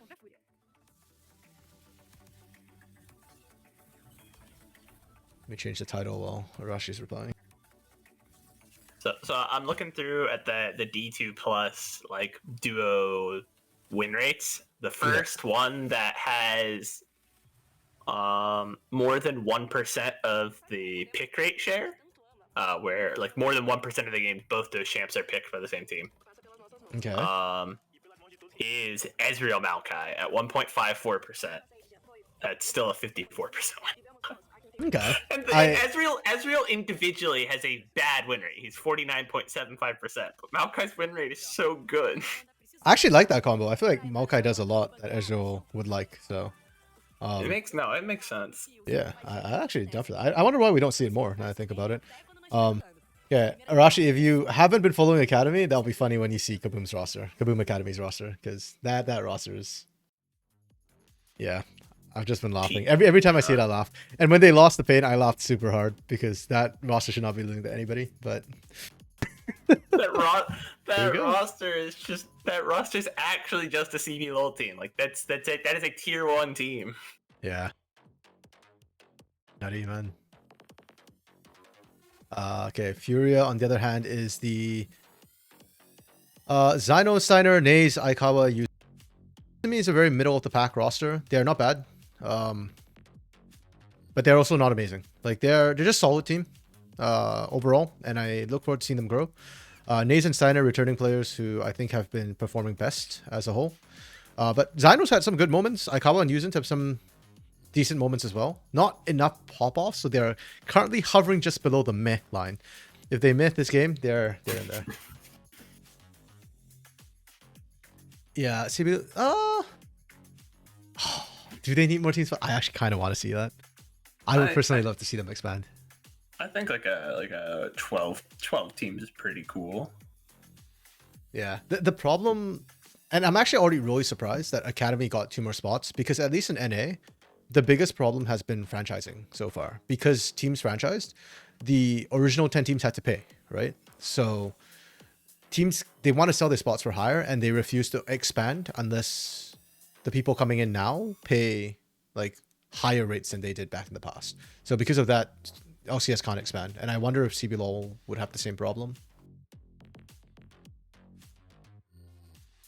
But yeah, it'd be exciting if there were more teams. I do think there's a lot of Brazil has so many good up-and-coming talents that I'd love to see like really get more of a chance to compete against the best that Brazil has.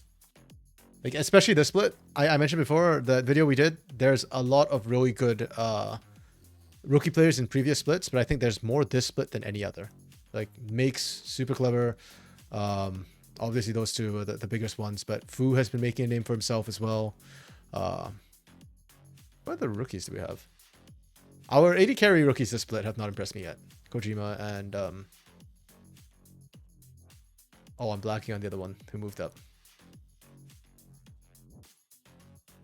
Time to pull the rosters out. Kojima and Scylla.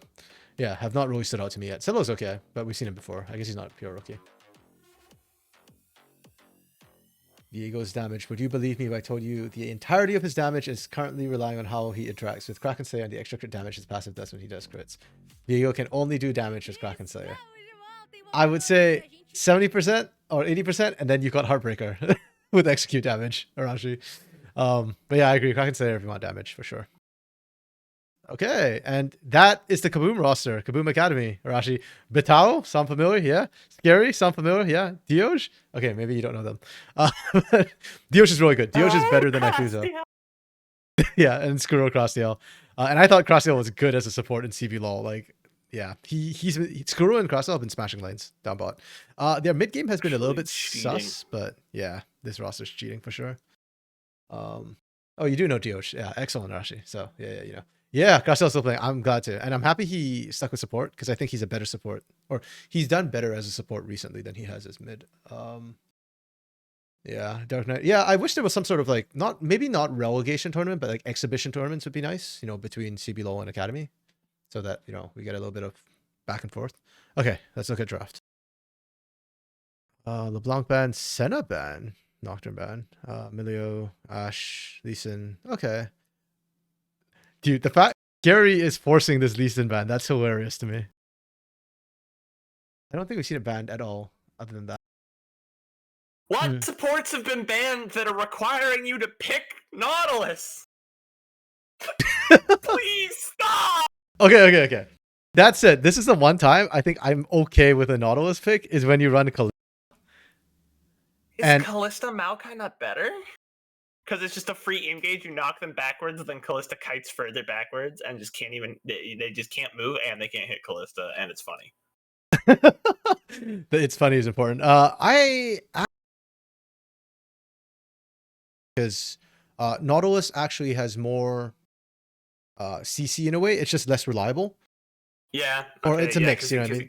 He CC's on his auto and he's got a point and click, so like overall he's gonna be able to lock people down longer than Maokai is. Maokai just can do it and not die. Yeah, exactly. That's I guess my thinking, which is why this is one of the few combos I prefer Nautilus. I'd actually prefer Leona. You know who has CC on every ability though, and could also slot in here? Leona. Yeah, exactly. I think Leona would be a better pick. Leona, she's better. But that's fine. And also Varus here, Varus Karma here. So yeah, I think Nautilus would do better into them than Maokai because Karma can just speed buff and run away. Grant not be a support Karma, but you know that when you pick the Nautilus. Yeah, you don't know that when you're picking the Nautilus. That's fine. It's fine. Dark Knight, Maokai is nowhere to be seen. Yeah, I don't know what's going on with Maokai and Rel and why he keeps sliding through the cracks in Academy. In CB LoL at least, like Maokai is super high prio. Karaoke has been like relegated to Maokai duty every time it's open for him. Crying for him. And Arashi is such a huge Brazilian Academy thing to have a lot of young players that just love Lee Sin because young players tend to go. Yeah, exactly. And I was just saying earlier, I don't know if you're here, I prefer new players to have that mentality of like wanting to do the highlight reels, rather than, you know, have the mentality that, oh, I just want to be safe and I don't want to lose my spot sort of thing. Okay, so then we see Karma and then you see the Orianna. So we send Karma mid. Okay, that's good. That's fine. I think Karma's still very strong. Then we pick Alistar to counter Nautilus. I like that. It's not Leona, but Alistar also very good. Oh, Garen ban for Betao. I don't think we need this. I have not. It's okay. I don't think it's ban worthy. Oh, I like this though. The Xinjiao ban with the Karma. I like that. They're not letting that through. Very smart. Sure, you've got Honestly, a Viego. I'm surprised Furia didn't. If you're going, okay, my support wants to play the Alistar to counter the Nautilus, I would have just picked the Xinjiao on 3. True. Because they're not banning Alistar. If they ban Alistar, they're clairvoyant. You know what? I fully agree with you, Brent. And on top of that too, there are 3 potential support options you could run into Nautilus as like counters. You've got the Alistar, you've got Leona, you have Braum. So yeah, they can only ban 2. I agree. I think this Alistar pick was premature. You pick the Xinjiao here, and then you pick Alistar on R4 instead. I don't think Viego Karma is anywhere near as good. It's not. It's good for Viego because you got shields to help him if he goes Kraken Slayer, but I would. Yeah, but But who does Viego kill here? Like, he goes after Dioge. Is he catching Skuro at any point? Skuro just runs away, right? You could potentially Kites him catch out. Skuro with burst, but yeah, I think it's still a bit of a hard catch. And I love Kaboom's answer. Okay, actually no, I don't. Never mind. That's so brilliant. You jungle Jax into Viego, and he can't do anything to you. But then because they fixed Sejuani. Okay. Top Jax blind. Okay. Well, Sejuani's okay. It's a handshake. Short trades, Sejuani wins. Long trades, Viego wins. And then you Cassante into Jax, which is like, okay. Actually, it's not okay. Viego plays front to front here, no? Because it's really hard. Viego can't ever get through Scary ever. He's not getting past unless their entire team melts Sejuani. Viego cannot deal with Sejuani. Yeah. I mean, you can in the 1v1 because Kraken Slayer plus your the Ring Cap passive can handle the Sejuani in extended fights. Onto him and then that's why melts him. Yeah, but that's not a 1v1 anymore. Well, no. I meant in the general sense. Yeah, Mm-hmm. no, you're not gonna. Yeah. The only time you're taking that 1v1 as Sedge is early because you win every 1v1 early. Yeah, well, in extended trades. And I think you still lose to Nocturne, if I recall correctly. I might be wrong with that. My jungle matchups are not the most knowledgeable, unfortunately. Sorry, what do you mean by front to front, Arashi? Not 100% sure. Because if you play front to front, then you have to deal with the Jax, right? And then that becomes hard? No? Or maybe I misunderstand the term. Yeah. By the way, I also really don't like the Cassante here into the Jax specifically. You can win out early, but you will fall behind. And I'm looking at this Fury composition. I don't think you have enough of an early game lead that you would want to play into a Jax as a Cassante. Maybe they're going for poke and kill with lethality, Varus plus Karma, and then set up for Viego. That's the only way I see this Furia comp working right now. What are you picking on Red 5 instead of the Cassante?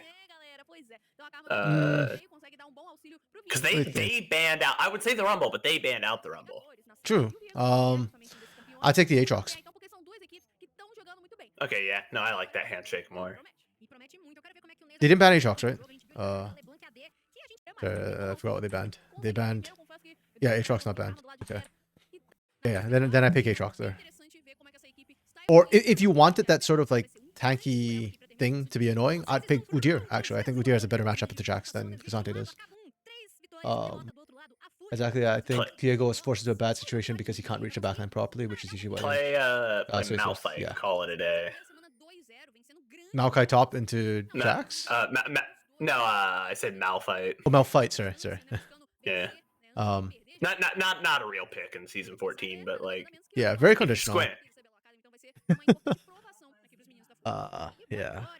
Would it? It actually probably wouldn't be the worst thing. I think I would actually take the Malphite over this Cassante, actually. Let's go. I'm a professional guy. Run freaking AP Malphite, go for the burst, and then set up the resets for Steiner. Yeah, we love it. Like, genuinely, it would do a lot against Dioge and Skuro, and even Batao might actually get popped by that.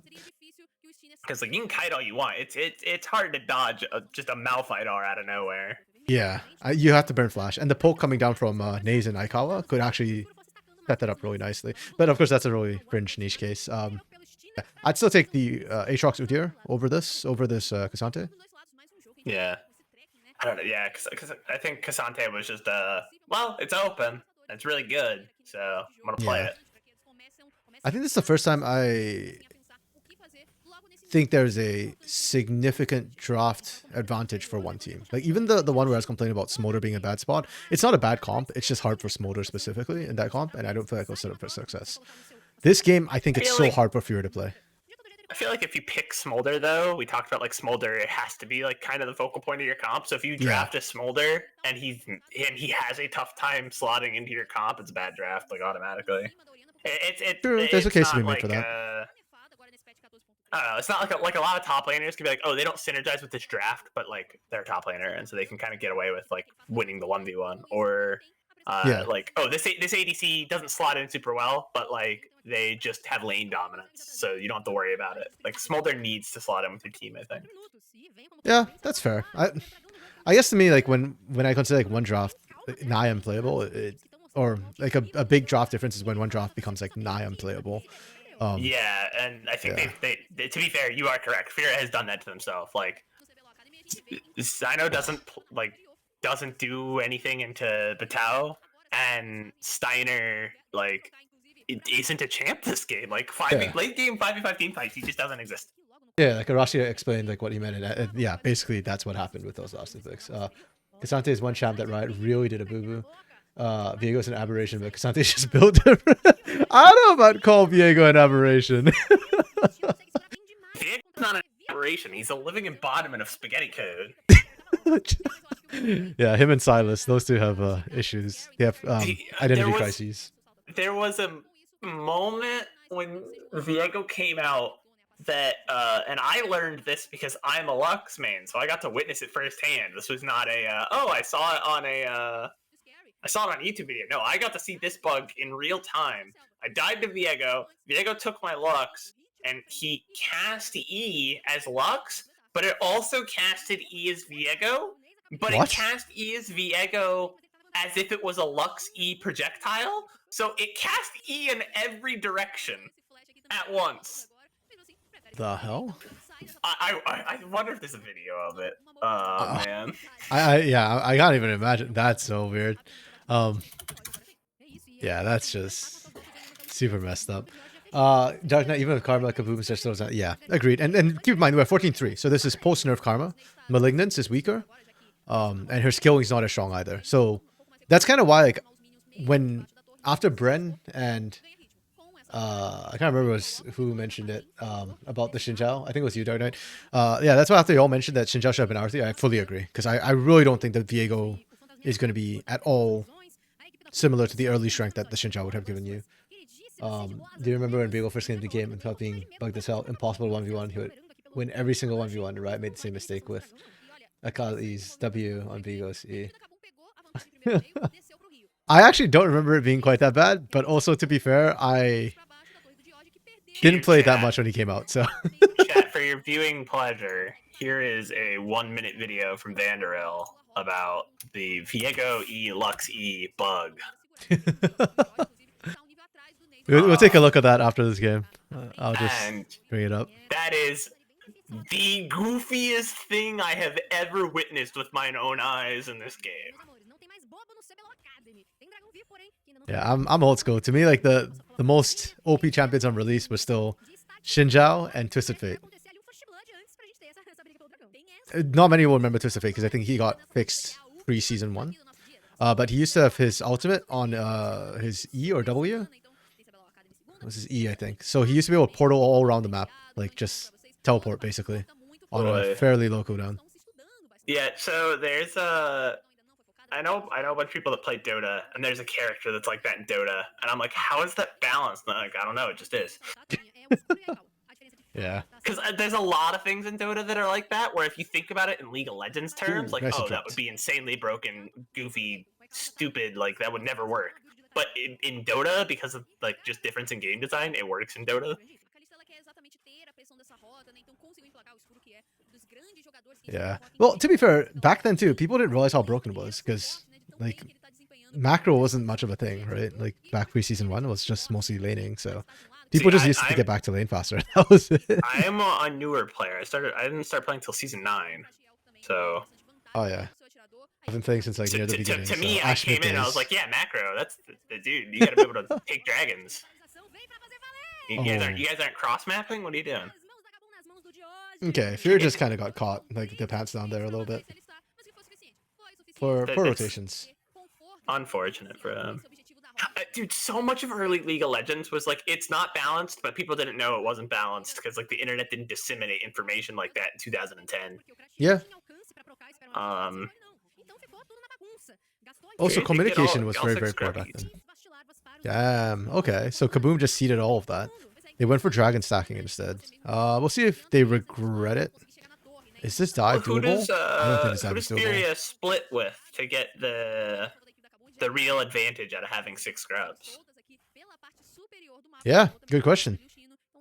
Like, I think Kaboom's fine to seed those and be like, we're just gonna dragon stack because you don't have a split pusher. Like if Furia gave 6 scrubs to Kaboom, game's over because Patao just split pushes and wins game. Oh my goodness, they find another hook again. Good hook from Cross, yeah. Wait, Aikawa should not be stepping up here. Oh, because of TP. Yeah. Okay, okay. There's a good knockup from Uzant, but they're still Yeah. able to get out. Yeah, I was like wondering why Aikawa was stepping up there. That's kind of borderline suicidal at that point, but yeah, unfortunately, Scary was already there. Really, I mean, okay. Part of me doesn't want to give Kaboom credit for this because they're all like basically CVLOL experience or like top and roll, whatever. But like really good read from Scary to be there where it was necessary. If you make a good read, it's probably because you're really good, you know. Yeah, yeah. It's the same argument to Kui. That's why like I struggle to give Kaboom the accolades they deserve because this roster just feels too unfair and stacked. It's like, oh, if they do something good, it's expected, you know? But no, it was a good read from Scary. That's why we wanted to see him in CBLOL. Actually, I think I'd rather see Scary over Goot in CBLOL, even though I think they are comparable in skill. Dude, the fact that no one picked him up after the last split, he came up as like an academy player, and that congratulations, you're playing on a terrible roster, and like it was kind of working. I don't know. Like you could definitely see a breath of life entered Kaboom. Yeah. With Scary. I think kind of unfair to say. Oh no, you know what? Screw it. I think it's fair to sting. I'd take them over Sting. Like good and Scary. But that's fine. I don't think Sting's bad, so that's fine. It's not personal, man. It's just numbers. And it's fine. Like I don't think Sting's bad by any means, so it's fine. Like I'm not calling for Sting's removal by any means. Oh but, no. He's yeah. doing all right. And hey, listen. We don't know what it's like behind closed doors. Maybe Sting's like a really awesome guy, and the team just plays better knowing that he's gonna host a pizza. Probably is. I mean, I love his Lilia, and he's been in CBLOL before. I can't remember which team he was on, but he played in CBLOL before. That's a big thing I think that gets forgotten about when fans are like, "Oh, dude, this guy's terrible. Get a new guy." It's like, because listen, I'm a Columbus Blue Jackets fan, so we are pretty much constantly having to deal with man, this guy sucks. We need a new guy in X position. Because I feel something is always broken on this team. But you forget that, and people are like, "Oh, it doesn't matter." You know, even if like everyone likes them, then it doesn't matter if they're not producing the numbers. Like sometimes that's not true. Like when you have someone that if they're making the people around them better, it's worth it. Yeah. Yeah. Arashi was Furia. You're right. Yeah, he played in the past, and I always thought he was a pretty good farm carry style jungler. I just don't think this is the right meta for him, and hasn't been for a while, unfortunately. Yeah, Scary was definitely living up to his name on CBLOL. I love the fact that he replaced like freaking oh, who did he replace when he came in? I'm blanking on the name, but no, I gotta look this up because. Anyways, yeah, and oh, the one who I think stuffed Tinones on Karma was Envy. Yeah. Season 13, CBL split 2. Not playoffs. So many playoffs. CBL split 2 2023. It was a Korean jungler. I should know him because he played LGL. I'm just blanking on the name right now. Team stats. I see. Kaboom Esports. It's not Dicey. Flawless. Flawless. Oh, okay, yes. Yeah, I was like, I know the name. I just couldn't remember the name at the moment. I even remember they played in LGL, Burning Core, because I was casting them there.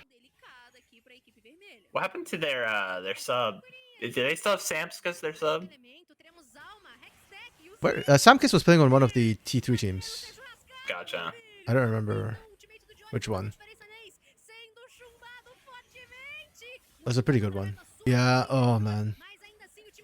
Yeah. Fun fact from last split: Scary had the highest KDA and kill participation of any player that played for Kaboom. Yeah, not surprised. Okay, so this is why I said, Furia, like, your comp is literally unplayable for you. How do you team fight? Well, I mean, they can't, dude. They just can't. Like, okay, granted, Aikawa's not here, but also, like, why are you pushing up that far without Aikawa? But even if Aikawa's here, like, you look at the damage that's coming down. Like, they do no damage, man. Like, Zyno and Steiner aren't going to do any damage into Scary and Batal. Yeah. And that's hey, Dark Knight, yeah, have a good one. Sends them out of the stratosphere. Like, thanks for dropping by, Dark Knight. Yeah. No, it's just so... Yeah, this is the one game today I think that I'm gonna say like this is a massive draft diff, and I don't know how Fury are gonna play this. Yeah, and at that point, like, how do we judge people? Like, because we talked about a lot of these games, there is a significant advantage for one team, but we want to Yeah. see we want to see like improvements. We want to see small things out of the team that we're kind of expecting to lose. Yeah. How do we judge Furia for like what do we expect to see when the draft is this disparate? And I guess if your teams are like closer in terms of skill, you can still see like, okay, maybe Fury can outhands the other side. That's freaking kaboom, man. If you outhands these guys, like you deserve a shot at CB LOL. Like as a whole, which is why I think Pain Gaming Academy deserves a shot at CB LOL. They didn't manage to beat that. Yeah, Rashi, avert your eyes. This is not going to be a good one for Viego fans. Actually, to be fair, Steiner hasn't died. Steiner is the only person who hasn't died in Furia, so yeah. It's a okay day for Viego stands? Question mark? Something like that. Even the poke, like right now, Furia needs to play around the poke of Naze and Aikawa. They just can't land anything.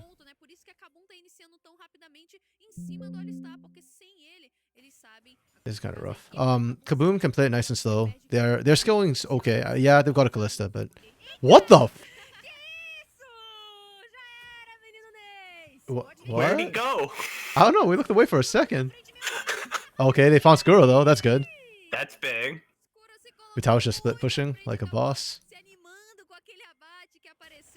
Okay, nice disengage from Crasio. I cancel my auto 3 times there and die. I'm putting that out there. I don't hit that blast gun. It was pretty tight, but that's why Crasio is good support, man. He's got the hand still for support. Are they not replaying how Naze died? Okay, I guess not. I mean, I can guess probably just got hit by like Shockwave and then Skuro punched into damage and burst because Karma's not that tanky, especially if you don't have a chance to shield. But yeah, that came out of nowhere. Yeah, I'd imagine it was a Shockwave. Then Skuro, what, Q dash auto dash E. Yeah, something like and that. Then there is no more Karma. Shockwave was almost back up for Dioge. Yeah, they're just playing nice and slow. They're trying to siege up this mid lane turret, but there is a lot of wave clear for Karma Varus still. And they're just waiting for dragons to spawn, and I think that's really what you're aiming for. Just stack those drags. Steiner a Viego main? I don't know if he's a Viego main, but I think he's played it before a couple of times. This Hydra. I don't know if the Hydra will be enough to save them. It'll be good for split pushing, I guess, though. And they did get 6 void grubs, so... Because I do think for Furia, they want to avoid fights anyways, so having your jungler split push might not be the end of the world, as long as Steiner is near the side of the map they want to play for. Split push.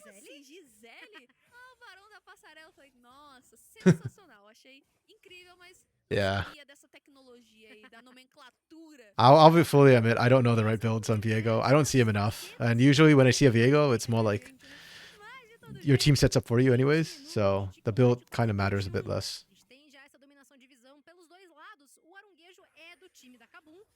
I just want to see a Sundered Sky Aatrox one day, man. It's pro play, like, please. I swear it's good. Please try it.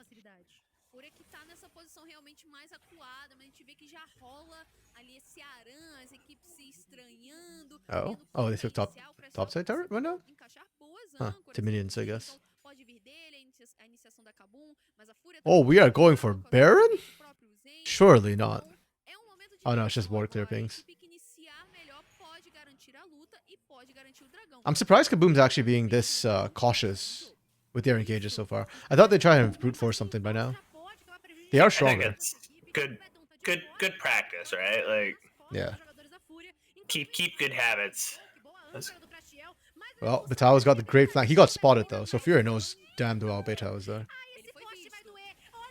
I'm good not flash sure from if it Naze. matters. Oh, True, there we yeah. go. Okay. He only got the stun down on the Zyno, so like. Yeah, this is why I'm surprised they didn't brute force it earlier. Like Furia played that so well, and it just did not matter. Oh, yo. Ooh. Oh, okay. Well, Yes. Hey, well, here's what I'm gonna say. Skuro, I apologize. I don't unless you go insane these next few fights, you're not getting MVP, buddy. yeah, that's those There are two. positions. Your team has died twice, and both of them are you, man. No, Dio just getting my MVP vote right now. Did you see that? He Like- just does damage. 80 carry did no problem. Oriana is your sustained damage now. And Hey, man, you never seen Rage Blade Ori? I pray I never do. Oh, Steiner. I've seen someone actually build that in a game. Oh, that's It was disgusting. an ARAM, but like still. Oh, no. Even then. Hey man, her passive is just magic damage on hit. Uh-oh. Round 2. Aikawa is still around, too. Wait, did we just leash it for Furia? Kaboom? We leashed it for Furia? Okay. Alright. Well, Rashi, this is... If Viego thrives in the chaos of a solo queue game, this is a great time for Steiner to thrive. I'm just going to put it that way. Oh, man. I can't believe Furia got the dragon after that. That's kind of nutty. I blame Skuro. Kaboom was like, we just, I don't know. I don't want to fight. I don't feel like it. It's not worth it. I mean, to be fair, they didn't have Skuro there, so they didn't have the sustained damage, right? And the ultra was kind of low, so... I understand them peeling off. I just find it really amusing that they had to. And like, props to Furia for forcing them in that position. Yo, why are we... There is no more... Oh! That's No, okay. Steiner lives. Yeah, Batal, what did Steiner do to you, buddy? Like, why are we trying to kill him so badly? Dude, Patel had no chill. He just went straight for Steiner and nobody else. Yeah, that was... Okay, Batal... We joke about that. Batal did the right call, of course, by actually stalling out one person for a Baron. It's definitely worth it.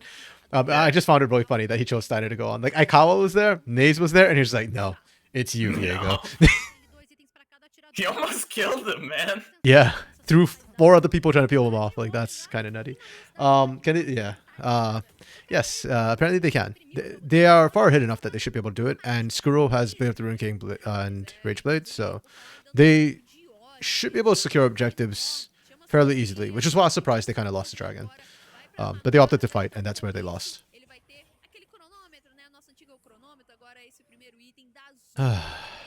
Does Baron Cannon just take this tower because no one can kill it? Oh, okay. Yep. So I was kind of disgusted that Juliera You cleared missed Blaze. your arrow. Just shoot the cannon, bro. What are you doing? He was aiming at the champions. It was a whole I thing. know he was aiming at the champions. But why? Oh, speaking of fate, I don't think Steiner and Naze kill Batal here, to be honest. I think there's a decent chance Batal walks away with the kill, and even if he doesn't, you don't kill him anyways. Viego kind of dangerous to objective away from the steals. team. I say they're gonna look for Krusty here, but he's really and he's gone. Yeah, Fate's call. the biggest bait. I can't remember. I think it was on. I can't remember. If it was in Twitch chat on the weekend, or maybe it was a different channel where somebody was complaining that, oh, you know, I don't think it was CB Lowell's Twitch chat who said this, but wait, what? Oh yeah. Somebody was saying that, oh, you know, why? Oh, these are pro players. Why do they keep attacking the support when there's Callista? Obviously, you're not going to kill him. Sometimes you have no choice. Yeah, well, I'd rather them use Fate's Call in a random skirmish mid lane than in the middle of the team fight at Baron. Exactly. So then, like, oh no, now their support's gonna kill us all. Like, Yeah, like if you burn it early, it's like, okay, great, I burnt it out, but so did they. Oh, what the? Yeah, I would rather watch a team burn a defensive, force a defensive Fate's Call burn than watch a team let themselves get engaged on by Fate's Call. Like, because then he just full health Crossdial into your backline, like, and you're dead. Yeah, or maybe you burn everything in the team fight on Crossdial, he gets pulled out and the return CC, and then your whole team gets wiped instead of just like, oh, you know, we traded ults. Yeah, and we just handshake. I will say though, the Hex Tech, the fact that Kaboom didn't get the dragon will lengthen this game, because if they had gotten Soul, the game's kind of over. then at that point, Screw just kites you for days with the slow. But now we get to see another big team fight in about a minute. And I like that Fury is here right now. I think Fury needs to establish control because their win con to me is still poke. I don't see you winning a straight up fight. Yeah, they need to pick a part of the map and just hold it and force Kaboom to come to them and fight into it. But they're losing prio in both mid and bot right now. Actually, I think they pushed the wave bot, but I think that it looks like Batal's gonna go push it right back out. And Kaboom just comes and takes control of their jungle. Yep. He does answer. I mean, 1 minute out is kind of far to set up the ward line if you're not going to stick around. But I still laud Fury for trying. Arashi, question for Fury: who's going to stop the Jacks on the side? I'm not as familiar with Brazil, but if this was North America, the person who'd stop the Jack split push would be the internet service provider for Kaboom. But yeah, nobody on Fury is going to be able to do that right now. Yeah, I mean, like, maybe like the police will come and arrest Batal, but like that's it. Maybe like that's the only way you're stopping the Jack split push right now. Nah, man, they wouldn't go. Batal is still clean. Have you seen that kid? I actually really like that Furia kids roster. I was so sad when they released Batal and Goot.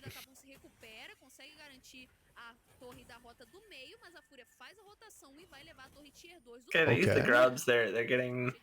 That's a good push. Something across the map. They're gonna. Oh, maybe this is how you stop Batal. If you split push harder, then Batal can't split push because he has to answer. Like that's. There you go. Only half a joke because it's actually effective. But it's 2-1, so then the rest of your team kind of gets screwed. So. The other problem is like you got the tower. You got two towers top lane, but you now you're on full point. Yeah. So you have to fight next dragon because you cannot catch Skuro if he's slowing you every 15 seconds. Yeah, but I'm actually I'm okay with Fury giving that one up. We just saw Aikawa complete Mirror Mana, so they actually had chosen to fight at that dragon. Furia would have been a very, very bad position. Like I just want to see them poke. I didn't want to see them hard commit because I fear they couldn't win it. So I'm okay with them trading that dragon because you weren't going to get anything anyways. So at least this way you get some gold. Maybe that helps you gap close a little bit and then, or not gap close, but close the gold gap, pardon me, a little bit and makes your next dragon easier because the next dragon is going to be the same situation, right? Yeah. Steiner new tech, Viego split push. Is this the right build for it, Arashi? Actually. And he's going to build a Wit's End. Not the worst build for split pushing. I've seen worse split pushers. I've seen worse split pushers in pro. Ooh, good dodge from Zyno. Honestly, actually, not like the mechanics of Fury have not been bad this game. I actually quite like it. No, they've had some moments where like they're playing around. They're playing around like Kaboom's engaged really well. Yeah. Oh. Whoa, scary whiffed all. That went off to Neverland. Yeah, and they might pay the price for it. Yeah. Wait, you keep going here. You get one more kill and Baron's yours. They have enough health. They have enough health, and Steiner doesn't land the stun. Unfortunate. Yeah, you don't get the extra kill. This Baron is so risky. I don't think Fury can do this. No, yeah, if you're up 5-on-3, I'd take that Baron, but you're about to be 4-on-4, so. Yeah, Zyno got interrupted as well. This take is so slow. Aikawa is not running on hit build, so lethality is not that useful against Baron. Wait, no, Fury, do not go into the enemy jungle like this. So here comes the Zyno TP. Yeah, you can't. Diaz and Skuro don't have their front line with them. I don't think it's going to matter. Oh, okay, flash away from these. That was kind of clutch. Yeah, I was really scared when Fury actually decided to go into Kaboom's jungle because I feel like they could have turned and just killed the squishies. But as it stands, yeah, as we expected, Fury, one kill is not enough to do Baron. They have to disengage. And good turnabout from Fury though. They are trying their hearts out right now. If their draft was better, I think this game would be a lot closer. Arashi, Wit's End is great at him. Yep, agreed. I think a lot of people build Wits End for the wrong reason right now. I think Tenacity is the biggest reason why you build it. If not, Rageblade, Terminus, all those are better. Game Last Long if you built Sterex. You're marching to see all the studios. They're not at the studio. Or actually, they are playing from home right now. So it's not on site for the Academy players. Yeah, you're gonna have to commit a number of felonies, track down Steiner, and kiss him in his own home. Sorry. Or like, I don't know if they're playing at like the team house or whatever. I don't know where Steiner is. Like the team facilities. Yeah, team facilities. That's what it's called. Sorry. I was thinking gaming house. Like that's not something that happens anymore.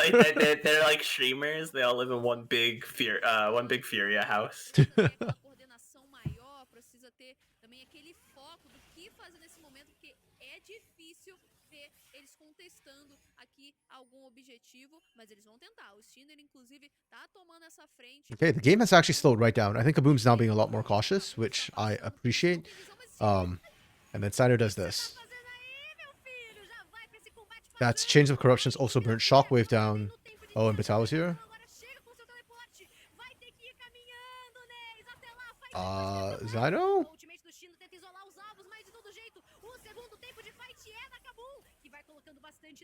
The fights are actually really slowing down. It feels like Kaboom doesn't have enough damage to win these.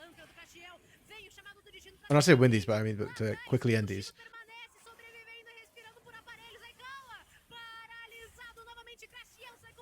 Okay. It was a slow grind, but they did it. Here comes. And that's game. What a game. Good disengagement Fury, to be honest. Oh, it's over. Yeah. Yeah, that is how this game feels like to me too. It's like, it's kind of a weird fight to end the game on. Like, yeah, like you don't feel like that should be how the game ends, you know? Like, Baron was still up, they didn't do it, and then it was just like one really like weird long fight. No Soul, no Baron, like, but there it is. And I just want to go back to like how the fight started too, because Fury opts for this. Like, Zyno could have walked away. Zyno turned around. Like right here, Zyno can keep walking. Zyno went in on cross. Goes in, then he goes out, but it's a little too late now. Yeah. Yep. Now use instead. Like Batal was in a cut-off position, so you guys can't get past him. Your squishies are in danger. Like it takes you so much to kind of get out of it, and then you just get run down. And again, I don't know. You see this here? Zyno, look at Zyno. Freaking Zyno turns back again. Forward, and Batal says, "Okay, that's a bad decision, but I'll let you make it." Yeah. Like I think you should have stayed with your team and tried to peel for your carries. You still die, but at least your carries get out. But yeah, kind of a just really odd way to finish the game. Oh, I love it when they do the fist bump. For Kaboom though, I will say, not the early game was late. It felt like they overstepped, made a couple mistakes.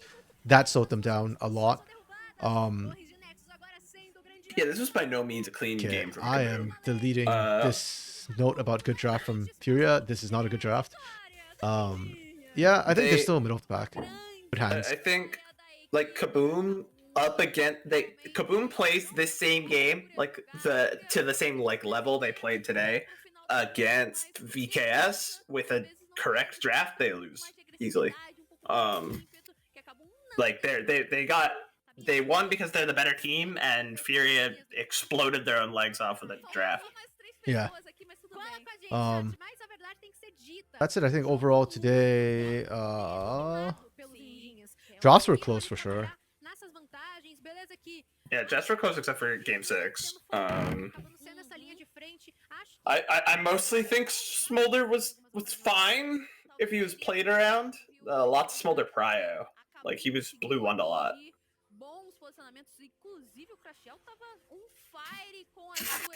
Oh, the Juliera build. Ele era esse grande potencial de iniciação a favor da sua equipe, mas ele era sempre focado nessa luta, por exemplo, como a gente tá vendo, ele foi focado cedo. E aí, como é que ele entra? Ele vai entrar pra morrer, vai dar Yeah, I think for me right now, there's like a clear top 3, and then there's the middle of the pack, and then there's bottom bits. Arashi tried to go back for Zent a little bit. They just needed to get away, and whoever needed to die to keep the game. Yeah, agreed. They just needed to cut their losses at that point. That's why like Fury right now, yeah, they are a very middle of the pack team. For me, like they are what I expect from an academy team, where they're going to make these sort of mistakes. They're not the most experienced. It happens. It's just against teams like Kaboom that's literally, in this case, game ending. So a little bit rough. MVP is still for me, Dioj. Yeah, I mean, you can make maybe an argument for Batal, but I still think it's Dio's angle. Definitely not Skuro. Got picked too many times for me. Yeah. Crossdale played pretty well. He did, I don't know. but didn't stand out enough I for think me. this was just everyone on Kaboom side played pretty good, but Dioj was just able to change some fights by just unexisting people. Yeah, I think Batal probably played it better strategically, but then I don't think Dioj gets any control, as in Oriana, over how the strategy is going to go. Like, besides in comms, obviously, I mean, more like play-wise. Like, Dioj did what Dioj had to do, which was stay with the team and threaten engages. So I think Batal probably had more strategic impact, but I give it to Dioj still. Because I think the game wasn't decided on the split push, unfortunately. If anything, if we're talking split push, I'd give it to Steiner, man. Even though 3.9k, no damage, but still. Least damage. Don't look, Arashi. Maybe just run away. Well, unless we're playing PvP, Steiner played PvE. But hey, the end goal is to take down structures, right? So Steiner did better. Okay, let's see if they give MVP. Oh, wow, okay. Oh, that's cute. I hate it. That'd be so cute. Yeah, I don't hate it. I'm okay with giving that to Crossdale. It's not the end of the world to me. Like, it's not a shocking, like, oh, what are they doing sort of situation. Actually, defense. Yeah, that's fair. Okay, and this was the bug you were talking about. No, I'm not blaming Steiner for playing that poorly. It's just like, don't. Yeah, there you go. There's a photosensitivity warning, chat. You're gonna need it. Okay. That bad? Damn. Yeah. Oh. So that's a minor example. It gets worse. Okay. So there in that instance he threw 2. I think this is the one that's a really egregious example. Oh, what? Wait. How does it decide how many to go? I don't know. It just randomly spams it? It's like every nearby wall gets one. So, but there was so many there. Like, this is one wall, no? I don't know, man. Like, this is one wall? I don't know how this bug worked at all. It's still twitching. Oh my goodness. The Dragon Pit one's really fun. Yeah, no, it's great. No, yeah. So I guess it counts each section of the wall as like a separate unit. Like curved walls are not one solid terrain. I think they're like multiple terrains put together, except if you're Talon. Because then you can see like the corners each caught one. Like that only spawned 3. I don't know why it works the way it does. I just know that it works.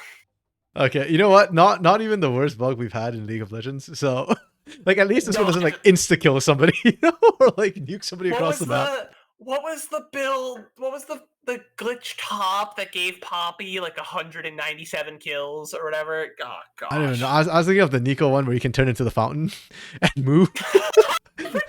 That one was so messed up. Yeah, that one they had to like hot patch. That was the one I was thinking like when I was talking about instant burst. Oh, that's really good. Well, okay, that's it for day 1. For CBLOL Academy. Honestly, not super happy with the schedule that we had today. Gonna be honest. Let me open up the schedule. And maybe we get better games tomorrow. Yeah, I mean today was. I think there was only one close game, which was the Fuxu Tropa game, which was a good game. It was a really good game. I really liked that one. But everything else felt kind of one-sided. We've got Kate Stars tomorrow. Ooh, yo, Flamengo are very. What is this super week for Flamengo? Holy crap! Flamengo, bro. Flamengo was like, yeah, we're 3-1. We're just as good as the other 3-1 teams, and then they got beat with 3 lead pipes in a row. Oh, yo, pour one out for Flamengo. Holy crap! They face Pain, BKS, and Kaboom, and this is Takui's Kate Stars too. So, I mean, Leleco is really cracked as it is. Like Takui is just a step up. This is insane. That's nuts. INTZ versus Red. Oh, that should be an actually interesting one. Yeah, I think they have the hands to match. Furia, Fluxu should be interesting as well. I think Furia had a really, really good loss today. Like, okay, it sounds weird to say good loss, but like they were pretty good in the loss. I mean, it was a good game for what it was. Like, yeah. You can't judge the Furia game too hard today, just because they lost on Champ Select. So yeah. Oh, Arashi says Takui wasn't feeling well earlier this week. So they decided not to play him this weekend and give him a bit of time to recover. And so they swapped Luleko and Takui. So Takui played today. Yeah. So they sub, instead of playing with like their designated sub, they were like, okay, we'll just promote Luleko because Luleko is a CDL caliber mid laner. Yeah. And so but because of the rules, that means they have to demote Takui for the weekend, which means that Takui has to play the Academy Super Week. Yeah. And you know what? I think it's good for the Academy team getting to play with Takui, and they get to see the difference between good like experience, man. Yeah. Because not only is Takui the CBLOL like tier 1 starting mid laner, but he's also played in regions like the LCS and stuff like that. So oh, let's put it this way. You saw the Pain Flamengo game? Yeah, it's kind of like that. Poor Liberty, bro. Yeah, like that's why I said like today's matches were rather one-sided. We only had one like kind of balanced game, which was Dropa Fluxu. Tomorrow it looks like we have a lot more balanced games. I think all except for the last two. Well, no, okay. The first and the last two, it's the top 3 teams again, which are skewing things, but the other 3 games should all be, I think, pretty good matches, I suspect. So yeah, so I agree. I feel like that's that's a top 3 experience right now. Literally these Flamengo's okay. Flamengo will get knocked out of the top 3. But beside and did Loud win today? Get promoted into it. Loud won. No, today. K-Star's already there. It's just the alphabetical, but K-Stars makes it look like they're not in top 5. I didn't realize that was alphabetical. I thought that was based on tiebreakers. Oh yeah, no, not yet. League P doesn't try and sort that out. In the past, because the tiebreakers were so complicated, I tried to calculate it and I did hours and I still made mistakes in my tiebreak calculations. Yeah, so Pain, Kaboom, K-Stars, those 3 are just absolutely cracked. I have hopes for Loud Academy, but I just think Pain is too good right now. Yeah, you know what? I'm gonna say it until we see it. I think that actually could be a close game though. Pain's really good. I think Loud will put up a fight though. Like, I don't know that they have it. I don't know that they have a winning lane, but no, okay, RFC, listen, hear me out. It's not that I think Loud has a chance of winning. It's that I think they're going to play a good game and still lose. Does that make sense? Yeah, no. I agree with you. I do think Loud. Like I said, I think they're a good team. I just think there's a top 3, and then I think there's kind of like the middle of the pack, and then there's like a bottom set as well. And I think it feels the same way in tier 1 too. Like we have like our top teams, and then there's like a soup, and then there's like a defined like bottom 2. We have top 2 maybe, because Loud just crapped a bit hard. Like true. Like Loud is starting to drop to like almost INTZ levels of gaming right now. I would say like maybe I guess maybe there's a third tier, which is VKS, because I think VKS is better than Loud and Red, but they're not quite as good as Pain and Kaboom. But yeah, like you have Kaboom, it's the same top 3. Hold on. Actually true. These teams must be doing something right. Kaboom's spending the right money. K-Stars is building the right dev team. Pain is just being Pain. Checks out. Yeah, I think CBLOL standings right now are a little bit more complicated. I will not be on Gringos Liberals this week. Unfortunately, Academy ate up all my time, so I don't have time to record. But I hope they do a mid-season report card or something, because I'm curious to see what we think on the broadcast, like the tierings is, because I almost feel there's 5 tiers, like 4 or 5 tiers right now, which gets, yeah, I don't know. I haven't really thought my way through this for CBLOL right now. I've just been enjoying the ride. It just feels like Kaboom and Pain like are untouchable unless they're playing like another top team. VKS is pretty damn good. And I'm sorry, did you just call Liberty a top team? Did I say? You said because Pain Gaming. True, I'm sorry. I forgot Pain Gaming lost to Liberty. My apologies, Pain. I'm sorry. I'm sorry, Liberty. I didn't know your game like that. I have to apologize. That's the first time I've heard that meme used that way. I'm sorry. I was not familiar with your game, Liberty. I was not familiar with your game, Liberty. I thought you were a top team. But yeah, and then it's like a soup. And then INTZ. I'm sorry, INTZ. It's how it's shaken out. No, for you my soup has guys. different layers. I think like red is still near the top end of it. I think Los has been climbing up out the middle of it. I don't know where the hell Loud is right now because Yeah, like Loud is Yeah. 6-4, but it's what two straight losses now. 3. No, they beat someone. I forget. they didn't lose to Liberty. They lost to Makes Kasante. No, I posit this, Arashi. They lost to Weiser's Kale. The only 2 losses Pain Gaming have happened both Weiser's times on when Weiser Kale. played Kale. Don't pick it. I'm surprised they picked it a second time after it worked so poorly the first time. The first time was against F and Boss. So okay, you lose against FNB, understandable. They probably thought, oh, we're up against a rookie, right? Like, it's a good time to try this out and like regain confidence of that. And Makes us like, no, I will Kasante all over you and your team. Makes is pretty good at Kasante, man. Yep, I think Liberty right now, all their wins have come. Wait, I don't know if that's still true. All their wins before this weekend came when Makes was on Kasante. I think that changed this weekend, but I don't remember what they played this weekend. My goldfish memory has died after 6 games of Academy. Yeah, I can check. Check it. Okay, I will end the stream after I check this. I do have stuff I need to do, but Kasante and Renekton. So they got a Renekton win now. So they've won. But other than that, it's all Kasante wins. Yeah. But hey, Arashi, Viego won both the games with Drake Hero. So you want to restore your faith. There it is. There it is. That's the new Viego main. Go watch some Drake Hero. Yeah. The OG Viego main, I guess, because he was in Academy too.